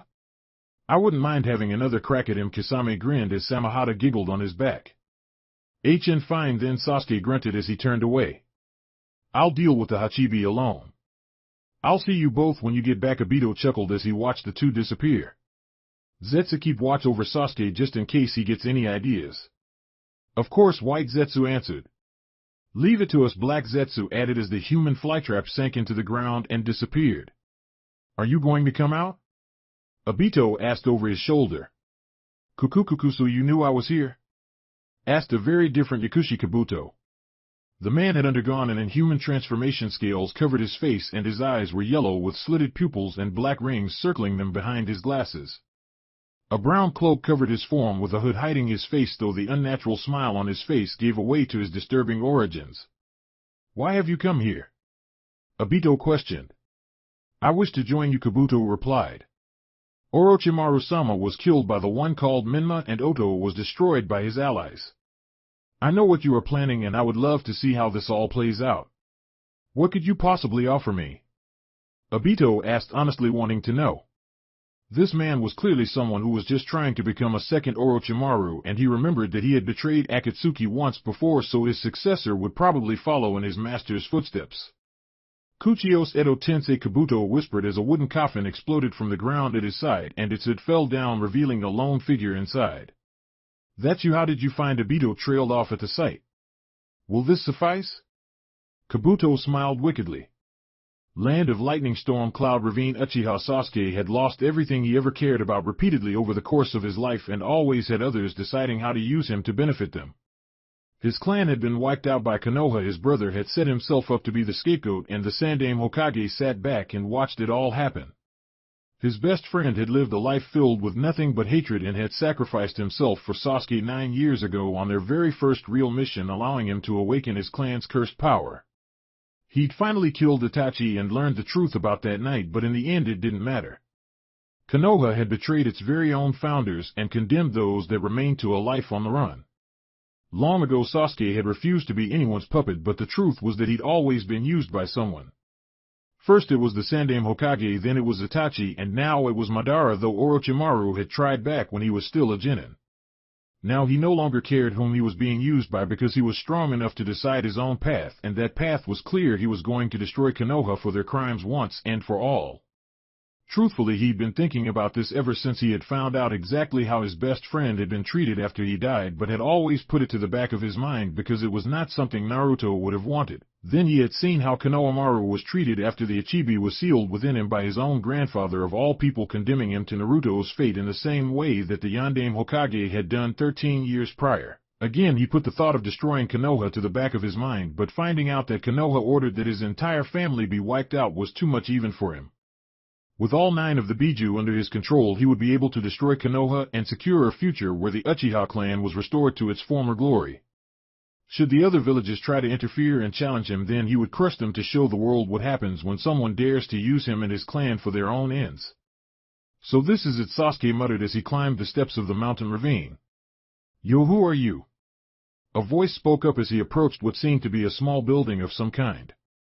"I am writing here." So Shu, a dark-skinned man with several tattoos on his body, was sitting on a small stool to the side of the dwelling with a notebook and a pencil in his hands. "Yatsuki Kirabi?" Sasuke inquired. "The Hachibi Jinchuriki?" "That's me, the Rat Pin Killer B." Kirabi replied. "Who's asking, fool, you fool?" "You're coming with me," Sasuke declared as his new Eternal Mangekyo Sharingan swirled into being. "Tsukuyami," he whispered as his eyes locked with the Hachibi Jinchuriki, causing the latter to freeze in place. That was too easy, the Uchiha thought before Kirabi quickly snapped out of it and threw the pencil he had been holding, infused with what he could tell as lightning chakra, forcing Sasuke to hastily dodge. "Genjutsu don't work on Jinchuriki who can control their Biju, fool, you fool," Kirabi told him. Amaterasu, Sasuke continued as black flames exploded from his eye and quickly burned Kirabi until he dissolved into ink. "An ink clone? When did he switch?" A moment later the Hachibi Jinchuriki reappeared from the side, closing in on the Uchiha, and suddenly drew 7 swords using his joints, forcing Sasuke back further. How can he use 7 swords like this? That's no normal Kenjutsu style, Sasuke thought before black flames sprang up around him in a protective circle. "Engine Koken no Tate," he spoke clearly. Kirabi pulled away. "Not bad," Kirabi commented. "But it's still so sad," he finished as he threw a pair of his swords right at Sasuke. "Susanoo," Sasuke declared as purple chakra exploded upwards around him and formed a large ethereal demonic humanoid that towered over the 2 combatants with a rotating black orb in its third hand. "Be this kid is an Uchiha, the Hachibi," Gyuki said from the back of his host's mind. "Don't underestimate him."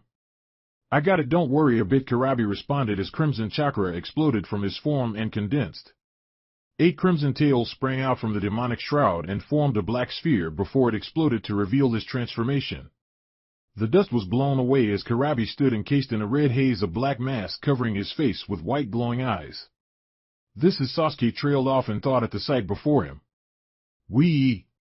Kirabi yelled as he lunged right at the spiritual deity. As he closed in, bones formed over his shoulder and spine, taking the appearance of an ox's head. "Lariat!" he exclaimed as he rammed the demonic skull right in Susanoo's face with an echoing impact that forced the ethereal demigod to recoil from the blow. The strength of an ox indeed, Sasuke thought as his Susanoo was pushed back and forced to quickly reform. Enjin Kagetsuchi.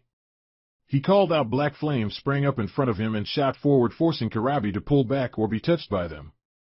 I cannot defeat him like this, he added as he brought Susanoo's two free arms up and formed a pair of spiritual swords. You've got to be faster than that, Karabi rapped as he jumped back to evade the twin slashes from the blades. I am gonna make you go splat. Enjin Yasaka no Magatama. Sasuke spoke clearly as rotating Magatama exploded from the orb in Susanoo's third hand covered in black flames. This kid is good, Karabi thought as he narrowly evaded the dozen Magatama thrown at him. I wonder if I could be. This isn't the time to be holding back, Yuki told him. Version 2 isn't going to cut it against this guy. But bro, Karabi started. Let's just do it, Yuki interrupted. Alright then, Karabi said aloud as the red chakra suddenly changed into purple tentacles similar to those on an octopus and continued to expand upwards and outwards. Now what? Sasuke muttered, only for his eyes to widen in momentary surprise when a fully formed Hachibi no Kyogyu towered over him, effectively crushing the mountain that they had been fighting on. Shit, he cursed as he jumped back. I float like a butterfly and I'll sting you like a killer bee. 'Cause I am the eight-tailed beast wee. The massive demon ox roared its head back and gathered red and blue chakra spheres at its mouth before compressing them into a black sphere pulsing with lightning. Not good, Sasuke realized as his eyes started to bleed. By Jidama! Gyuki exclaimed as he brought his head down and unleashed a massive blast of chakra that washed over everything in front of him. His Jinchuriki whistled as it tore through the valley and wiped out everything its path, including several small mountains. That was great, Edo, Karabi rapped from inside the ox's head. This guy gets 0. Hold that thought, Gyuki said back as the dust cleared. Enjin Kagetsuchi no Tsurugi. A now bleeding heavily, Sasuke called out as his Susanoo reformed a single arm with a sword in hand. The blade was encased in black flames as it lashed forward and impaled the demon ox straight through the chest. Damn, Gyuki gritted out as the black flames consumed him. I know. Karabi shouted back as he flung himself out of the demon ox's back. You won't escape. Sasuke yelled as his Susanoo started to fade away. A single arm lashed out and grabbed Karabi, squeezing him in its vice-like grip. Gyuki almost pleaded. Come on, keep it together. It looks like, Karabi thought as he finally lost consciousness. Sasuke grunted as his Susanoo finally faded and he collapsed to one knee in exhaustion. He still had a long way to go. Land of Fire Forest. He'd done it after weeks of painstaking training with the toads of Myobokuzen. He's finally learned how to use Senjutsu, that was said to be one of the strongest abilities in the entire shinobi world. Of course, he still hadn't mastered it yet, since the annoying Ichibi kept interfering whenever Fukasaku or Shima tried to merge with his shoulders in order for him to draw in natural energy while moving and fighting. As a descendant of the Sarutobi clan, he was a genius and had quickly thought of a way around that little problem, though it was only a short-term solution and he knew it wouldn't last long in any prolonged battle with the Akatsuki. It was good enough for now, though. A flicker of movement drew his attention and he immediately threw a shuriken from his pouch in its direction. Shuriken Kage Bunshin no Jutsu! He exclaimed as the shuriken became 20 in an instant and bombarded the targeted area. Not bad, kid, Kisame commented as he stepped out from behind the tree that was now covered with shuriken. You were able to notice my approach. You've gotten better. You are Konoamaru trailed off as he remained perfectly still and started gathering natural energy. Suetun Daibaku Sui Shoha, Kisame called out as he unleashed a massive torrent of water from his mouth, which quickly expanded and formed a massive dome. This dome again, Konoamaru thought as his eyes turned yellow with red rings around them and his pupils elongated into horizontal slits like that of toads. Senjutsu Sannin Moto, he said into the water as it rippled. You're mine now. I won't let you escape again. Kisame laughed as he closed in Samahata, having already embedded itself in his back and triggered his transformation into a shark-like creature. Simple Kawazu might. Konoamaru called out as he threw out a punch to intercept the attacking man-shark, and the water rippled. Kisame laughed as he easily dodged, only to stop in surprise as Samahata absorbed the natural energy of the attack and was forced to break away from its master, returning him to human form. Senpo Udama Rasengan! The Ichibi Jinchuriki exclaimed as he quickly swam at the stunned Kisame and slammed a large body-sized spiraling sphere of chakra into him, blowing him clear out of the water dome and causing it to collapse. What the fuck was that? Kisame rasped out as he shakily stood and Samahata crawled up to his side. The sword seemed to be choking or something even as it tried to quickly heal its wielder's wounds. What the fuck is wrong with your chakra? That's not your Biju's power, so what gives? I am not telling you anything. Konoamaru shot back as his fingers formed a familiar hand seal. Kage Bunshin no Jutsu, 2 clones popped into existence at his side a moment later. This ends here. Only one of us will be leaving this battlefield alive. He shouted as the 2 clones started channeling chakra to his hand. What is that? Kisame thought in mounting worry as the whole area seemed to grow hotter by the second. Katan Goen Rasengan. Konoamaru called out as he now held a glowing red sphere of spinning fire in his hand. He threw it like one would a ball right at the Kiri Nugnin, forcing Kisame to try and dodge the oncoming attack, but he knew he couldn't evade it in time. Samahata itself saw this and jumped in the way of the compressed fireball, causing its wielder to stare wide-eyed as the monster's sword was engulfed in a column of fire that blew him back through several trees. Shit, Kisame cursed as he bled from the scratches and cuts on his body. Samahata couldn't absorb that strange chakra the kid was using and was destroyed by whatever that Katan Jutsu was since it used that strange chakra. That was the second time he'd lost his prized sword to Konoha Shinobi, and this time he wouldn't be able to get it back. To hell with this, it was personal now. Suetun Daikoden no Jutsu. He exclaimed as a massive water shark exploded from his mouth and encased his form before shooting right at the Ichibi Jinchuriki.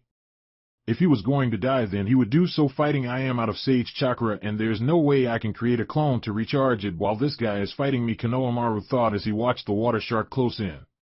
Would you like some power? Let's kill him. I want to see blood. Shikaku laughed from the back of his mind. For once we agree on something, Konoamaru responded as he pulled on his Biju's chakra. A column of red chakra exploded from his form as sand exploded from the ground around him and quickly created a wall of sand to defend against the water shark. Even as the sand soaked up the water shark, more sand erupted from the ground and encased Konoamaru until it took the shape of a familiar and terrifying Ichibi no Tanuki which towered over forest before it. He's able to fully transform into the Ichibi? Kisame thought in surprise. Without Samahata, I can't beat this. I can't hold this form long and stay in control, Konoamaru thought as he stood on Shikaku's head and started gathering what looked like a whirlwind of sand and dust into a single compressed black sphere of chakra at the Ichibi's mouth. Oh shit, Kisame cursed under his breath. By Jidama. Konoamaru called out as the black sphere exploded forward in a beam of light. The forest was torn apart as the blast washed over Kisame, utterly erasing everything it touched in a beam of light. As the blast died down and Konoamaru quickly cut the flow of the Ichibi's chakra, and Shikaku's body fell apart until and collapsed to the ground in a pile of sand. I did it, he stammered in relief and exhaustion. Are you proud of me, Aniki? Chapter 14 Shadow Summit. Land of Spring. Yuki Uzumaki clan compound. Yukigekura no Sato had changed considerably since the civil war ended 8 years ago, with the most notable change being that almost the entirety of the land of snow had been turned into a land of spring. Thanks to the heat generators of the Kazuhana clan, the snow that had given the country its name had almost completely melted away, leaving only the mountaintops where Yuki was located as the only patches of snow to be found. Yuki hadn't had a ninja clan of its own like other shinobi villages, and the Kazuhana were a civilian clan with a large amount of wealth and respect, which allowed them to establish themselves as the daimyo of the country when it was first formed. When the remnant of the Uzumaki clan and their vassals had settled down and integrated into the village after the Civil War, they were quickly able to seize control of the village with the daimyo's backing. To help settle into the village and become part of it as well as lead it, they had constructed a good-sized Uzumaki compound in the heart of the village. Naruto could still remember the looks on people's faces when he built a house with one-hand seal. Now he could see why Hashirama-sensei found it so funny. Being a minor shinobi village, Yuki only had a few thousand active shinobi and kunoichi at any given time. When compared to the likes of the main 5 villages that boasted tens of thousands, the forces of such a minor village just couldn't measure up. The destruction of Uzushio showed all of the minor villages what happened when a minor village grew too strong for their liking. The only reason they hadn't destroyed AIM completely during the wars, despite it being just below Suna in strength, was because Hanzo and later Pain were powerful enough to defend it. It really was such a shame that both of them lost sight of the peace that they sought. So you've heard? Karin asked her surprised guest as she sat down at her table and read the latest report. I may not be as good as Anoka-chan, but I am still a seal master like every Uzumaki. Naruto responded as he sat on the windowsill with one leg hanging off. Mito-sama seals really are amazing. It's no wonder that Hashirama-sensei could use them to spy on the whole continent. The remnant of the Akatsuki has kidnapped the Hachibi Jinchuriki, Karin said calmly. Apparently he was the brother of the current Raikage, and it seems that the Raikage has called a meeting of the Kages in the Land of Iron. The Samurai Nation. Naruto mused. I am surprised at you, Karin commented with a sly smirk as she leaned back in her chair. From the reports, the one who took the Hachibi Jinchuriki was none other than Uchiha Sasuke, your former teammate. We were comrades once, Naruto explained. But in the end he was just using me like everyone else. I no longer care what happens with the Uchiha or Konoha. Really? Karin chuckled at his words. What will you do, I wonder? He is a member of the Akatsuki now, and that means he's Madara's puppet, so what will you do when you see him next? He is of no concern to me, Naruto replied. I'll leave him to you. Do with him as you please. I'll do just that, Naruto-kun, Karin responded before turning back to the papers that littered her desk. What are we going to do about this Kage summit that they're organizing? They're throwing a party, Naruto shrugged. I say we crash it. Land of Lightning, Akatsuki base. Finally White Zetsu breathed in relief as the last of the crimson chakra flowed into the demonic statue's mouth. It took forever, Black Zetsu commented. Well, there are only 4 of us. With the Hachibi sealed, all that remains is the Ichibi and the Kyuubi, Obito mused as he looked over at the younger Uchiha to his side. Not bad, Sasuke, he said, referring to his clansman's capture of the Hachibi Jinchuriki. He had been worried that Sasuke wouldn't be enough to handle a perfect Jinchuriki like Karabi. However, he was confident in the younger man's eternal Mangekyo Sharingan grant him enough power to do the job. What are we going to do about the others? Sasuke inquired. I still can't believe that Kisame lost against that kid, Black Zetsu spoke up. It's a shame I couldn't get a hold of his corpse, Kabuto thought in silence. He would have been a good asset to use for what is about to happen after I resurrected him with my jutsu. The Raikage is organizing a summit, White Zetsu explained. Considering 7 of the 9 Biju are in our possession, they're a little late, but they could pose a problem if we're not careful. The Kages are irrelevant, Obito denied. Where are they holding this summit? The Land of Iron, White Zetsu answered. It's a neutral nation comprised of nothing but samurai. From what I know, the last known contact between their forces was with Hanzo back during the Second Shinobi War. Samurai? Sasuke almost sneered at the mention of them. What of the Kage's escorts? Obito questioned further. 2 escorts per Kage, White Zetsu replied. If I know that fool of a Hokage, he'll probably bring the Ichibi Jinchuriki with him, Sasuke spoke up. Jiraiya will want to have Konoamaru close so as to keep an eye on him, especially after what happened with Kisame. Kukukuku, Kabuto chuckled. What are you going to do now? Zetsu, I have something I need you to do. Land of Fire, Konoha Hokage Tower. Jiraiya of the Sannin, the Godame Hokage of Konoha, was known as the world's most famous author for his great literature. To the men of the world, both shinobi and civilian, he was regarded as the greatest novelist who has ever lived. On the other hand, to the women, both kunoichi and civilian, he was regarded as the worst pervert of all time for his research and his Ika Ika Paradise books. As a shinobi, he was the strongest of Konoha, rivaled only by his current student Sarutobi Konoamaru. Speaking of the Ichibi Jinchuriki, Jiraiya had almost had a heart attack when he found out that the Akatsuki agent Hashigaki Kisame had tried to capture him on his way back from Myobokuzen. Thankfully, Konoamaru was able to defeat the Kiri Nugnin and even destroy Samahata before returning to the safety of Konoha. The ninja of the village had accepted Konoamaru after hearing about his accomplishments on missions and recently against the Akatsuki threat. However, the civilians still hated him for the Ichibi sealed within him by the Sandaime Hokage 8 years ago. Unlike with Naruto, however, Jiraiya went out of his way in order to look after Konoamaru along with the young man's family. The Sarutobi clan wasn't the largest clan in the world, however it was perhaps the most versatile for its capacity to produce geniuses such as Sarutobi Hiruzen, a man who became the Sandaime Hokage and was renowned as the professor, his son Sarutobi Asuma, and of course the Ichibi Jinchuriki Sarutobi Konoamaru. What made him feel uneasy was the fact that Kisame had come after him alone instead of in a pair like previously seen. Even if Itachi was killed by Sasuke, Kisame should have been assigned a new partner to hunt Konoamaru with, however this didn't seem to be the case. The answer to that came from his spy network, which reported that Amigakura no Sato, the village that was rumored to be the headquarters of the Akatsuki, was attacked and destroyed. It appeared that someone or something had reduced the entire village to a crater and wiped out most of the population. For one long agonizing moment he thought that a fully reformed Kyuubi no Yoko was responsible. The Kyuubi was known to be a walking natural disaster that hunted down and destroyed places filled with malice. As the headquarters of an organization that was actively hunting down and capturing its brothers and sisters, AIM would have been a very tempting target. Judging by the fact that the captured Biju hadn't been released and destroyed half the continent, yet he would wager that the Akatsuki leader had no doubt escaped AIM's destruction with them.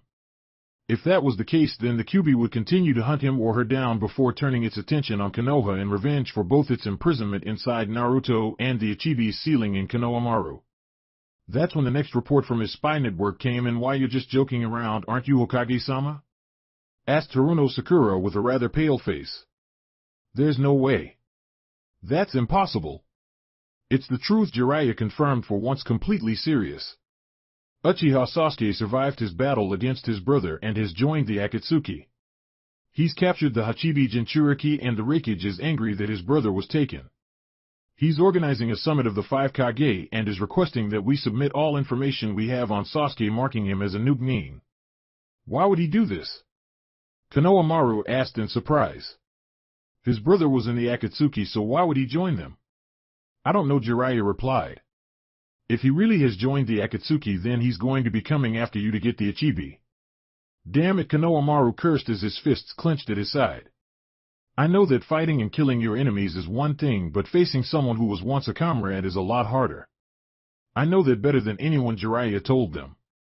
After what happened with Orochimaru, he knew what it was like to confront someone he had once considered his friend. "But if Sasuke really has joined the Akatsuki, then I want all of you to face him as if he were an enemy. Don't let your personal feelings cloud your judgment." But Hokage-sama, Sakura stammered through her tears. "That's an order," Jiraiya added. "Understood," Hokage-sama. Kakashi nodded. "Your orders? You and Konoamaru will accompany me to the Kage summit in the Land of Iron," Jiraiya continued. "It's about time we found out exactly what the other nations have been doing since this all started." Land of Iron, frozen forest. The snow had stopped falling about half an hour ago as the Hokage and his 2 escorts, Kakashi and Konoamaru, walked at a civilian pace towards a large castle-like structure with 3 heads, shaped in the distance. Their journey here had been uninterrupted. However, Jiraiya had felt uneasy ever since they'd left Konoha, and now, despite the fact that he could see their destination in the distance, he stopped walking, causing his escorts to halt as well. "Hokage-sama?" Kakashi inquired as he lifted his headband to reveal his Sharingan. "Wait for my order," Jiraiya told him as 2 shadows appeared in front of them and seemed to be walking calmly in their direction. "I told you I could find them," a young female voice spoke, though he didn't recognize it. "Never doubt my abilities again." Whatever now, that voice he recognized. "Tsunade?" Jiraiya inquired as the 2 stepped out from the shadow and into the light. "My spy network said you disappeared years ago, so what are you doing here?" "Hello, Jiraiya," Tsunade responded. "I wish I could say that it's good to see you, but I'd be lying if I did." "What is this?" Jiraiya questioned with narrowed eyes. "Isn't it obvious?" The redhead at Tsunade's side asked back. "The Akatsuki are after the Biju, and that means they're after the Ichibi brat over there." She nodded towards Konoamaru.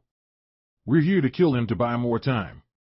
"I am not going to let that happen," Jiraiya countered, only for his eyes to widen at the sight of Karin's jujitsu. "The Rinnegan? How? So you recognize these eyes too?" Karin mused. "Twice in one lifetime? Maybe she killed Nagato and took it from him."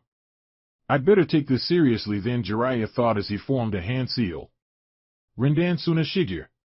A male voice echoed as sand descended from above and bombarded the area where Tsunade and Karin were standing.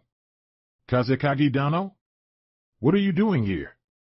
Jiraiya inquired as Gaara and his siblings landed beside them. "Proving my existence," Gaara replied as he stared impassively at the dust cloud that had formed from his previous attack. "So we meet again. The Kazekage, huh? You've certainly come a long way from that pathetic excuse of a Jinchuriki," Karin commented. "You know this guy?" Tsunade asked the red-haired woman at her side. "I defeated him and the other 2 8 years ago." I even resurrected him after removing the Ichibi from him, Karin answered before turning her attention to the Kazekage. You should be thanking me for that. By the way, I hear that the life of a Jinchuriki is a terrible one. Resurrection, Gaara mused. You ended my existence back then, so why did you bring me back? Someone asked me to. Karin shrugged in response. Who? Gaara questioned further. You don't need to know. Karin dismissed him and turned towards the current Ichibi Jinchuriki. Surrender and I may even resurrect you after we kill the Ichibi. Like I trust you, Konoamaru glared back. Suit yourself. Tsunade shrugged and dashed forward with his fist clenched and ready. She vanished in a burst of speed and reappeared above the Konoha and Suna ninja. Tsutenkyaku. She called out as her leg swung down and her heel struck the down on the ground, upturning the earth and forcing them to scatter. Why are you doing this, Tsunade? Jiraiya shouted to her as he landed a chunk of upturned earth a few feet away. Konoha took everything from me, Tsunade replied. They betrayed my family and then spat on their legacy. For that alone I have the right to destroy it and end this cycle of hatred. Betrayed? Cycle of hatred? What happened to you, Tsunade? Jiraiya asked almost pleadingly. You of all people should be able to understand, Tsunade shot back. Wasn't it your last student who sacrificed himself for the village as its Hokage, and he was betrayed and his son used as the scapegoat for the hatred that came with the Kyuubi's attack? Is that what this is about? Jiraiya yelled as he formed a series of hand seals. You think I abandoned my godson to that life? He slammed his hand down on the ground and a large toad Sakazuki-like shield and a Susumida in his hands appeared in an explosion of smoke. Kuchios no Jutsu. Jiraiya? Where am I? It's cold. The large toad shivered as its weight crushed the ground it stood on. Ice front Gammeken. Jiraiya spoke clearly. I need you to buy some time. Just remember, Gammeken responded as he readied his Samusida. I am a bit clumsy. I am going to use Sage Mode, Jiraiya told him. You don't mean, Gammeken stammered. Sage Mode, huh? Karin mused. Chikashoto Kuchios no Jutsu, she whispered as her hand struck the ground and seals spread out over its snowy surface. A moment later a large rhino, a dog with several heads, a chameleon, and a brown bull appeared in an explosion of smoke. She can summon? Kankuro asked in surprise. I don't remember her doing that the last time we met her. Futon Okakimi. Temari exclaimed as she swung with her fan, creating a concentrated blast of wind at the Yuki Nins, and Kankuro sent 3 large puppets to attack. Katan Gakaku no Jutsu. Kakashi called out as he unleashed a large fireball from his mask-covered mouth to add to the wind jutsu. Pitiful, Karin commented with some disdain as she raised her hand. Gakido Fujitsu Kyuin, she muttered as the wind-fire combination jutsu was absorbed into her barrier. Shirato, she said, as she quickly swung her other arm round and unleashed a volley of missiles from her wrist that quickly intercepted and destroyed the puppets. I thought I taught you once before just how far beneath me you are. Enfuin Kai Tsunade spoke clearly as the jewel on her forehead dissolved and chakra flooded her system. Sozo Seze, she added a seal spread across her forehead and down the side of her face. I've been told many times that I am not on my grandfather's level, however I inherited his will of fire, something you all have forsaken. Shuriken Kage Bunshin no Jutsu. Konoamaru yelled as he threw a shuriken at her, which quickly became 20. So you're Sarutobi Sensei's grandson, Tsunade mused as she dodged the volley of shuriken, though one grazed her cheek. Surely you can do better than that? She asked as the cut on her cheek healed in a matter of seconds. Meanwhile, Karin had jumped inside the chameleon's mouth and it had camouflaged itself as the rest of her summons had forced the assembled Konoha and Suna Nins to scatter. The chameleon landed beside Kankuro and Karin jumped out of its mouth right at the eldest of the 3 Sand siblings. Kankuro gasped in surprise as Karin latched onto his head with her hand and pulled, ripping his very soul from his body with one move. Ninjendo Kyukan no Jutsu, Karin whispered as the now deceased Kankuro crumbled to the floor. Kankuro! Temari shouted in horror at the sight. Ryusa Bakuri Agara started as sand exploded up from the ground behind him and washed over the battlefield like a wave. This is Karin trailed off as the sand engulfed her. Sabaku Taiso Gara concluded as his fist clenched. Tendo Shinra Tensei. Karin called out as gravity rippled and the sand was repelled away with incredible force. Not bad, you've gotten better since the last time we fought. Raikiri. Kakashi exclaimed from behind Tsunade, impaling her through the back with his lightning-covered hand. My apologizes, Tsunade-sama, but I cannot allow you to threaten Konoha anymore, he said as the lightning died down and he pulled his hand out. Shut your mouth, kid, Tsunade shot back as she turned and delivered a fatal punch right to the copy nin's midsection, sending him crashing into the upturned rock. Byakugo no Jutsu, she spoke clearly as Seal spread out further and reached every corner of her body. As long as my jutsu is active I cannot die, she declared as she kicked Gamekin away, sending the giant toad flying over the battlefield until it crashed down into the snowy forest further away. Rendan Tsunashigure Gaara muttered as he gathered more sand and started firing it in volley as the quickly approaching Karin. Dakido Fujitsu Kyuin, Karin said with her hand raised as she ran, allowing her barrier to absorb most of the sand attacks. She closed the distance and thrust her hand forward right at Gaara, only to hit a wall of sand. Dakido Fujitsu Kyuin, she quickly drained the chakra from the sand wall and along with the remaining chakra that Gaara had left. Ning, she started only for her senses to register a blur appearing above her. Senpo Cho Udama Rasengan. Jiraiya called out as he descended upon her with a massive spiraling sphere in hand. That's Karin trailed off as she backed away from the now drained Gaara and held up her hand to counter the oncoming assault. Dakido Fujitsu Kyuin, she whispered as her barrier came into direct contact with the chakra ball and quickly absorbed it. That's a pretty interesting ability you've got there, Jiraiya commented as he landed a few feet in front of her. His appearance had changed, becoming more toad-like with a larger nose, warts, and yellow eyes with horizontal bars for pupils. Riding on his shoulders were a pair of elderly toads, one male and one female, judging by their appearance. Jiraiya boy, why have you summoned us? Fukasaku questioned from the man's right shoulder. And why are you using this form? I thought you hated it because of its effects on the ladies or something like that. Take a look at who we are facing, Jiraiya replied, even though he never took his eyes off of the red-headed woman in front of him. Since I am up against the Rinnegan, I can't afford to hold back. The sage's eyes? Shima started in surprise. I thought they were a myth. Please lend me your strength, Jiraiya requested as the ground seemed to break and shatter around him. This chakra, Karin thought as she narrowed her eyes. There's no doubt about it, this is just like Naruto's Sage Mode. All together. Fukasaku shouted as the two toads and their summoner took a deep breath and formed a hand seal. Senpo Gomen. The three breathed out, unleashing a massive blast of windfire and oil and a wave-like stream at the red-haired woman.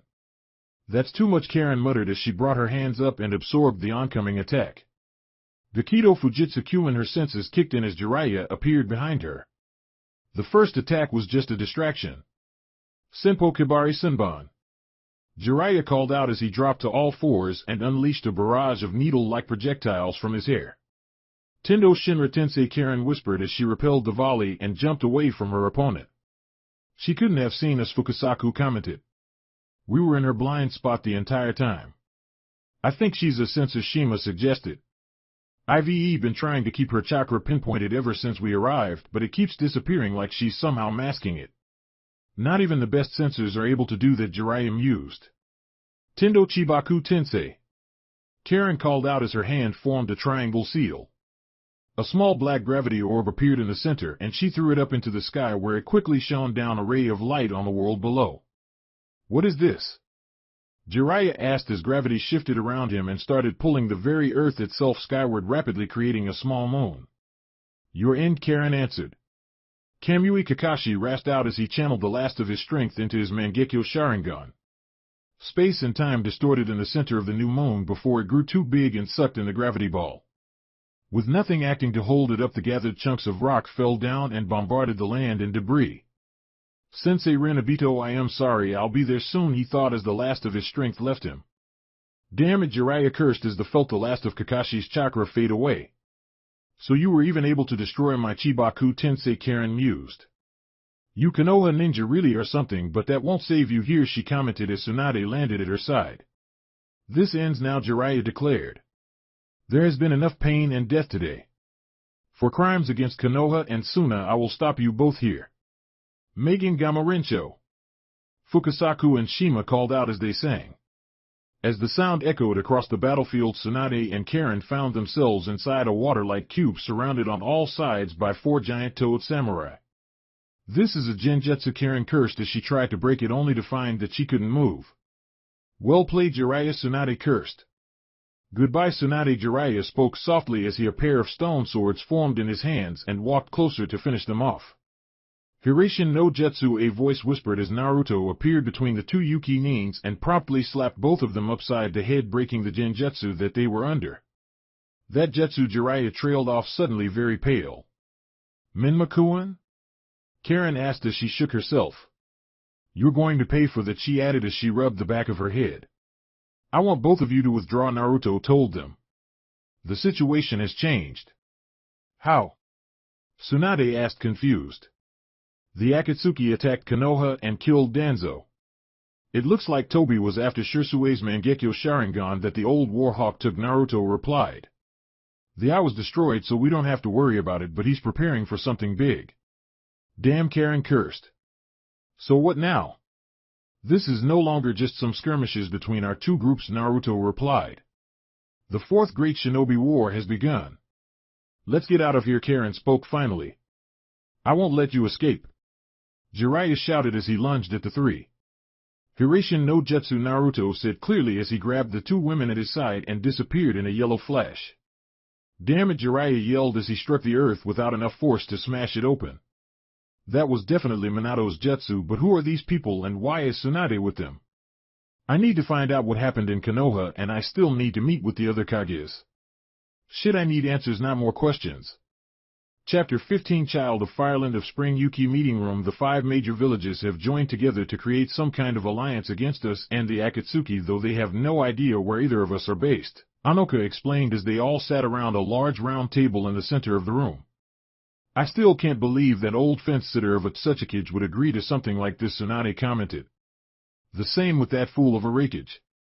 The 5 major villages have all lost their Jinchuriki besides Konoha, so they're all weakened, Karin reasoned. They're afraid of what people like the Akatsuki can do with the full power of 7 Biju under their control. I still don't get what the Akatsuki want with the Biju, Tsunade brought up. I mean, what's their endgame? They've been sealing them inside of some kind of demonic statue, Naruto answered. According to the Kyuubi, it's the physical remains of a creature once known as the Aim no Hitatsu no Kami, also called the Jubi. The Jubi? There's something with more power than the Kyuubi? Tsunade asked, suddenly growing slightly pale. Apparently the Rakuto Sannin fought and defeated the Jubi before sealing it within himself, becoming the first Jinchuriki. He then created the moon to act as a prison for its physical remains and sealed it away, though it seems someone has broken the seal and summoned the statue. If Obito is able to fully resurrect the Jubi, then this world will end, Naruto explained. Or at least that's what the Kyuubi keeps telling me. There has to be more to it than that, Tsunade spoke with a shake of her head. There's nothing to be gained by reviving something like that. I agree, Naruto nodded. But Obito's plan doesn't matter, we're going to stop him once and for all. The Hokage has been chosen to lead the Shinobi Alliance, as they're calling it, and right now they're setting up a headquarters in Kumo. I've also been tracking the Ichibi Jinchuriki, Anoka continued.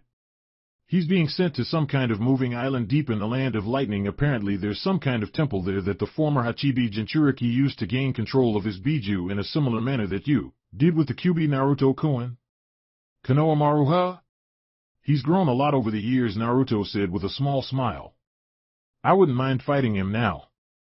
The Akatsuki are gathering their forces for a full-scale assault on the land of lightning in order to acquire the Ichibi, Anoka added. Their numbers stand at about 100,000, while the Shinobi Alliance forces have roughly 80,000. There hasn't been a war on this scale since the founding era, Tsunade whistled at the numbers. And what are we going to do about this? Anoka, Karin, Tsunade, Abakan, come with me, Naruto finally said as he stood up. Land of Lightning, Turtle Island, Jinchuriki Temple. The Kage Summit had been one massive nightmare for all involved, with the deaths of Kakashi and the Kazekage's older brother, not to mention the recent attack on Konoha by the Akatsuki. The 5 main shinobi villages had banded together to face what they perceived as a threat to the world in the form of the 2 groups that seemingly had the power and the will to directly challenge them. One of the groups boasted 7 of the 9 Biju, and the other had someone with the Rinnegan, making her most likely the descendant of the Rakuto Sannin, a man regarded as the founder of the shinobi world. As a Jinchuriki, Konoamaru was a weapon of war, and with the strange masked man they had encountered declaring a 4th great shinobi war, the young Sarutobi would no doubt be deployed onto the battlefield. To that end, Jiraiya had ordered several medic needs to implant Kakashi's Mangekyo Sharingan into his left eye socket and then sent Konoamaru along with several shinobi as his guards to an island deep within the Land of Lightning. From what he'd heard, this was the place where the former Hachibi Jinchuriki learned to control his Biju, and the main reason he'd been given Kakashi's Sharingan after the man was killed was to better aid him in gaining control of the Ichibi within him. Is this the place? Konoamaru asked as they stepped into a clearing with a waterfall. This is it, Motoi replied with a nod. The Kumo-nin had been tasked with being his guide while he was on the island. It's called the Waterfall of Truth. And this is where the Hachibi Jinchuriki learned to control his Biju? Konoamaru asked further as he gazed at the beautiful waterfall in front of him. No, Motoi denied. This is just the first step. He then gestured towards the small island in the middle of the shallow water at the base of the waterfall. Sit here and close your eyes, Konoamaru. If you do that, you'll be able to see the truth. Okay, Konoamaru nodded and walked over the small island and sat in its center. Let's get started. It was time for him to confront his darkness land of fire Uzumaki temple. It doesn't look like anyone's been here for years, Naruto commented. You mean decades, Tsunade countered. It's crumbling down, Anoka trailed off. I know it's pretty far away from Konoha, but I was expecting it to be in better condition than this. Konoha tried to erase all knowledge of the Uzumaki clan, Tsunade gritted out. Of course they'd leave this place to rot. They did the same with my mom and dad's old house. It hasn't been touched since Obito used the Kyuubi to attack Konoha, Naruto added as they stepped inside. Which one is it? Karin asked the question as they stood before a wall with dozens of masks placed on it.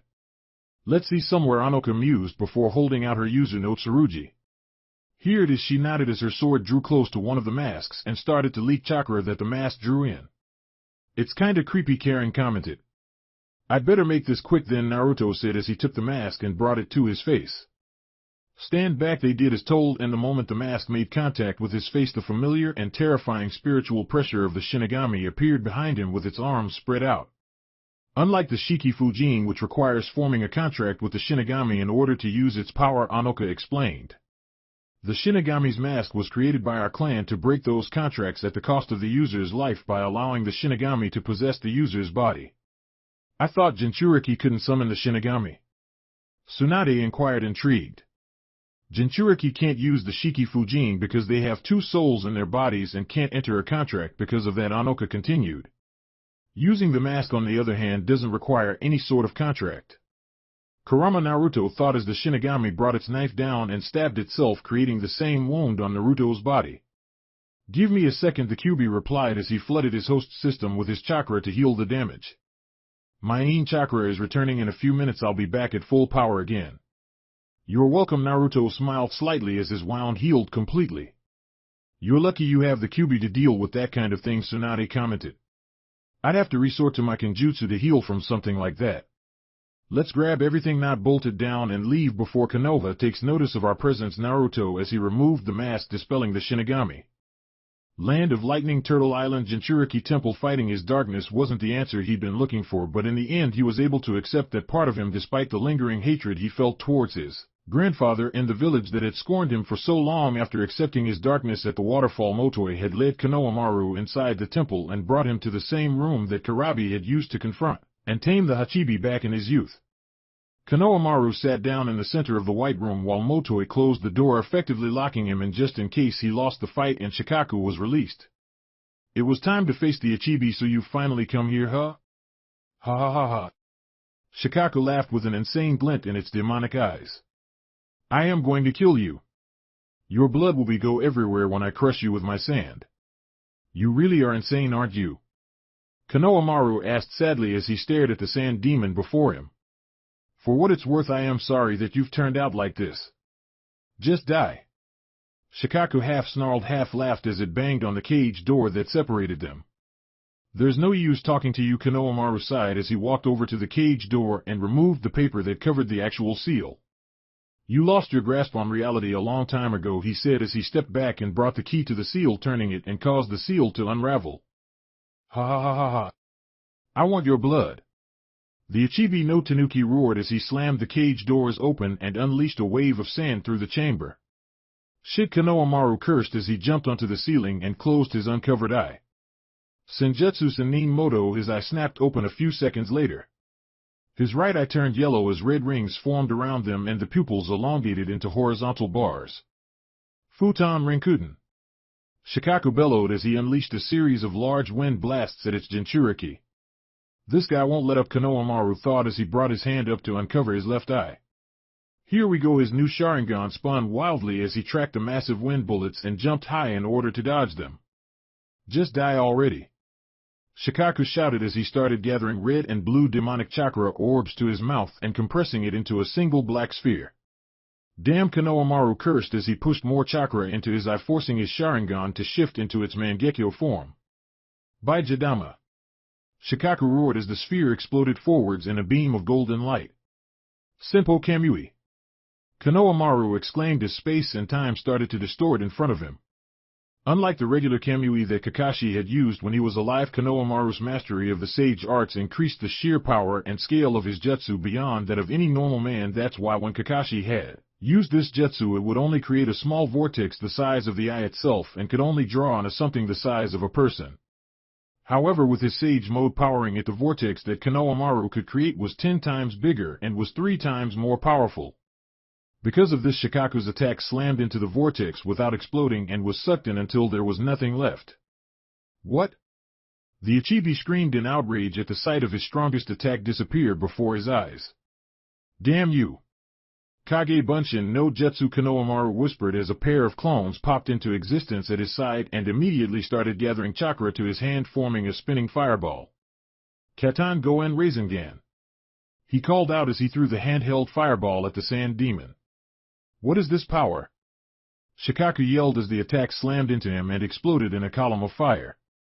He screamed as the heat quickly turned his body of sand to glass before the column died down, revealing his form before it shattered, causing his chakra to drift away.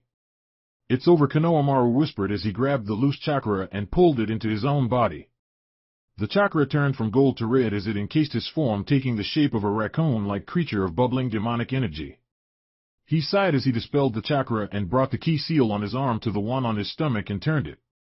A series of tori appeared from above and pinned the reconstructing Ichibi to the floor before forming a cage around the sand demon. I'll make you pay for this. I swear I'll kill you. Shikaku shouted in anger. Someone who has long since lost their mind has no bearing on my life, Konoamaru responded as he felt his sage mode dissipate. I want to help you, he said as a 4-pointed shuriken-like pattern formed over his regular Mangekyo Sharingan. Koto Amatsukami. Land of Spring Yuki Central Tower. Well? What's the news? Karin asked as she sat down in her chair. The Akatsuki have been using some kind of clones grown from my grandfather's cells. Tsunade began with no small amount of disgust. These Zetsu are what makes up the bulk of the Akatsuki army, though they are admittedly weak compared to my grandfather, even if they are a match for regular ninja. They lost half of their numbers in the first day and only killed 20,000 Alliance ninja, Anoka continued. However, during the night these Zetsu seem to have absorbed the chakra from those that were fighting during the day in order to transform into Alliance ninja. I guess this isn't a regular hinge you're talking about? Karin inquired. They're able to copy a person down to their chakra, Anoka replied. They snuck into Alliance camps and started assassinating people all across the border. There's no way to detect them? Karin asked, looking a bit worried at that. What about Sannin? Menma could probably sense them with his ability to detect negative emotions, but a regular chakra sensor wouldn't work, Anoka answered. The Alliance lost another 20,000 during the night, and that's when they were deployed to the battlefields. They? Karin questioned. My granduncle created a kenjutsu called Edo Tensei, Tsunade explained. It allows people to bring someone back to life at the cost of another's life, though it's a hollow existence since the one that's summoned is nothing but a puppet for the summoner to control and is practically nothing but a moving corpse. A jutsu like that shouldn't have been created, Karin said in disgust as she remembered the last time she had come across that technique. When those summoned by Edo Tensei were deployed, the Kages were forced to call a retreat and pulled their forces back to Kumo.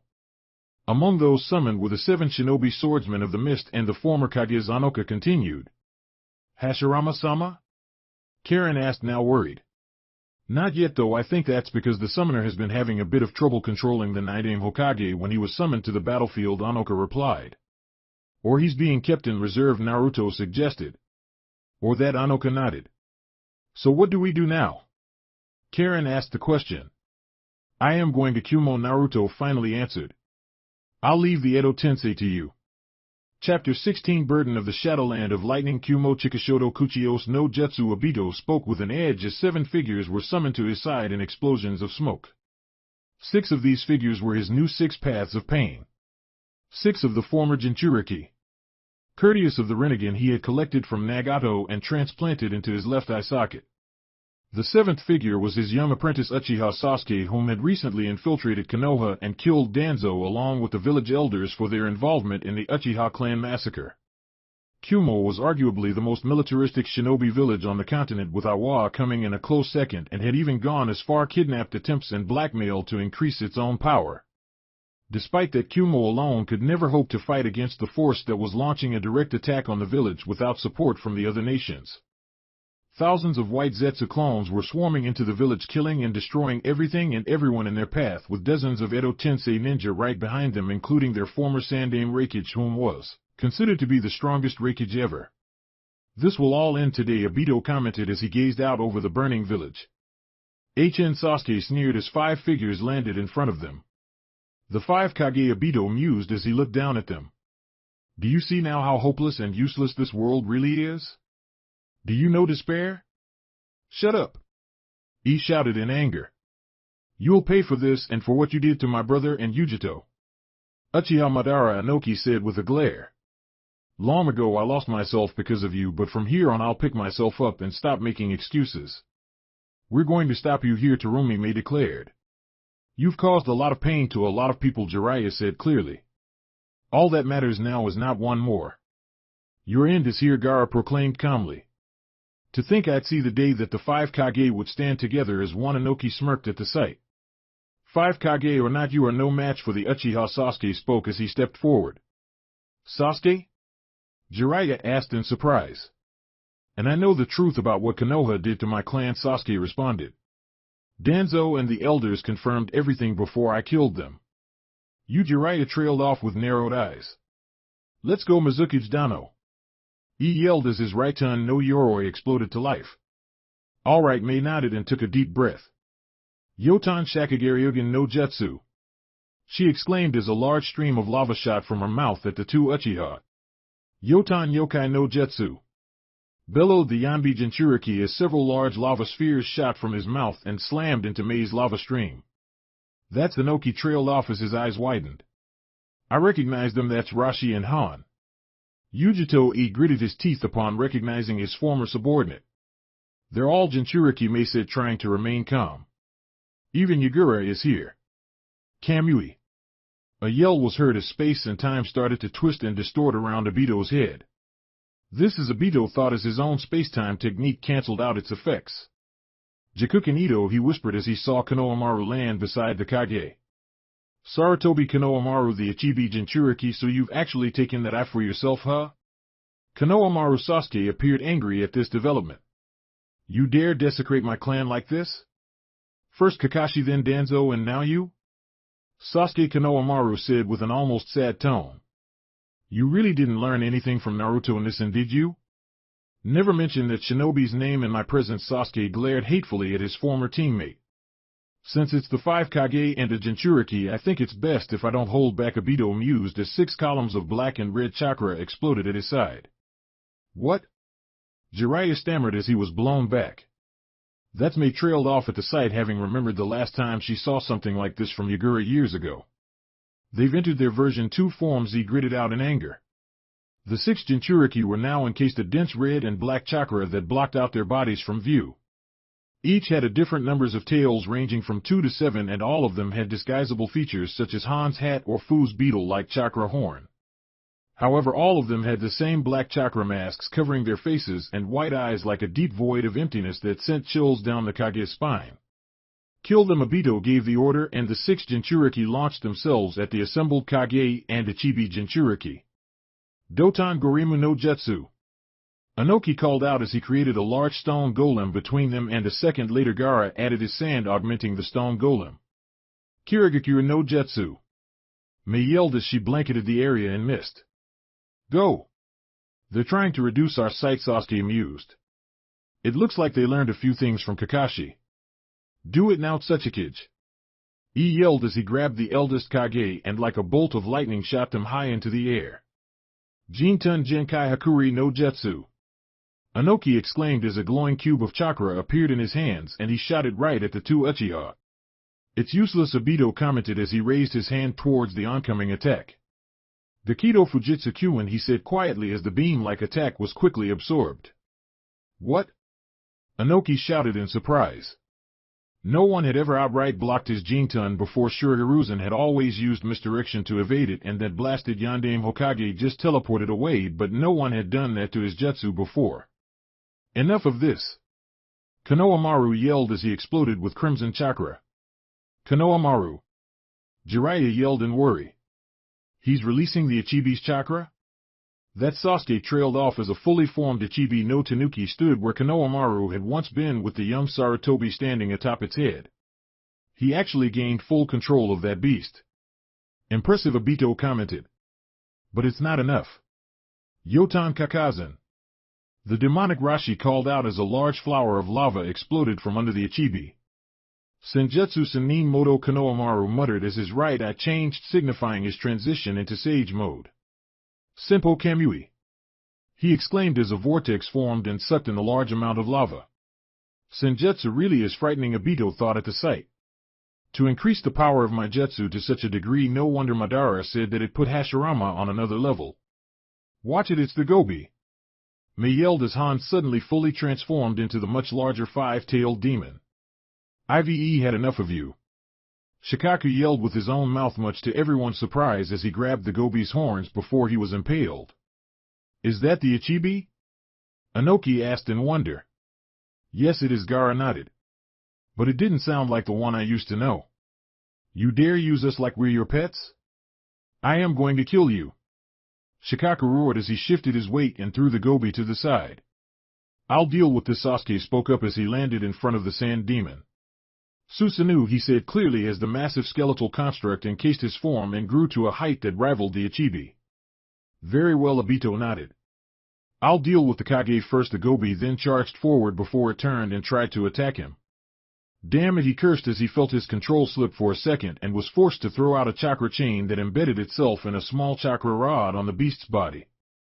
Geto Chikura Kusari, he said as he quickly suppressed the Gobi until it had reverted back to its version 2 form. It hurts, I can't lose against him, the Gobi gritted out as Obito retracted the chakra chain. Did the Gobi just attack him? Mei asked in surprise. It's incredibly difficult to control a Biju, Gaara reasoned.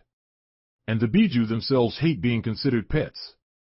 Forcefully controlling 6 of the Biju with just Jujitsu must require a lot of chakra, Jiraiya mused. Senjutsu Sannin Moto, he muttered as the ground cracked around him and the renowned 2 elders appeared on his shoulders. Jiraiya boy? It's about time you called us, Fukasaku said. The fate of the world is hanging in the balance and you wait until now to call on us? What's wrong with you? Shima chastised.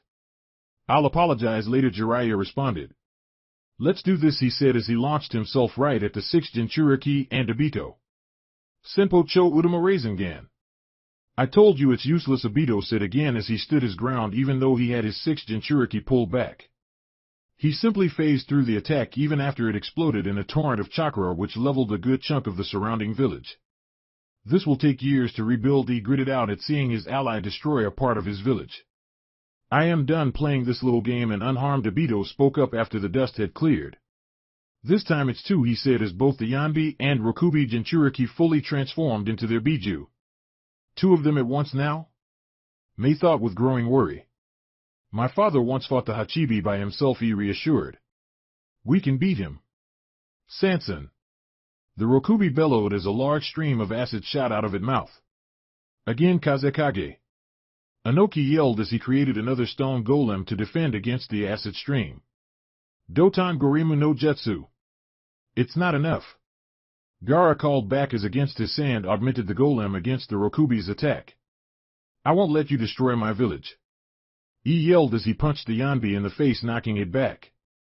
I think it's about time that I wrap this up, Obito mused as both of the Yanbi and Rokubi pulled back to his side. Do it, he gave the order, and they started gather red and blue chakra spheres to their mouths. They're going to use that?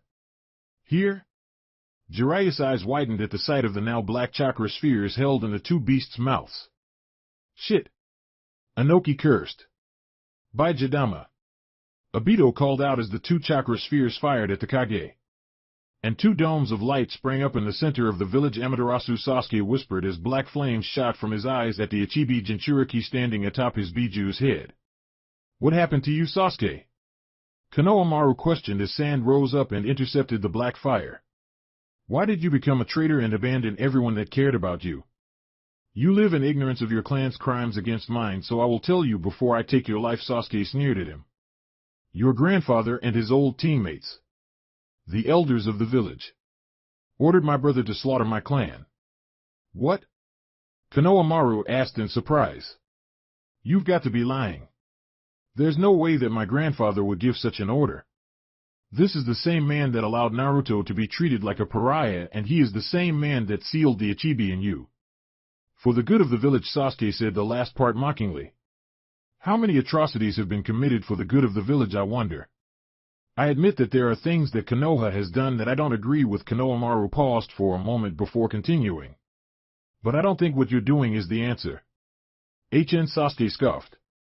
I will destroy Konoha and your clan for its crimes against me and my family. Then we really have nothing left to say to each other, Konoamaru said before narrowing his eyes. Do it now, Shikaku. By Jidama. Shikaku bellowed as the chakra sphere it had been charging fired in a beam of light that washed over Sasuke and his Susanoo. I won't be killed that easily. Sasuke shouted as he was pushed back and felt his Susanoo shatter under the attack. Damn, he cursed as the blast died down. Katan Goen Rasengan. Konoamaru called out from above as he threw a hand-held fireball down at the disoriented Uchiha. It exploded in a column of fire upon contact as the young Sarutobi landed back on the Ichibi's head, breathing hard.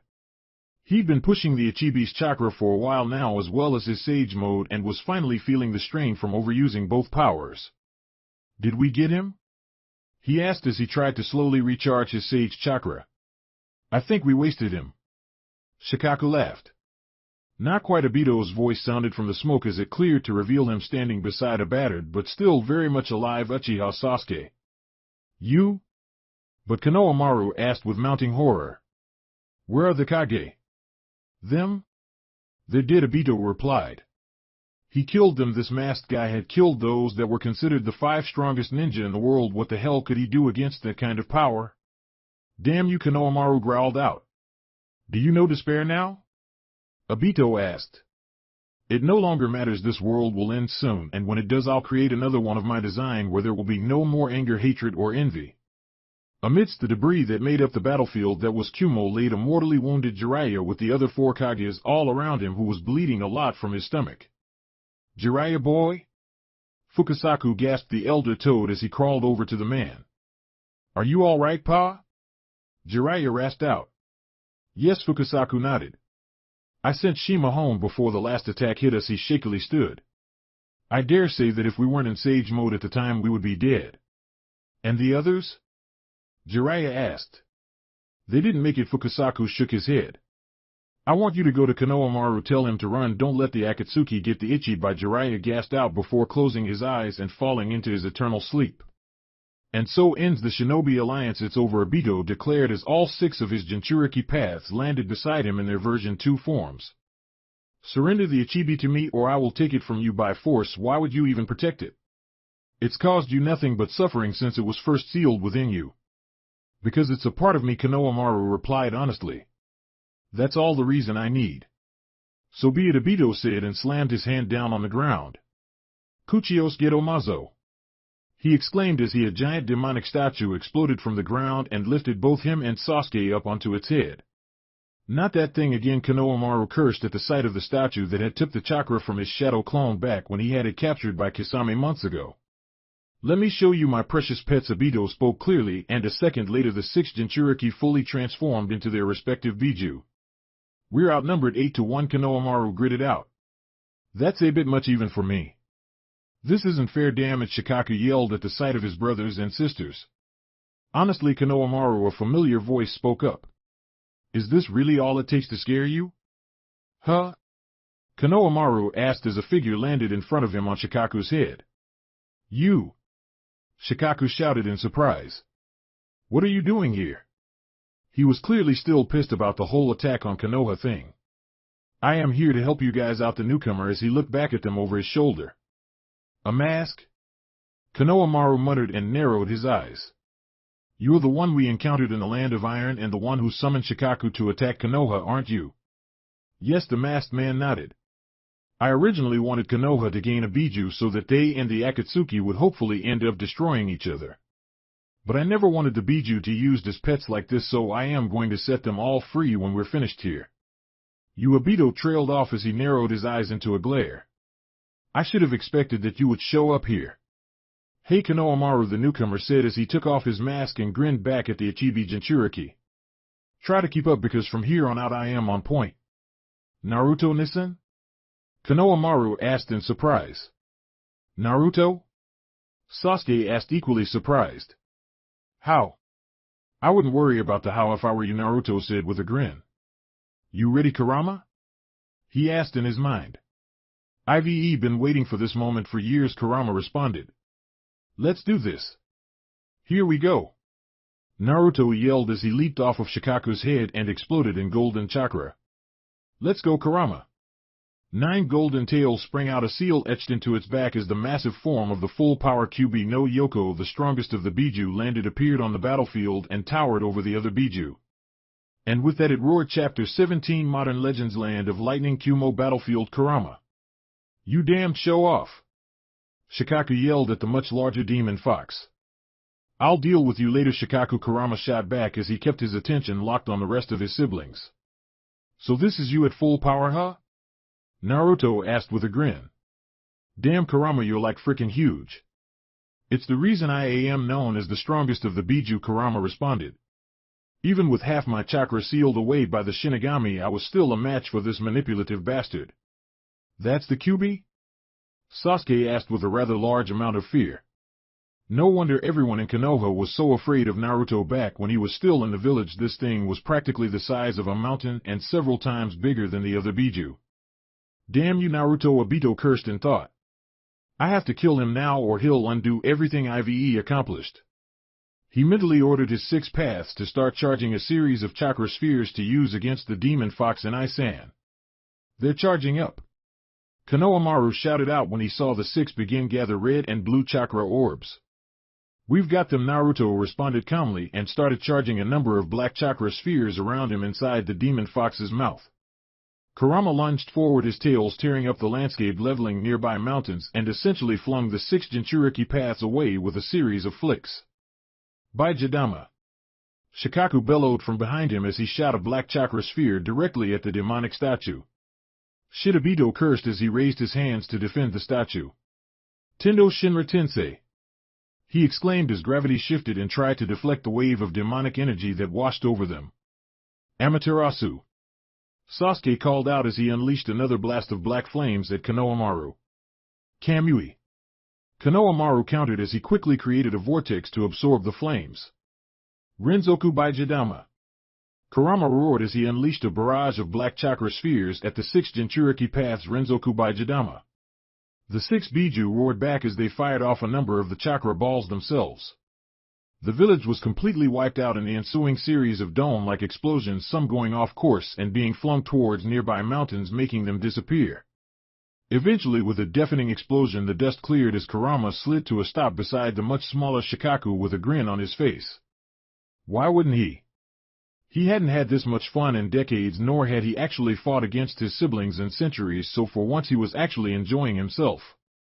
The village Konoamaru trailed off at the sight that greeted him.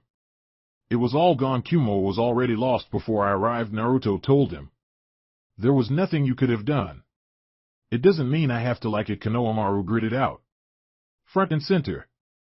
Shikaku shouted as the 6 transformed Jinchuriki started gathering chakra into a single massive black sphere. Damn it, Konoamaru cursed. He started charging his sage chakra again. I am going to deflect it with my Kamui. Don't bother, Naruto responded. We've got this. He brought his hands up and started forming a black chakra sphere of even greater size. Damn show off, Shikaku grumbled. Udama by Jidama! The six Jinchuriki roared as they launched the massive black sphere. Udama by Jadama. Kurama bellowed as his own chakra ball exploded at them. They struck each other in the center and exploded in a massive dome of light that washed over the whole region, obliterating the clouds above them and reducing everything within 1,000 miles to nothing. When the light died down, Naruto and Konoamaru could still be seen standing atop Kurama and Shikaku, while Kurama had his tails wrapped around each of the six paths' necks. Clones of Naruto were inside all of the tails and grabbed onto the chakra rods that were embedded within them. Not far away, Obito glared as Naruto ripped the chakra rods out, forcing Obito to have his Geto Mazo launch a series of chakra chains to grab and pull the Biju back into the statue. Sasuke stood beside him atop the statue's head, and his Susanoo was active, creating armor for the statue, and was the only reason that the statue had actually survived that last clash. With the six Biju resealed in the statue and his paths effectively out of the picture, Naruto and Konoamaru released both Kurama and Shikaku's forms before landing beside each other to confront the two Uchiha. Uzumaki Naruto, Obito said with no small amount of disdain. Why don't you just give up and accept defeat? Because I still have something worth living for, Naruto replied honestly. People like who have given up on this world have no right to tell us to give up, Konoamaru added. Land of the Lost Mountains graveyard. Yakushi Kabuto wasn't like others like Sasuke, Tobi, or even Orochimaru himself, because unlike them he never really had a real identity or even a home. It's what made him such a good spy, and more importantly such a good liar too. The closest thing he'd ever had to a family was with her back in the orphanage before everything began with Danzo Root Konoha and his former master Orochimaru. After Sasuke had killed Orochimaru, Kabuto had traveled to the Ryuchi cave, home of the snakes, and trained in the sage arts under the great white snake. He soon approached Tobi and offered to join him for no other reason than for his own amusement, summoning legends back to this impure world from beyond the grave with Edo Tensei. He hadn't expected them to find him, however. You broke through my barrier, Kabuto commented as he maintained his crouched position over his map of the battlefields. It seems you know it quite well. I am the best chakra sensor in the shinobi world, Karin declared plainly as she stood alongside Tsunade. It wasn't that hard to find you. Uzumaki, Karin, Kabuto chuckled. Orochimaru-sama tried very hard to find you after Suna raided your home village for your sensory ability. I wonder just how far he would have gone if he had known that you possessed the Rinnegan too. I guess we'll never know now, Kukukuku. We're here to kill you, Tsunade spoke up. And end your Edo Tensei. Edo Tensei? Kabuto asked, clearly amused. No one can end this jutsu but me. It wouldn't even stop if I was killed. Ha. You've become just like Orochimaru, Tsunade commented on his new looks. You are nothing but a fake. So are you too, Kabuto countered. I know that Senju Hashirama survived his supposed death in the first Shinobi War and harvested a Sharingan, evolving it into the Rinnegan, which he then gifted to you, Karin. And you, Senju Tsunade, inherited his knowledge of medical ninjutsu, though I think we all know that you both could never compare to the likes of the Shodai Hokage. You both are nothing but watered-down successors of a man that was practically a living god. What's your endgame?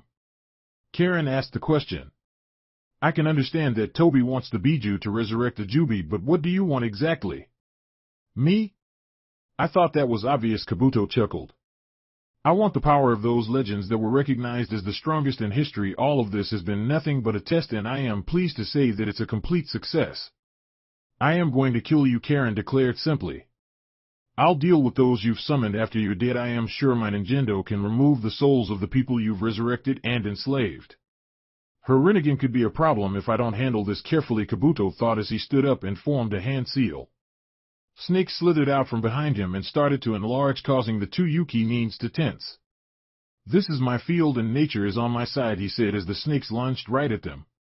Tendo Shinra Tensei, Karin whispered as gravity rippled and blew the snakes away, sending them crashing into the far wall. Tsutenkyaku. Tsunade called out as she appeared above the snake user and swung down with her leg.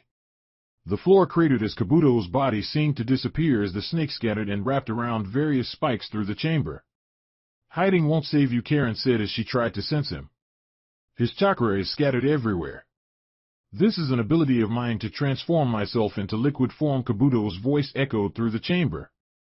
It's a jutsu I created after researching and altering the transformation ability of the Hozuki clan. This chakra is, Karin thought as she felt the familiar shift in the environment around them.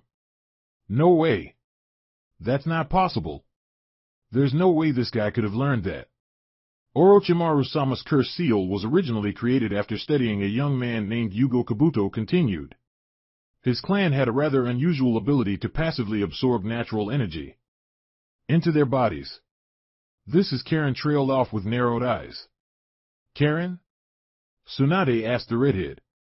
Where the hell did you learn this from? Karin demanded. From the Ryuchi cave, of course, Kabuto answered with a laugh. I finally found it under the guidance of the White Snake Sage. I trained myself and gained true ascension. I finally surpassed Orochimaru-sama. One of the snakes dropped down from the spike sand, spewed out an armed Shirato. Karin exclaimed as she fired off a beam of chakra that tore into the snake, though it had moved enough so that the blast didn't hit anything vital. I missed? She asked in surprise. While in this form I too can sense chakra, Kabuto replied. I always have the force of nature itself with me after all. The force of natural. Tsunade trailed off with wide eyes. You couldn't have. That form requires a huge amount of chakra to activate, never mind maintain. There's no way you have enough chakra for something like that. I absorbed most of Orochimaru-sama's power from his remains and combined with the various experiments I've done on myself in order to harness the power of those like Yugo. I have enough chakra to accomplish my goals. Orochimaru-sama tried to gain this ability himself, but he simply didn't have the right body for it, Kabuto explained as he climbed out of the snake's mouth. Even he couldn't become a true sage like I did. Senjutsu. Tsunade shook her head at the sight before her. You actually learned Senjutsu. My power in sage mode is greater than anything either of you can bring to bear, Kabuto proclaimed as black rings appeared around his eyes and his pupils elongated into vertical slits like that of a snake. I am no longer a snake now, I am a dragon, he declared as he threw off the cloak to reveal his new form. Senjutsu Sannin Moto. This isn't going to be easy, Karin gritted out. We'll take him together, Tsunade responded. I wouldn't be so sure about that, Kabuto smirked and slammed his hand down on the floor. Kuchios Edo Tensei. 3 coffins exploded from the ground beside him. You didn't? Tsunade paled as the coffins fell open to reveal their occupants standing inside. By the sage, she whispered when she saw the man that stepped out of the center coffin. Perhaps I should introduce you? Kabuto asked with great amusement. Senju Tsunade Uzumaki. Karin, allow me to introduce you to Uchiha Itachi, Uzumaki Nagato, and Uchiha Madara. So it finally happened. It would appear that little brat Nagato managed to grow. Madara began only to pause at the sight that greeted him. What happened? Nagato asked as he shakily stood on his own damaged feet. This is the real world, but I died. What's going on? Kabuto, you Itachi trailed off. I summoned you all with Edo Tensei, Kabuto explained. Did you say Edo Tensei? Isn't that the jutsu known as a complete atrocity against the entire flow of life and death in the universe? Madara questioned. Who are you? My name is Kabuto, the Hibi Sannin introduced. I am his partner, he smirked. Your Edo Tensei is special compared to the others. I made you even better than you were in your prime. My prime? Madara narrowed his eyes at him. You know about my prime? Well, no, not really. Why don't you show it to me? The power of the Uchiha, Kabuto suggested before turning his gaze on the other 2 summoned men. Hello Itachi. Nagato, it's been a long time. You were Sasori's spy, Nagato said with narrowed eyes. He seems to have resurrected us with Edo Tensei, Itachi mused. For what, I wonder? Nagato, Madara said, almost confused. For you to be summoned you would have to die, and you didn't use Rin'ai Tensei to resurrect me like we planned. What's with everyone? What happened? Rin'ai Tensei? Nagato asked, alarmed. This is bad, Tsunade whispered to the redhead at her side. I'll hold off Madara, Itachi, and Nagato. Do you think you can handle Kabuto by yourself? Maybe, Karin answered honestly. It won't be easy, that's for sure. Katan Goka Mikaku. Madara bellowed as he unleashed his massive blast of fire at the 2 women. Dakido Fujitsu Q, and Karin said as she quickly absorbed the flames. That's the Rinnegan, Madara realized with surprise. How do you have those eyes? That's none of your business, Karin told him. Tsutenkyaku. Tsunade exclaimed as she appeared above the legendary Uchiha and struck down with her leg. Susanoo, Madara whispered as his eternal Mangekyo Sharingan shifted into being and encased him in a dark blue skeletal cage of chakra. That Tsunade started only to be knocked away when the ribcage expanded and formed a large ethereal monstrosity around Madara. So this is Uchiha Madara, Nagato commented. Impressive. This doesn't even come close to his real strength, Itachi countered. Tendo Shinra Tensei. Karin called out as she sent a blast of gravity at Madara, sending him flying back, Susanoo and all. It would seem that your mastery of the Rinnegan is too much, Madara mused as he closed his eyes. Here it is, Kabuto's smile widened from the back. Allow me to show you just how to use those godly eyes of yours, Madara said clearly as he opened his eyes to reveal the gray ripple pattern of the Rinnegan. Is that the Rinnegan? Karin asked in surprise. As we guessed, Kabuto chuckled as he had Madara jump back to his side. So the Sharingan can really ascend into the Rinnegan. I was able to awaken these eyes shortly before my death, Madara explained. You said that your name was Kabuto. What did you do to my body? Didn't I just tell you? I made you even better than you were in your prime, Kabuto replied with great amusement. So you survived your battle with my grandfather, Tsunade realized. And you took his power in order to awaken the Rinnegan. You know my body's secrets? Madara questioned Kabuto. How could someone like you decipher the writing on the Uchiha monument when you can't even read it? Orochimaru-sama and I simply formulated a hypothesis based on data we gathered from experiments, Kabuto answered truthfully. And now you just proved that our hypothesis was correct, the Rakuto Sannin. Finally, I can finally see a part of that god's strength. Thanks to your power which I created, don't misunderstand, Madara responded as his Susanoo exploded into being once more, only this time it had two faces on its head and its four arms were locked in a pair of hand seals. This power wasn't created by you, what's going on? Tsunade asked as the ground started to rumble beneath them. This chakra. Karin paled as she felt the rising power levels. This is insane. Tendo Tengai Shinsei. Chapter 18. The Last Stand. Land of the Lost Mountains Graveyard. Uchiha Madara had dropped a pair of meteors on the mountain's graveyard, leveling the entire area and decimating a good chunk of the landscape. Unlike the Edo Tensei zombies, whom were now quickly regenerating after the last attack, Kabuto was forced to resort to his oral rebirth in order to survive what was clearly a jutsu designed to wipe out any and all opposition. Kabuto couldn't help but stare in wonder at the sheer scale of destruction Madara had unleashed with a single jutsu. It looked like something only a god could do. So this is the power of the Rakuto Sannin? Kabuto mused with a smile. Splendid. This is a view I haven't enjoyed in a long time, Madara commented as he gazed out at the destruction. The power of the Rinnegan, Itachi spoke up. It certainly lives up to the myth. All this power is good for his pain. Nagato shook his head at the sight. Kabuto, was it? Just how much do you know about me? Madara asked the Hibi Sannin. I think I am right that when you fought the Shodai Hokage at the Valley of the End you didn't die, did you? Despite losing to Hashirama you gained a portion of his power, am I wrong? Kabuto responded. Madara narrowed his eyes before bringing his hand up and looked down inside his collar. So that's why he paused before continuing. You've certainly prepared well. Do you know our plan as well? Not in detail, but I am on your side, Kabuto replied. Though I am unsure if Toby will act as planned given the current situation. There's something I want to make sure of before anything else, Madara said as he slammed his hand down on the ground and seals spread out, but then retracted a moment later. It appears you haven't captured the Kyuubi yet. So the Kyuubi Jinchuriki still lives, huh? Nagato mused. He's the one that defeated me, though it was Madara that killed me. Toby is an interesting one, isn't he? Kabuto chuckled in amusement. The Kyuubi is still inside its Jinchuriki, though I do not know where it is at this time. Uzumaki Naruto, Nagato sighed. He reminds me much of myself. Uzumaki? From Mito's clan? Madara inquired curiously. Interesting. He would have gotten us with that last one if I hadn't created that chakra chain barrier, Karin said as she tried to slow her breathing. What do we do? I'll deal with those three while you kill Kabuto, Tsunade replied. That's suicide. Karin shook her head at the suggestion. You can't take those three on alone. Karin, Tsunade spoke softly. Let's end this war today. You're going to. Karin trailed off before nodding, and the two jumped out over the battlefield towards their enemy. Just don't get yourself killed. Here they come, Itachi spoke up. Good, Madara nodded as he formed a series of hand seals. This will make more of an impact if it's his granddaughter that's facing me. A forest exploded up from the ground all around them and tried to skewer the two women. Mokuton Jukai Koten. That's my grandfather's Mokuton. Tsunade shouted in surprise.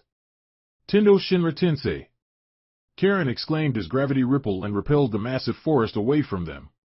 Perhaps it would be best if I retreated to a safe distance while I have Madara handle these two, Kabuto mused before jumping back and slithering away. Kabuto is escaping. Karin yelled as she took off after the fleeing Sannin. I am going after him. Good luck. Tsunade shouted back just before the redhead disappeared from sight. You sent her away to face us alone? Madara asked with disdain. You're definitely his descendant. Uchiha Madara. Tsunade declared. I will defeat you here. I am not going to let you escape. Karin shouted as she landed in front of the Sannin. Her sensory ability is first-rate, Kabuto mused as he came to a stop. She'll be able to track me wherever I go unless I kill her here and now. IVE got to hurry this up and go help Tsunade-sama, Karin thought. Senpo Hakagiki no Jutsu. Kabuto called out as expelled a dragon-like apparition carrying a small orb in one of its hands. The spirit dragon then encircled the orb and claimed its mouth down on it, creating a large blinding flash of light. A loud booming noise sounded through the air, forcing Karin to cover her ears and close her eyes as the light intensified. He's blocking my eyesight and hearing with light and sound. This jutsu was definitely created to counter Jujutsu, Karin realized. My snake cornea blocks light from hitting my eyes, and by liquefying my insides I can resist the sounds and vibrations in the air too. I am the only one who can move in this situation with my sage mode. Kabuto grinned darkly as he closed on the paralyzed Uzumaki. You're going to pay for that, Karin whispered, though neither of them could hear her as a large amount of white chakra exploded from her form. What is this? Kabuto thought in surprise. Her chakra just shot through the roof. Tendo Shinra Tensei. Karin called out as gravity rippled and blew Kabuto back through the debris-ridden battlefield. So her sensory ability still works even when she's disorientated, huh? Kabuto thought, slightly worried. I am through playing games with you, Karin declared. Shirato. She exclaimed as her hand slid off of her arm with a cable connecting the two. Along the cable was a series of small projectiles that quickly rocketed off and rained down on Kabuto's position. Senpo Muki Tensei. Kabuto smiled darkly as the very earth itself came alive and protected him from the falling volley. Meanwhile, the ground shifted around Karin, attacking her from all sides and forcing her to fall back lest she be skewered. What kind of jutsu is this? Karin thought as she put some distance between the two. Senpo Yamada no Jutsu. Kabuto roared as his body convulsed and exploded upwards, taking the shape of a massive 8-headed snake 10 times larger than Orochimaru's ever was. This is insane, Karin thought as she stared at the creature before her. It's as big as the QB. Die. Kabuto bellowed from his place inside one of the snake's mouths.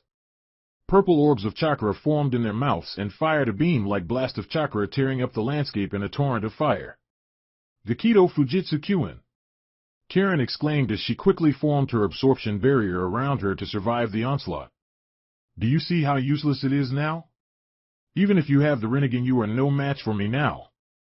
Kabuto shouted in glee. Tendo Chibaku Tensei. Karin called out as she formed a small gravity orb in her hands.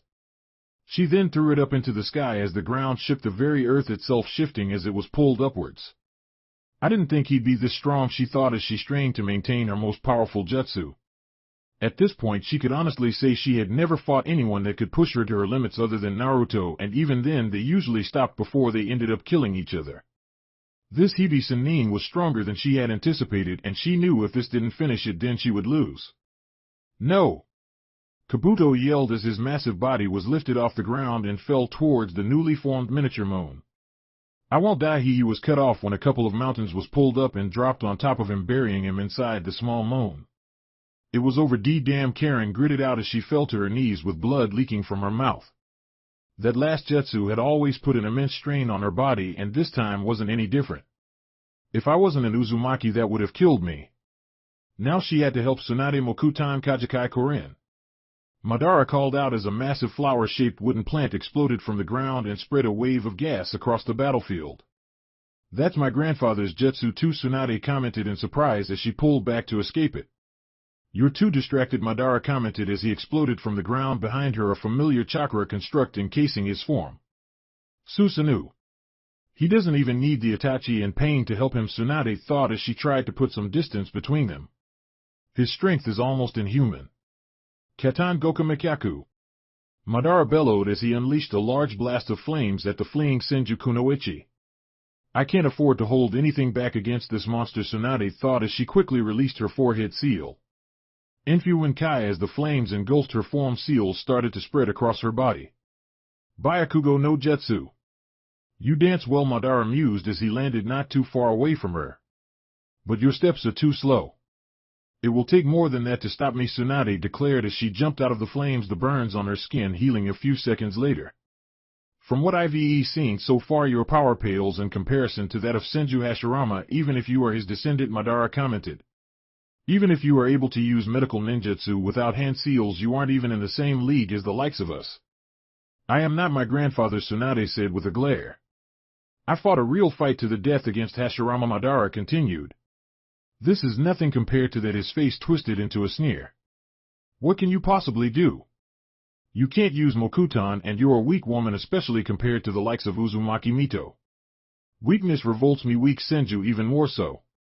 I am the granddaughter of Senju Hashirama, who was regarded as the strongest shinobi of his era, Tsunade nodded. It's true I can't use Mokuton, and it's true I am a woman, but I am certainly not weak. Prove it, Madara dared her. Hashiman Kai. Tsunade called out as she exploded in a column of green chakra. She is releasing her chakra all at once, Nagato commented. It's the 8 celestial gates that regulate chakra, Itachi explained. Opening them is considered a kenjutsu because of the stress it puts on the user's body. Do you really wish to die that much? Madara asked her. Opening all 8 gates at once is going to kill you. You're wrong, Tsunade countered. As long as my Byakugo no Jutsu is active, I cannot die even with all 8 gates open. Byakugo, Madara mused. Never heard of it. That's because I created it, Tsunade shouted as she disappeared in a burst of speed and reappeared in front of Madara. She's much faster than before, Madara thought as the Senju woman landed a punch directly to his Susanu's ribcage, almost caving it in. She's stronger too, he added as he was thrown back a considerable distance. Katan Goku Mikaku. Hiradora. Tsunade countered by punching forward, creating a massive tiger-shaped blast of air pressure. Now this is Hashirama's descendant, Madara mused in approval as the tiger quickly overwhelmed the flames. You're mine now. Tsunade shouted as she dashed towards him. Susanoo. Itachi called out as he dropped down in front of her with his chakra construct fully formed around him and the Yama no Kagami brought down to defend. Tendo Shinra Tensei. Nagato exclaimed as he quickly blasted her back with a gravity wave. Damn it, Tsunade thought as she pushed herself back to her feet. How am I supposed to finish him off if the other two keep stepping in like this? You certainly aren't a weak woman, Madara spoke calmly. But you still can't compare to Hashirama, that man. I don't know what he left you, but this falls short of what he could do. He should have taught his underlings how to resurrect him like I have done, and then maybe I could have a challenge. Ive had enough of your talk, Tsunade said with a glare. Tajumoku Bunshin no Jutsu, Madara spoke clearly as a dozen wooden clones grew up from the ground at his side. Susanoo. A second later the clones formed their own twisted chakra constructs around their bodies, complete with arms and legs, standing as giants on the battlefield. I can't win like this, Tsunade thought as she threw out another punch. Hiradora. She exclaimed as another pressure tiger formed and tore through the assembled Susanoo enhanced with clones. You were able to destroy my clones, HM? Madara mused with his arms crossed. Very well then, I guess it's time I show you the full power of Uchiha. Madara dark blue chakra exploded from his form many times that previously seen from him and his clones. Senju Tsunade, anything and everything you stand for will be crushed. You are nothing before me, Susanoo. His voice rang out as the chakra stabilized and took the form of a truly massive ethereal Tengu that towered over the battlefield. That thing, that's insane, Tsunade thought in both awe and fear at the sight of the newly formed chakra construct. Something like this, it's hard to believe my grandfather actually defeated you, it's incredible. The only one who could stop me was Hashirama. Madara spoke clearly from his place atop the Tengu's head. Too bad he's not around anymore, he smirked a second later. Though in a way that's a good thing, because if I am the only one here, then this time the maps won't need to be redrawn so drastically. The Tengu quickly took out its sword and soared across, releasing a massive blast of chakra and air pressure that carved up the landscape and sliced clean through a pair of nearby mountains. Incredible, Itachi spoke, trying to maintain stoic expression at the casual display of power. So this is the power of Uchiha Madara. He certainly lives up the legend, Nagato agreed. This Susanoo is destruction itself. A slash of its sword can destroy all things in nature, and it's as powerful as any Biju. Senju Tsunade, prepare to be crushed, Madara declared. I can't win in a conventional fight against something like that, Tsunade thought grimly as she stared up at the massive chakra construct. There's only one option left for me to win this, she thought as she formed a series of hand seals. Shiki Fujin. That's Madara trailed off with narrowed eyes. What is that? Nagato asked upon seeing the jutsu. A kenjutsu of the Uzumaki clan, Itachi answered. The Yandame Hokage used it to seal away the Kyubi, and the Sandame Hokage used it to seal the Ichibi. If I remember correctly, it also cost both of them their lives, Nagato mused. She must be planning on ending this here. How unsightly, Madara sneered as his Susanoo Tengu brought its sword down. This may cost me my life, but it's my victory. Tsunade shouted as she formed a pair of shadow clones. Kage Bunshin no Jutsu. She and the clones dashed forward faster. The three could follow as she felt the Shinigami itself pushed its hand through her as well as her clones. The hands then shot out of their stomachs and quickly grabbed hold of Madara, Itachi, and Nagato. I have come too far to fall here, Senju. Madara shouted in anger as he felt his soul being torn from his undead body. Fuin. Tsunade and her clones called out as a seal formed on her stomach and pulled Madara, Itachi, and Nagato in. It's over, she trailed off as the Shinigami's hand retracted, ripping her soul along with the three she had sealed with her. He clones dispelled as she slumped to the ground and her breathing slowed. It's finally over. The last thing she saw before her eyes closed for the last time was Karin's tearful face. Chapter 19. The beginning of the Endland of Lightning Kumo battlefield. These guys are like cockroaches, Kurama growled as he struck the Geto Mazos across the face, knocking it to the ground. Just die already. Die. Die. Die. Shikaku chanted as he pushed against Sasuke's fully formed Susanoo. Damn you, Naruto, Obito gritted out in annoyance as the blonde Jinchuriki descended towards him. Rasengan. Naruto called out as he swung the spiraling sphere down on the masked Uchiha. That won't work. Obito shouted as the pass threw him and exploded. What's the matter? You look tired, Naruto grinned as he landed a few feet away. What do you mean? Obito asked him. I can't see your face, but I can tell, Naruto said with a wide grin. You can't keep this up much longer. I guess I'll have to go with plan B then, Obito conceded as he formed a hand seal. A large pot and a smaller bottle appeared at his side in a poof of smoke a moment later. What's that? Konoamaru asked the question. In truth, I wanted to revive it in its complete form, but even if it's just a piece, it will maintain its power. It's already too late for you, Obito declared as he threw the pot into the Geto Mazo's mouth, causing it to scream. What the hell did he just do? Naruto asked in surprise. Look carefully and feel it under your skin, Obito spoke darkly. The Jubi has been revived. Behold the beginning and end of this world. That's impossible. Konoamaru shouted from his place atop Shikaku's head. You don't have the Ichibi or the Kyubi. A piece, Shikaku gritted out. The clone you captured? You mean the clone I made to fool Kisame? Konoamaru asked his Biju. He didn't take you, only the small amount of your chakra I put into my shadow clone. So it only needs a part of the Biju to be revived? Naruto asked, now worried. That pot and bottle he had the statue devourer were tools created by old man Rakuto, Kurama explained.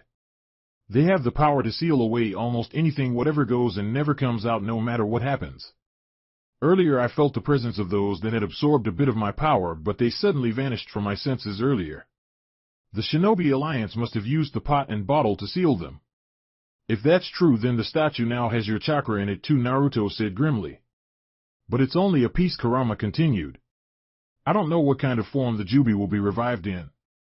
If that's the case, then I want to try something, Konoamaru spoke up. Sarutobi Konoamaru, Obito said clearly. You're just like Kakashi, you open your mouth so easily that it's no wonder you've lived a life of regret. Regret? I regret nothing, Konoamaru denied. Naruto, Konoamaru, why do you fight against us? We're trying to create a better world free of this hell, Sasuke asked the two. You are both Jinchuriki and have suffered more than anyone, so why do you still fight for this world? Because we're the only ones who can, Naruto answered honestly. Yeah, Konoamaru agreed. We were born to do this. I see, Sasuke nodded as his Susanoo reformed. Old man Rakuto once said that the Jubi's complete revival will signal the end of the world, Kurama mused. But then again, it's only got a piece of Shikaku's and my chakra instead of the whole thing, so I think we stand a chance. You're misunderstanding, Obito countered. The Jubi's revival doesn't need to be perfect for my plans. My goal is to use it as a power source to cast my Mugen Tsukuyami on this entire world. To make this world one with no war, no peace, nothing, a perfect world. There lies truth in a singular consciousness that has abandoned individuality. This world no longer needs heroes or hope for the future. If the Jubi is revived even in its incomplete state, I'll be able to use Mugen Tsukuyami, and then reality will end. All that will exist is a single never-ending dream. Has anyone ever told you that you're kind of an asshole? Naruto asked him with a grin. Seriously, that's the biggest load of shit I've ever heard. Individuality makes people blind to the truth, Obito spoke simply. My words, the words of a nobody, are the true words that will lead this world to the truth. Rasengan. Konoamaru called out as he lunged right at the statue. Chidori. Sasuke countered as he appeared in front of the Itachi Jinchuriki. The two techniques clashed in a torrent of wind before suddenly exploding with enough force to blow both combatants away from each other. Sasuke crashed hard against the side of the statue while one of Naruto's clones caught Konoamaru mid-flight and set him down. Fools, Obito sneered. We won't let you touch the Gedomazo. Let's see about that. Naruto yelled as he and Kurama shot forward. Futon Raisin Shuriken. He called out as he quickly formed a spinning white chakra shuriken in his hand and hurled it at Obito. Pitiful, Obito spoke simply as he phased right through the chakra shuriken. Who says I was aiming for you? Naruto asked with a grin. Susanoo. Sasuke roared, creating a truly massive chakra construct over the screaming Gedomazo as the chakra shuriken closed in on him. Damn you, Obito cursed as the chakra shuriken cut through Sasuke's Susanoo and expanded into a spinning ball of wind that encased the bulk of the statue, forcing Sasuke to jump clear of the attack. It's not over yet. Konoamaru shouted as his Mangekyo Sharingan reactivated. Kamui. He exclaimed as space and time distorted around the statue's neck. He'd opted to use the normal jutsu instead of increasing its power with his Sage mode and possibly transporting the whole thing to that other dimension on the other side of this jutsu. After all, there's no telling if it could somehow return after completing its transformation once on the other side, so he had thought it best to try and kill it here and now instead. A good plan, Obito commented as Ichi jumped in close to the statue.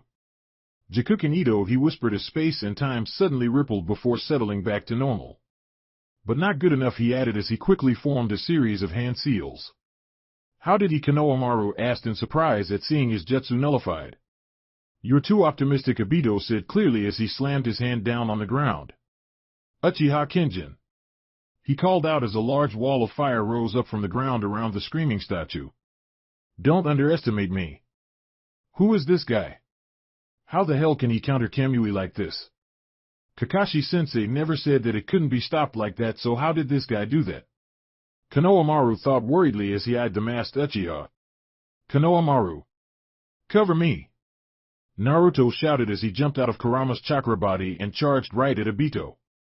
Katan Gakaku no Jutsu. Konoamaru exclaimed as he exhaled a large fireball at the masked Uchiha. You are still underestimating my power, Obito sneered as he swung with his gunbai and blew the flames away. You are mine now, Naruto, he declared as he turned to grab the now much closer Uzumaki. Hirashin no Jutsu. Naruto called out as a three-pronged kunai descended above the masked Uchiha and the blonde immediately teleported in an instant. Rasengan. He roared as he thrust the spinning chakra sphere down. I am not going to fall for that. Obito shouted as he twisted the gunbai round to defend his back as the spiraling sphere struck down. Yuki Higeshi. The gunbai reflected the attacking jutsu, blowing Naruto several feet away in an explosion of power. Jikuken Ito the Uchiha smiled behind his mask as he finally grabbed Naruto and sucked him into his own space-time vortex. I finally got you. Not quite. Naruto yelled from above, causing Obito to glance up in surprise. Senpo Cho Udama Rasengan. Naruto called out as he struck down with a much larger spiraling sphere. You're a bit slow, Obito sneered as he phased out of reality, shifting into his own personal dimension only to come face to face with another Naruto. The clone from before. He thought in surprise. Don't tell me he let me grab him on purpose? Rasengan. The Naruto clone called out as he slammed another spiraling sphere into Obito's face, shattering his mask into pieces. Shit, Obito thought as he returned to the battlefield with what was left of his mask crumbling to the ground, revealing his scarred face. So that's what you look like, Naruto mused upon seeing the eldest Uchiha's face for the first time. It's hard to believe that one of my dad's old students would turn out like you've done. Your father was never there when it really mattered, Obito responded calmly. Who is he? Konoamaru asked over his shoulder. A former student of my father and Kakashi's old teammate, Naruto replied with a shrug. He was supposed to have died in the last war, but he somehow survived and summoned the Kyuubi to attack Konoha 21 years ago. So I am not the last Uchiha alive after all, Sasuke spoke as he landed beside Obito. You aren't dead yet? Naruto asked his former teammate in surprise. I thought I killed you already. You really have changed, huh, Naruto? Sasuke mused as he stared at his former best friend. Oh please, Naruto almost groaned. Sasuke, you and I both know that I was nothing but a stepping stone for you to awaken those cursed eyes of yours. Hell, didn't you find it strange that old man Sandaime assigned both of us to the same team along with Kakashi? A well-known shinobi with a Sharingan. And a useless fangirl? He set us up from the start to have you either kill me or Sakura in order for you to gain the Mangekyo Sharingan. Katan Bakufu Ranbu. Obito called out as he exhaled a large blast of fire which quickly mixed with his localized space-time vortex to create a spiraling barrage of flames. Don't interrupt me when I am talking. Naruto shouted as Kurama's tail slammed down between the two, batting the flames aside. Jikuken Ito, Obito whispered as he reversed his space-time vortex and expunged a volley of large shuriken at Naruto. Don't forget about me. Konoamaru yelled as sand exploded from the ground and intercepted the shuriken. I haven't forgotten about you, Obito glared back as he jumped high into the air and unleashed a barrage of small black rod-like objects at Shikaku. Geto Chakura Kusari Fuin, he spoke calmly as the chakra rods pinned down Shikaku's arms and neck with chakra chains linking them. He's using a variation of Karin's jutsu, Naruto mused as he saw Shikaku's body dissolve into lifeless sand. It's a good thing Shikaku isn't like the rest of us, Biju, huh? Kurama grumbled, for once impressed with the weakest of the Biju. The others all have physical forms. Even Matatabi. But since Shikaku is made out of sand, that kind of seal won't work on him. Accursed beasts, Obito gritted in annoyance. Sasuke, catch, he said to his clansmen before threw his gun by to the younger Uchiha. You can have it for now, but I want it back later. Sasuke grunted as he caught the gun by and reformed his Susanoo. Nisan, Konoamaru spoke up. If you can deal with Sasuke, then I can hold off Obito until you're done, and then we'll stop the Jubi's revival, he said as Shikaku quickly reformed behind him. Alright then, Naruto nodded in agreement and formed a hand seal. Mokuton Mokuryu no Jutsu. A large wooden dragon exploded from the ground and lunged at Sasuke. It quickly wrapped itself around the Susanoo, restricting its movements as it struggled to break free. Enten Kagetsuchi no Tsurugi. Sasuke called out as his Susanoo's sword caught fire and set the wood dragon ablaze with black flames. Not too far away, Konoamaru landed on the ground as Obito unleashed a barrage of large shuriken from his space-time vortex, forcing the Ichibi Jinchuriki to form a wall of sand to intercept them. Obito phased through the sand wall and grabbed the young Sarutobi. IVE got you, Obito declared as he sucked Konoamaru into the vortex. Jikuken Ito. Konoamaru landed in a heap once he was dropped into the strange dimension he'd be transported to and groaned as he rolled over on his hands and knees. This isn't working, he thought as he pushed himself to his feet. I need to get out of here and back into the fight. But how? He looked around trying to find a way out but found none. Wait. If this guy was Kakashi-sensei's old teammate, and if this guy really is the one that gave him the Sharingan in the first place, then they must operate on the same principle. I've seen him appear and disappear using that jutsu of his, so maybe he brought his hand up to his face covering his left eye. Kamui, he whispered as his jutsu activated and he suddenly found himself back on the battlefield. That's my Ibito mused. You came back, HN? You can't get away from me that easily, Konoamaru grinned back. Udama Baijidama. Naruto and Kurama exclaimed from the side, catching their attention. Not too far away they could see Kurama, with Naruto inside his head, charging up the largest Baijidama they'd ever seen. The shot forward, tearing up the battlefield before slamming into the barrier surrounding the Gato Mazo and exploded in a dome of light that consumed their vision. The statue's chakra. Konoamaru trailed off in surprise. It's gone, is it over? Is this the end? Yes, Ibito spoke from the side of this world. A deafening roar soon followed, causing the four combatants to look over at where the statue had once resided. The Jubi had been revived. Chapter 20. The end of the Worldland of Lightning battlefield is that the Naruto trailed off at the site. Yes, Kurama confirmed. That's the Jubi. It was a disgusting-looking creature with one large eye that looked like a cross between a Rinnegan and a Sharingan. Almost immediately, Ibito and Sasuke landed on the Jubi's head as Konoamaru jumped up onto Shikaku's head. The reason you can't feel the negative chakra it was giving off before is because it doesn't have emotions or ideals like what you're used to. It can't be sensed. That thing is the same as the natural energy circulating the world, like what you would feel from the earth or the water and even the air itself. I wonder, Naruto mused as his eyes changed color and his sage markings appeared on his face. Stop it, Naruto, Kurama told him. It's no use, you'll just measure that it can't be measured. That's not even funny, Konoamaru commented, having already shifted into his own sage mode. How could anything have that much power? I had wanted to put them out of their misery of being Jinchuriki. Sasuke spoke up as he stood atop the Jubi's head. But they're better than I expected. I am going to start Mugen Tsukuyami as soon as it's ready, Ibito responded. It will take time for you to pull the moon close enough to do that, Sasuke mused.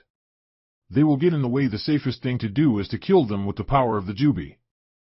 Sasuke. Ibito trailed off. You just want to try out the Jubi's power, don't you? Just like a child, he smirked slightly as the Jubi brought its arm down, blowing up a good chunk of the landscape. Shit just got real. Naruto shouted as Kurama and Shikaku raised their arms to shrug off the wave of debris that flew at them. Listen up first, let's keep it a distance and see what it does. Depending on what it does, we'll attack it from as close as possible. Kurama shouted over the sound of the shockwave. You're still a damned show-off, Kurama. Shikaku yelled back. Let's go.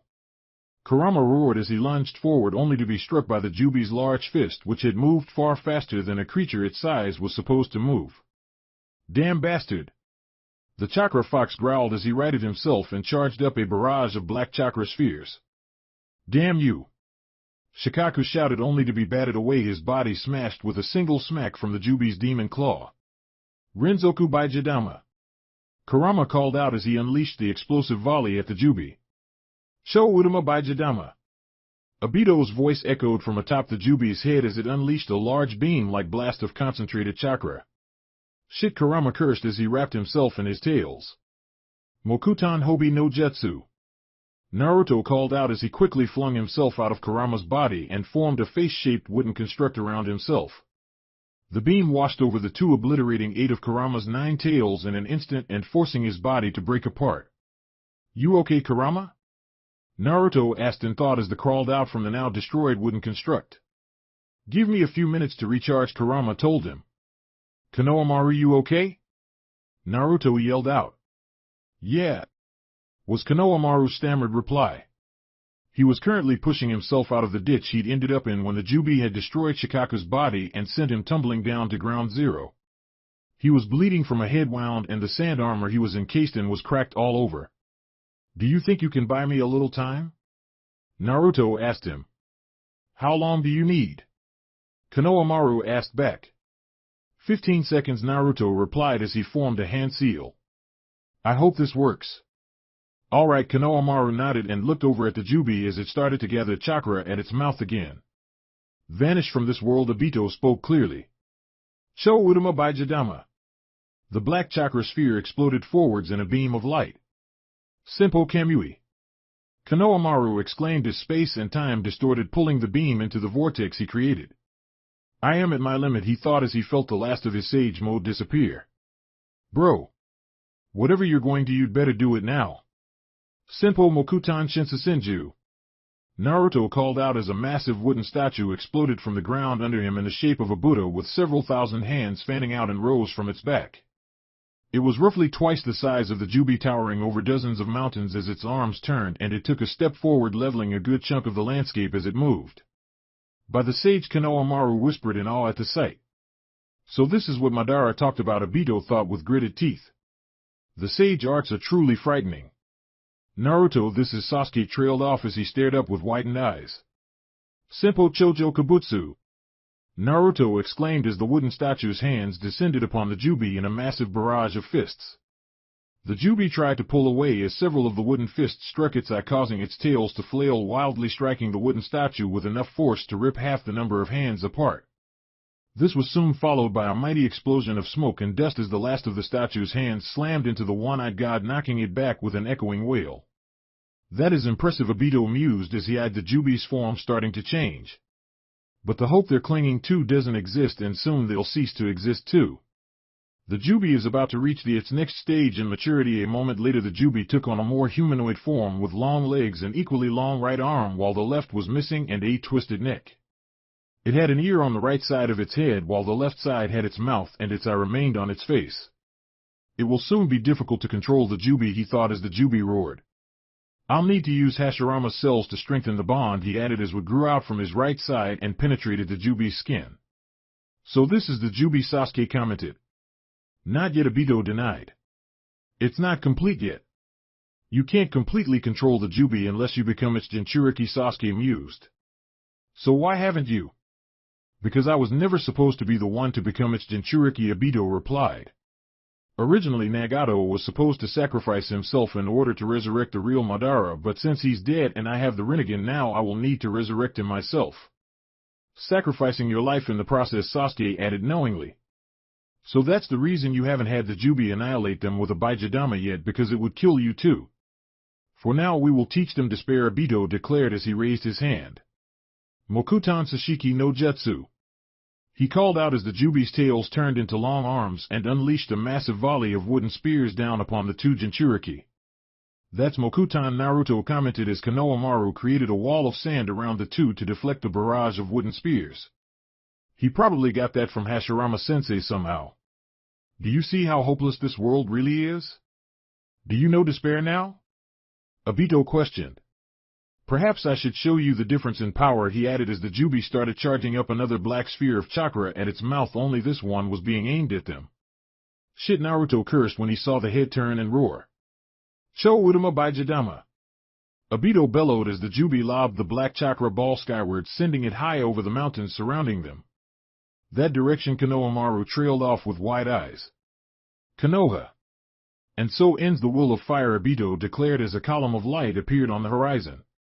Kanahagakura no Sato had been destroyed, you son of a bitch, Konoamaru whispered before looking over at his fellow Jinchuriki. I am going to fucking kill you. Taju cho Udama Baijidama. Obito called out as the Jubi launched multiple spheres at faraway targets. Namely Iwa, Suna and Kiri. Stop it, Konoamaru shouted as he prepared to launch himself at the elder Uchiha, only to be grabbed by Naruto, stopping him from moving. Let me go. I have to stop him.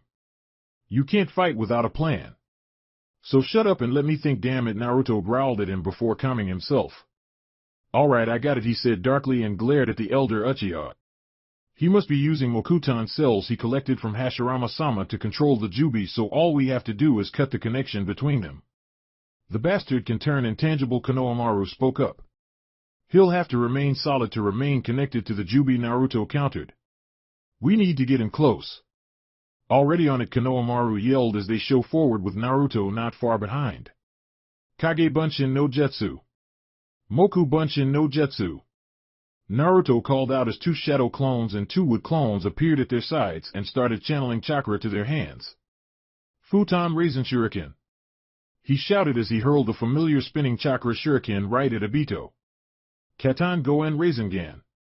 Konoamaru called out as he threw out a chakra fireball that slammed into the Jubi's hand-shaped tails and burned clean through them, clearing the way. Naruto's chakra shuriken sailed through the burning tails and flew straight at Obito, cutting the wood connecting Obito's arm to the Jubi while phasing straight through him. Katan Bakufu Ranbu! Obito exclaimed as he unleashed a fireball while space and time distorted in front of him, creating a large spiral of fire. Enten Yasaka no Magatama! Sasuke exclaimed as his Susanoo reformed and started throwing dozens of black Magatama at the two Jinchuriki. Damn, that's hot! Konoamaru shouted as he encased himself and Naruto in sand to protect them. Without our senjutsu they'd have killed us by now. A moment later the Jubi roared as it grew its left armor and seemed to fill out. Now what's happening? Naruto! It's going to use the Tenpenki. Kurama shouted from the back of his Jinchuriki's mind. The what? Naruto asked aloud. I am going to cut the only thing that connects me and the Jubi. Nothing will restrain it, Obito mused as he stood atop it. Maybe it'd be better if I just became its Jinchuriki. It's about to start. Sasuke trailed off as his Susanoo grew to twice its previous size. I'll make it disappear, Konoamaru declared as he focused on the Jubi. Simp. Jakuken Ito Obito spoke from behind him and the two were sucked into a vortex a moment later. Konoamaru! Naruto shouted. Tenpenki.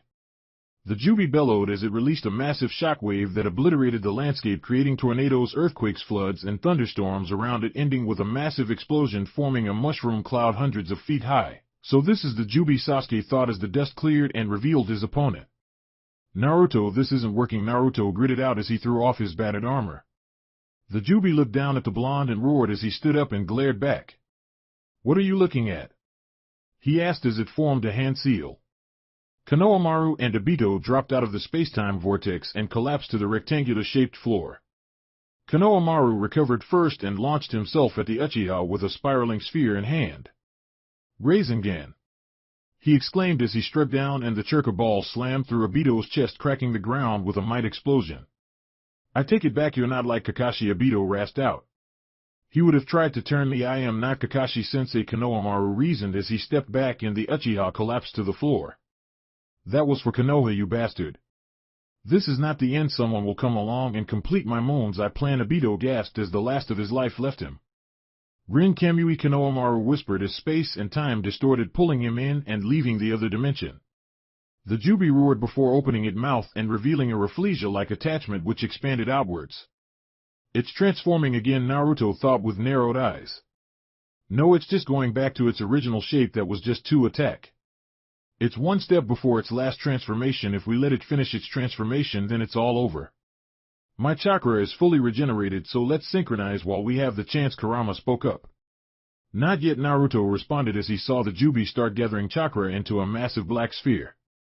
Let me just deal with this first, he thought as he took out a three-pronged kunai. The Jubi isn't holding back, Sasuke mused at the sight. I wonder what spooked it. Cho Udama by Jidama. The Jubi bellowed as it launched the huge black sphere at the blonde Jinchuriki. Jakuken Kekai, Naruto whispered as he raised the kunai and the chakra spheres slammed into a series of seals floating in the air before him. The seals spun and wrapped around the sphere before they both disappeared a moment later, causing the battlefield to go silent. Hey Sasuke! You might want to take cover. He shouted with a grin. How did he do that? Sasuke thought as a massive column of light appeared in the distance and was soon followed by a shockwave that washed over the battlefield. Did he teleport it away?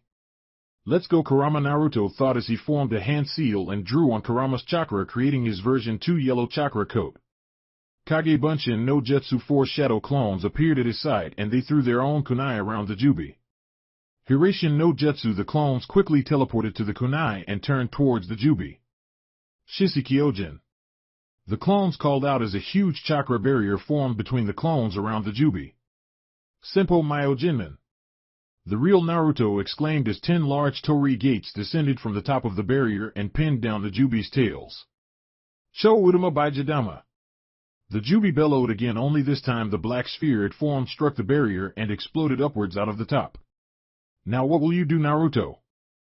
Sasuke asked from atop a nearby chunk of debris. You can't suppress it and you can't kill it, so what do you plan to do? You're still a bastard, Naruto responded as space and time distorted a few feet behind him and spewed out a disheveled Konoamaru. Konoamaru! Are you alright back there? IIVE had better days, Konoamaru rasped as he pushed himself to his feet. The other guy is dead, the one who kept wearing a mask. So you killed Obito? Naruto asked. Yeah, Konoamaru nodded. That's unfortunate, Sasuke declared before jumping up onto the Jubi's pinned head. What is he doing? Konoamaru asked as he saw the Uchiha form a hand seal. Naruto. Stop him now. Kurama shouted in the back of his mind. Damn it, Naruto cursed as he leapt towards his former teammate. Suetun Razanuzunami. He called out as chakra and water compressed into a swirling vortex of power in his hand. He directed it forward and it exploded in a spiraling wave of towards the Jubi's head. You're too late, Sasuke commented. Jubi Fuin no Jutsu. He called out and suddenly the Jubi let out a loud screech as it was pulled into the body of the last Uchiha. His eyes closed as he grasped his face, his body changing as the Jubi's chakra encased his form until it shattered like glass, revealing his new form, revealing his scale-covered face. 9 Magatama seals were engraved into his back and 10 tail-like appendages. No! Naruto shouted as his water attack was instantly repelled. The Jubi Konoamaru trailed off. It's gone. He's become the Jubi's Jinchuriki. Chapter 21 Full Circle Land of Lightning Battlefield. Damn it, Sasuke, Naruto snarled as he formed a hand seal and shifted into his Sage mode. You may have become a Jinchuriki, but I can still kick your ass. Senpo Myo Jinmen. He called out as dozens of Torii gates dropped down from the sky and struck Sasuke's position. Did that do it? Konoamaru asked, only for the gates to be blown away with an echoing roar. I guess not, he added as he watched on. He had nothing left to fight with, and Shikaku would take a while to regenerate enough of its chakra to be of any use, especially in this kind of a battle. Naruto Kurama spoke from the back of mind. I know, Naruto responded. He broke through the Senpo Fuin on the Torii gates like they were nothing to him, he thought, as 4 chakra arms extended from Sasuke's back and grasped the 4 walls of the barrier his clones had set up earlier. Shit! He exclaimed as the barrier seemed to snap from the pressure. Is it me, or is the Jubi stronger than when it was huge? Before it was nothing but sheer power akin to a force of nature, Kurama replied. Now it's directed and focused, so it's much more dangerous. Great, Naruto thought wryly. Sasuke! Stop! That's enough! Konoamaru shouted to the last Uchiha. Sasuke? Sasuke asked, slowly unfocused. Shit, Naruto cursed as Sasuke lunged forward with inhuman speed towards Konoamaru. Hiration no Jutsu. He thundered as he quickly grabbed the Ichibi Jinchuriki and teleported away, narrowly escaping getting his side torn off by the attacking Uchiha. He's fast. I didn't even see him move, Konoamaru added as Naruto dropped him to the ground several miles away. Hey! What are you? He started, only for Naruto to teleport away without him. He's going to fight Sasuke alone. Naruto reappeared near the center of the debris-ridden battlefield and spotted Sasuke not too far away, writhing about as his body convulsed and mutated further. What the hell is happening to him? Naruto asked in thought as he felt his Sage mode leave him. He isn't like you or Hashirama, Kurama reasoned. You can't expect him to be able to handle the power of the Jubi even with those cursed eyes of his. His body can't take it? Naruto blinked in surprise, though he really shouldn't have been. He'd known that while the Uchiha had inherited a bastardized version of the old sage's eyes, the Senju had inherited his inhuman physical capacity, which had been passed on to the Uzumaki when the clan was founded.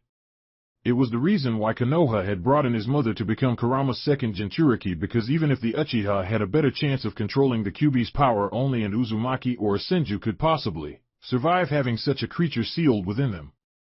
It wasn't really a secret that Kurama was as powerful as the other 8 Biju combined, and as such he held half of the Jubi's power himself, so no normal human could hope to survive being his Jinchuriki, unlike the cases with his brethren.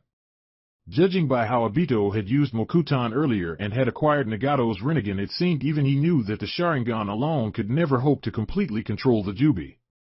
It seemed that Sasuke hadn't taken that into account. Enten Umi no Koken, Sasuke whispered as black flames exploded from his right eye, a massive wave of death that set the world in front of him ablaze.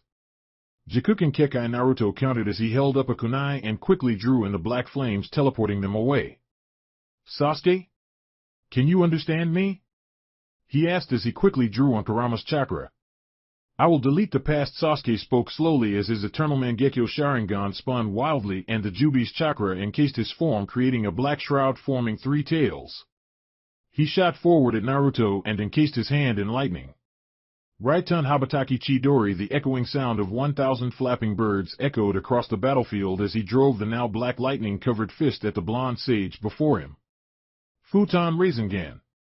Naruto countered by quickly forming a wind-infused spiraling sphere and then thrusting the attack forward to intercept the oncoming lightning strike. Despite having the elemental advantage, the best he could manage against the Jubi-empowered Sasuke was a draw which blew them both back. This isn't working, he thought.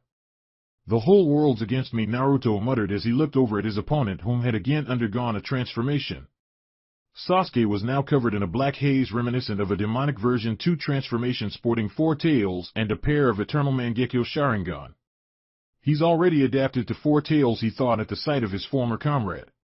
Itachi. Sasuke gritted out. I am sorry this all happened, Sasuke, Naruto told him before rushing forward. Who are you? Sasuke asked in pain. Get away from me! He roared in rage and despair, blowing Naruto back several feet. Damn it, Naruto grunted as he landed on his feet and stared at the sight in front of him. He transformed again.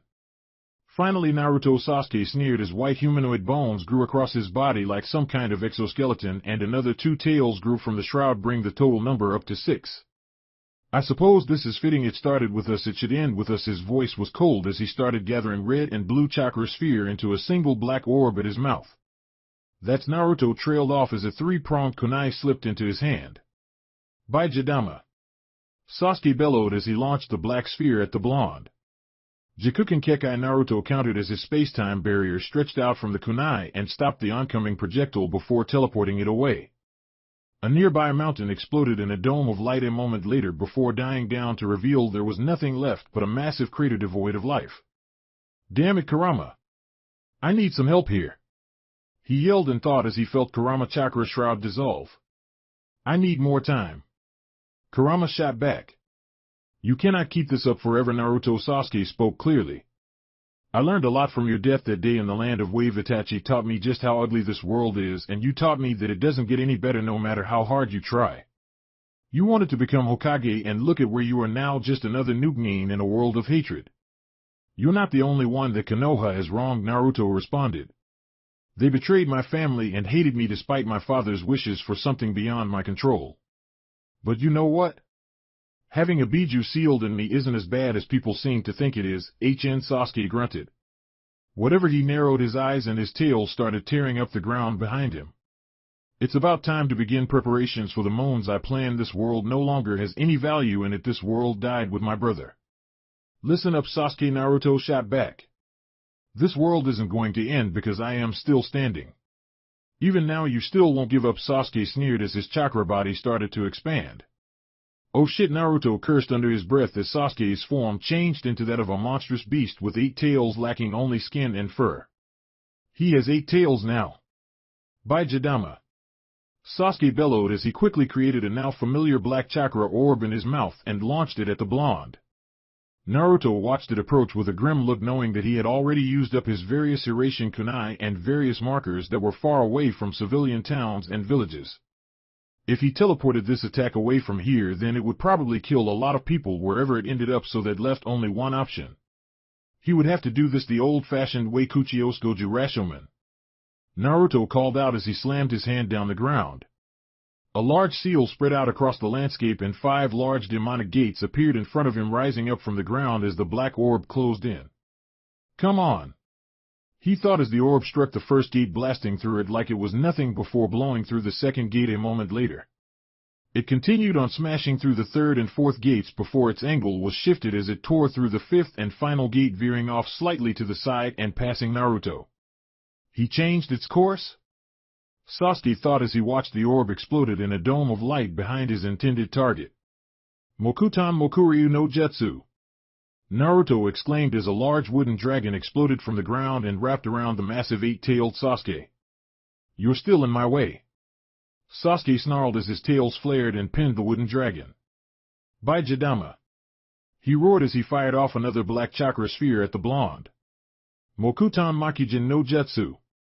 Naruto yelled as a large wooden construct in the shape of a human quickly grew from under his feet and caught the orb with its right hand. Mokuton Hobi no Jutsu.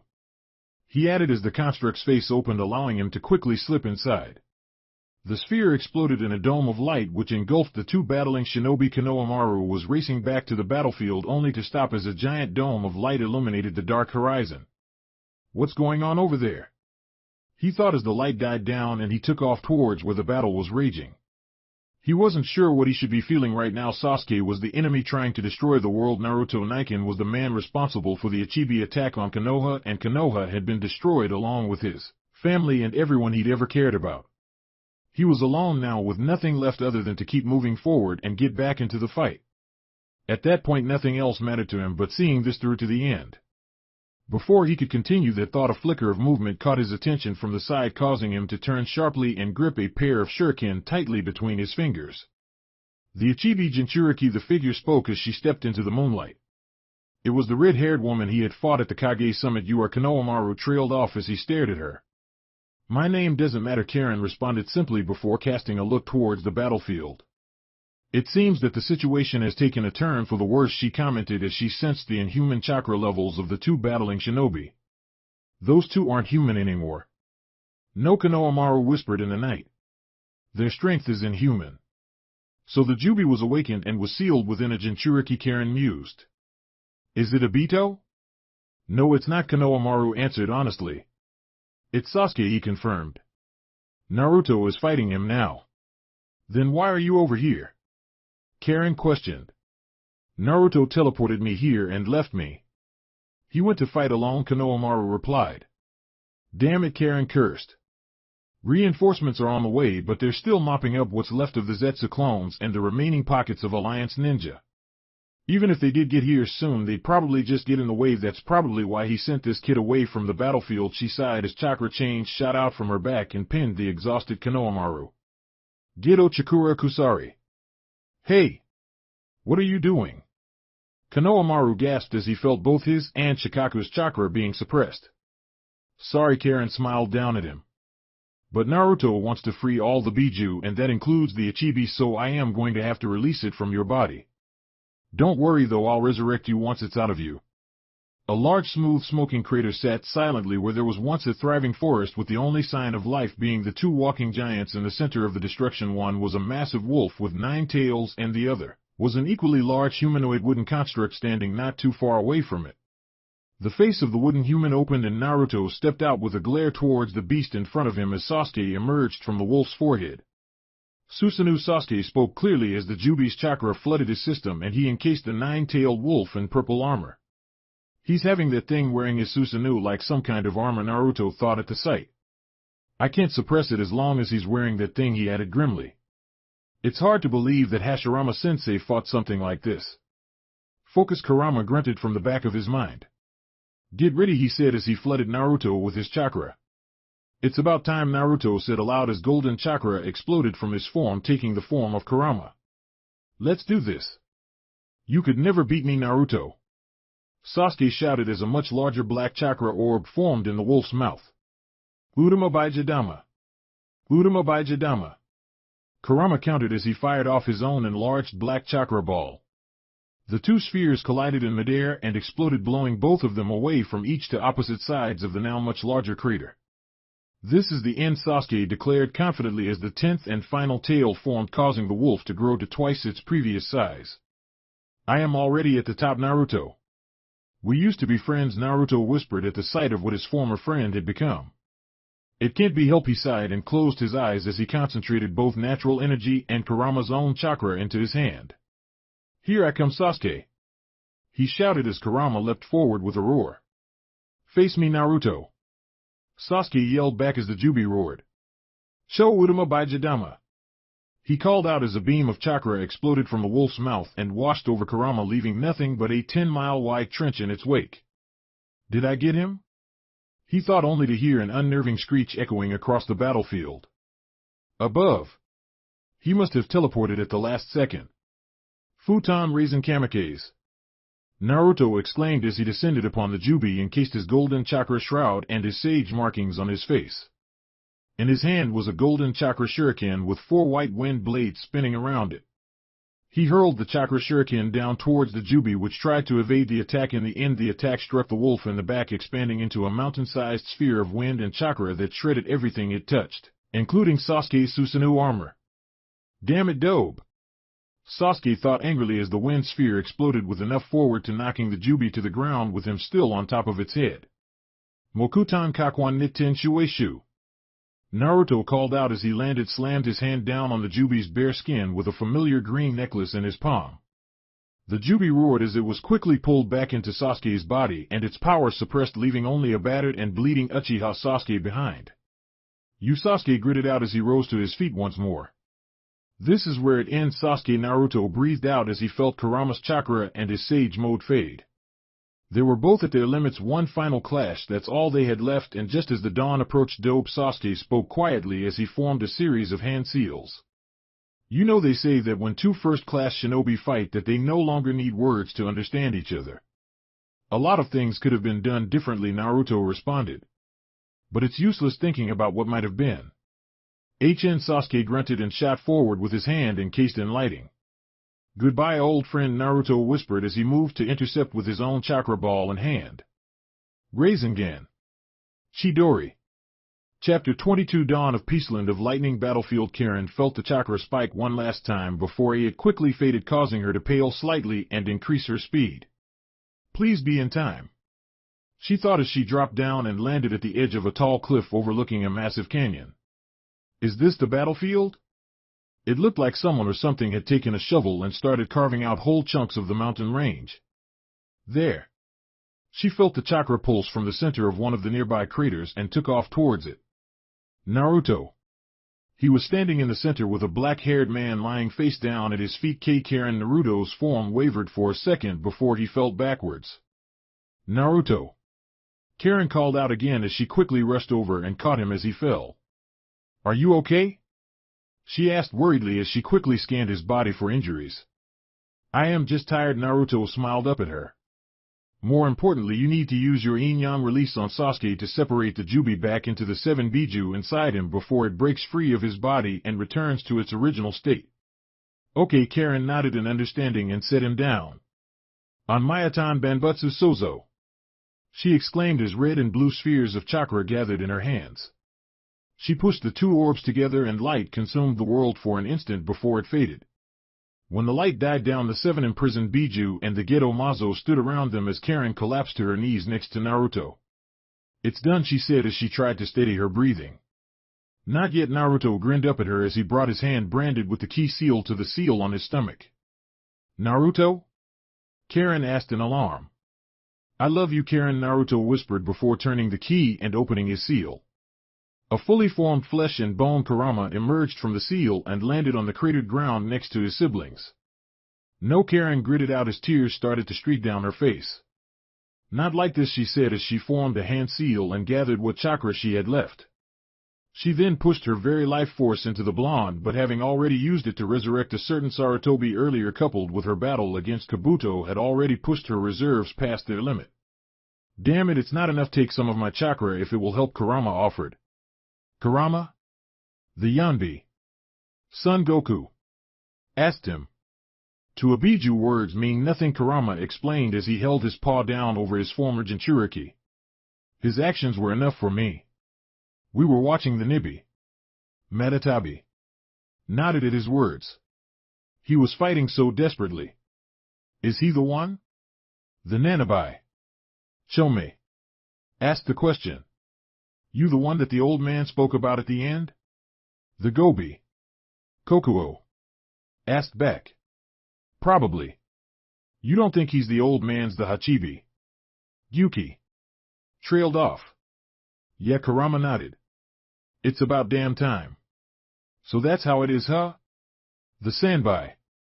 Isabu mused. I am, and Shikaku spoke up as his body formed beside the others and placed his hand over Kurama's. Had to think you would be helping out for once. The world must have ended again. Kurama smirked at the sand raccoon. Shove off, you old fox, Shikaku shot back. One by one the Biju placed their hands over Kurama's, and Karin quickly gathered portions of their chakra. Geto Rene Tensei no Jutsu. She called out as the chakra flowed through her and bolstered her own wavering reserves. She flooded Naruto's body with the chakra she had gathered as a green glow encased him.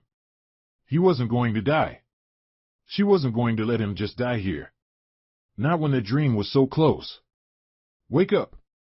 She screamed at him. Damn it, Karin, Naruto groaned. Keep it down, would you? Some of us are trying to sleep here, you know? Naruto. Karin trailed off as she pulled him into her arms. You reckless idiot.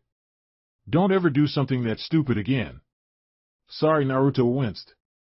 But I did say I was going to free the Biju, so that included Kurama too. Try not to die again, kid. Kurama smirked down at him. You're much more entertaining while you're alive. Thanks, Kurama. Naruto deadpanned. It's good to know that you enjoy watching my pain. Think nothing of it. Kurama waved off his words and grinned. You're a lot more laid back than you used to be, Kurama-kun. Matatabi commented with a purr. I wonder just how laid back you really are now. You two are siblings, right? Naruto blinked as he asked the fox. I mean, it's okay if you are. Naruto. Kurama spoke with a glare. Shut up. Okay. Naruto shook himself and tried to stand, only to be pushed back to the ground by Karin. Don't overdo it, Karin told him clearly. Sasuke? Naruto asked after a moment of silence. He's dead, Karin replied simply. Then you know what to do, Naruto said as he rose to his feet. Karin walked over to the fallen Uchiha and turned him over so he was facing the now cloudless sky. They watched on as unsealed a glass jar filled with water and removed his eyes one by one.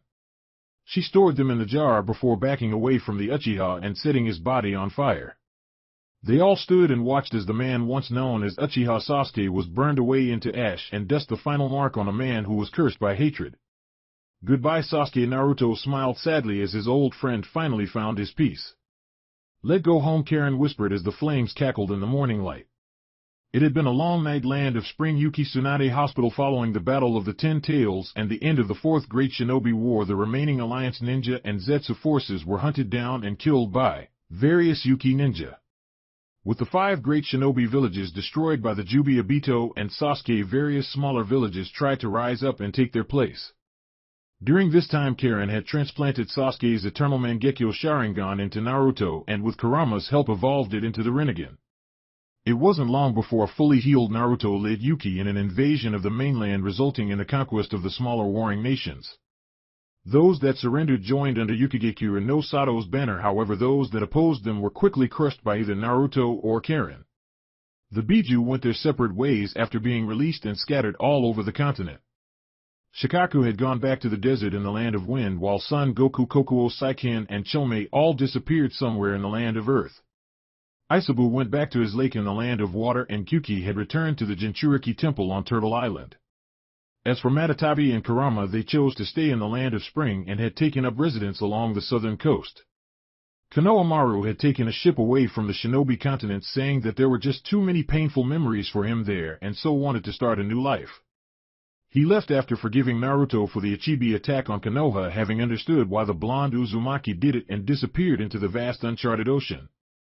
Naruto was saddened that he wasn't staying but understood that he needed time to heal before he left. Naruto gave him one of his Hirashin kunai and told him that if he ever needed anything at all, then just summon him. With the shinobi world finally at peace for the first time in decades, Naruto was about to face his greatest challenge yet. It was something that no man was ever truly ready for, but in the end this was what he had wanted since the beginning. He had always wanted a family, and now he would finally get his wish. This was the refounding of the Uzumaki clan. This was the day he would become a father. The newly constructed Tsunade Hospital, named after the legendary Medicine whom fought in the Fourth War, sat on the east side of the village. Uzumaki Karin, a now 26-year-old stunningly beautiful woman with long red hair, was currently in more pain than any male could possibly comprehend. Naruto-kun, I am going to kill you for this. She screamed at her husband as she practically crushed his hand in hers. You're doing great, Karin-chan. Uzumaki Naruto gritted out as he felt the bones in his hand break. At 25 years old, he had settled into his new lifestyle as the leader of the shinobi continent. He was the Taiken, the strongest shinobi of his era, and had surpassed even Senju Hashirama. Things used to be so simple when he was trying to save the world and free the Biju, but now things were different. He had to do paperwork all day long. Oh, the humanity! Now his wife was breaking his hand because of something they did on their wedding night 9 months ago. We're not having any more children after this. Do you hear me, Databane? Karin shouted in pain. Damn, Karin-chan, Naruto thought with a wince as he felt her chakra crack the floor and walls. Ease up a little, would you? At this rate she'll bring down the whole hospital. One last push. Karin-sama, the female doctor, Haku, spoke clearly without even flinching at the sheer amount of chakra the red-haired woman was flooding the room with. Karin screamed one last time before falling back on the hospital bed, breathing hard, which was soon followed by the sound of a baby crying. Congratulations, it's a boy, Haku informed them as she called for one of the nurses to approach. Let me see him, Karin said, clearly tired. Here you go. Karin smiled as she handed the now clean baby over the new mother wrapped in a blanket. He had blue eyes and red hair with 6 notable whisker-like marks on his cheeks. This is our son, Karin smiled with tears flowing from her eyes. He's got your eyes. And your hair, Naruto smiled back. Do you have a name for him yet? Karin asked them. Minato, Naruto answered for them. His name is Uzumaki Minato. Don't forget to like and subscribe to my channel if you haven't already. There is also a link in the description to my Patreon. It has Naruto fanfiction that cannot be posted on YouTube. There is some free content on there. So, you don't have to be a paying member to enjoy listening to excellent fanfiction.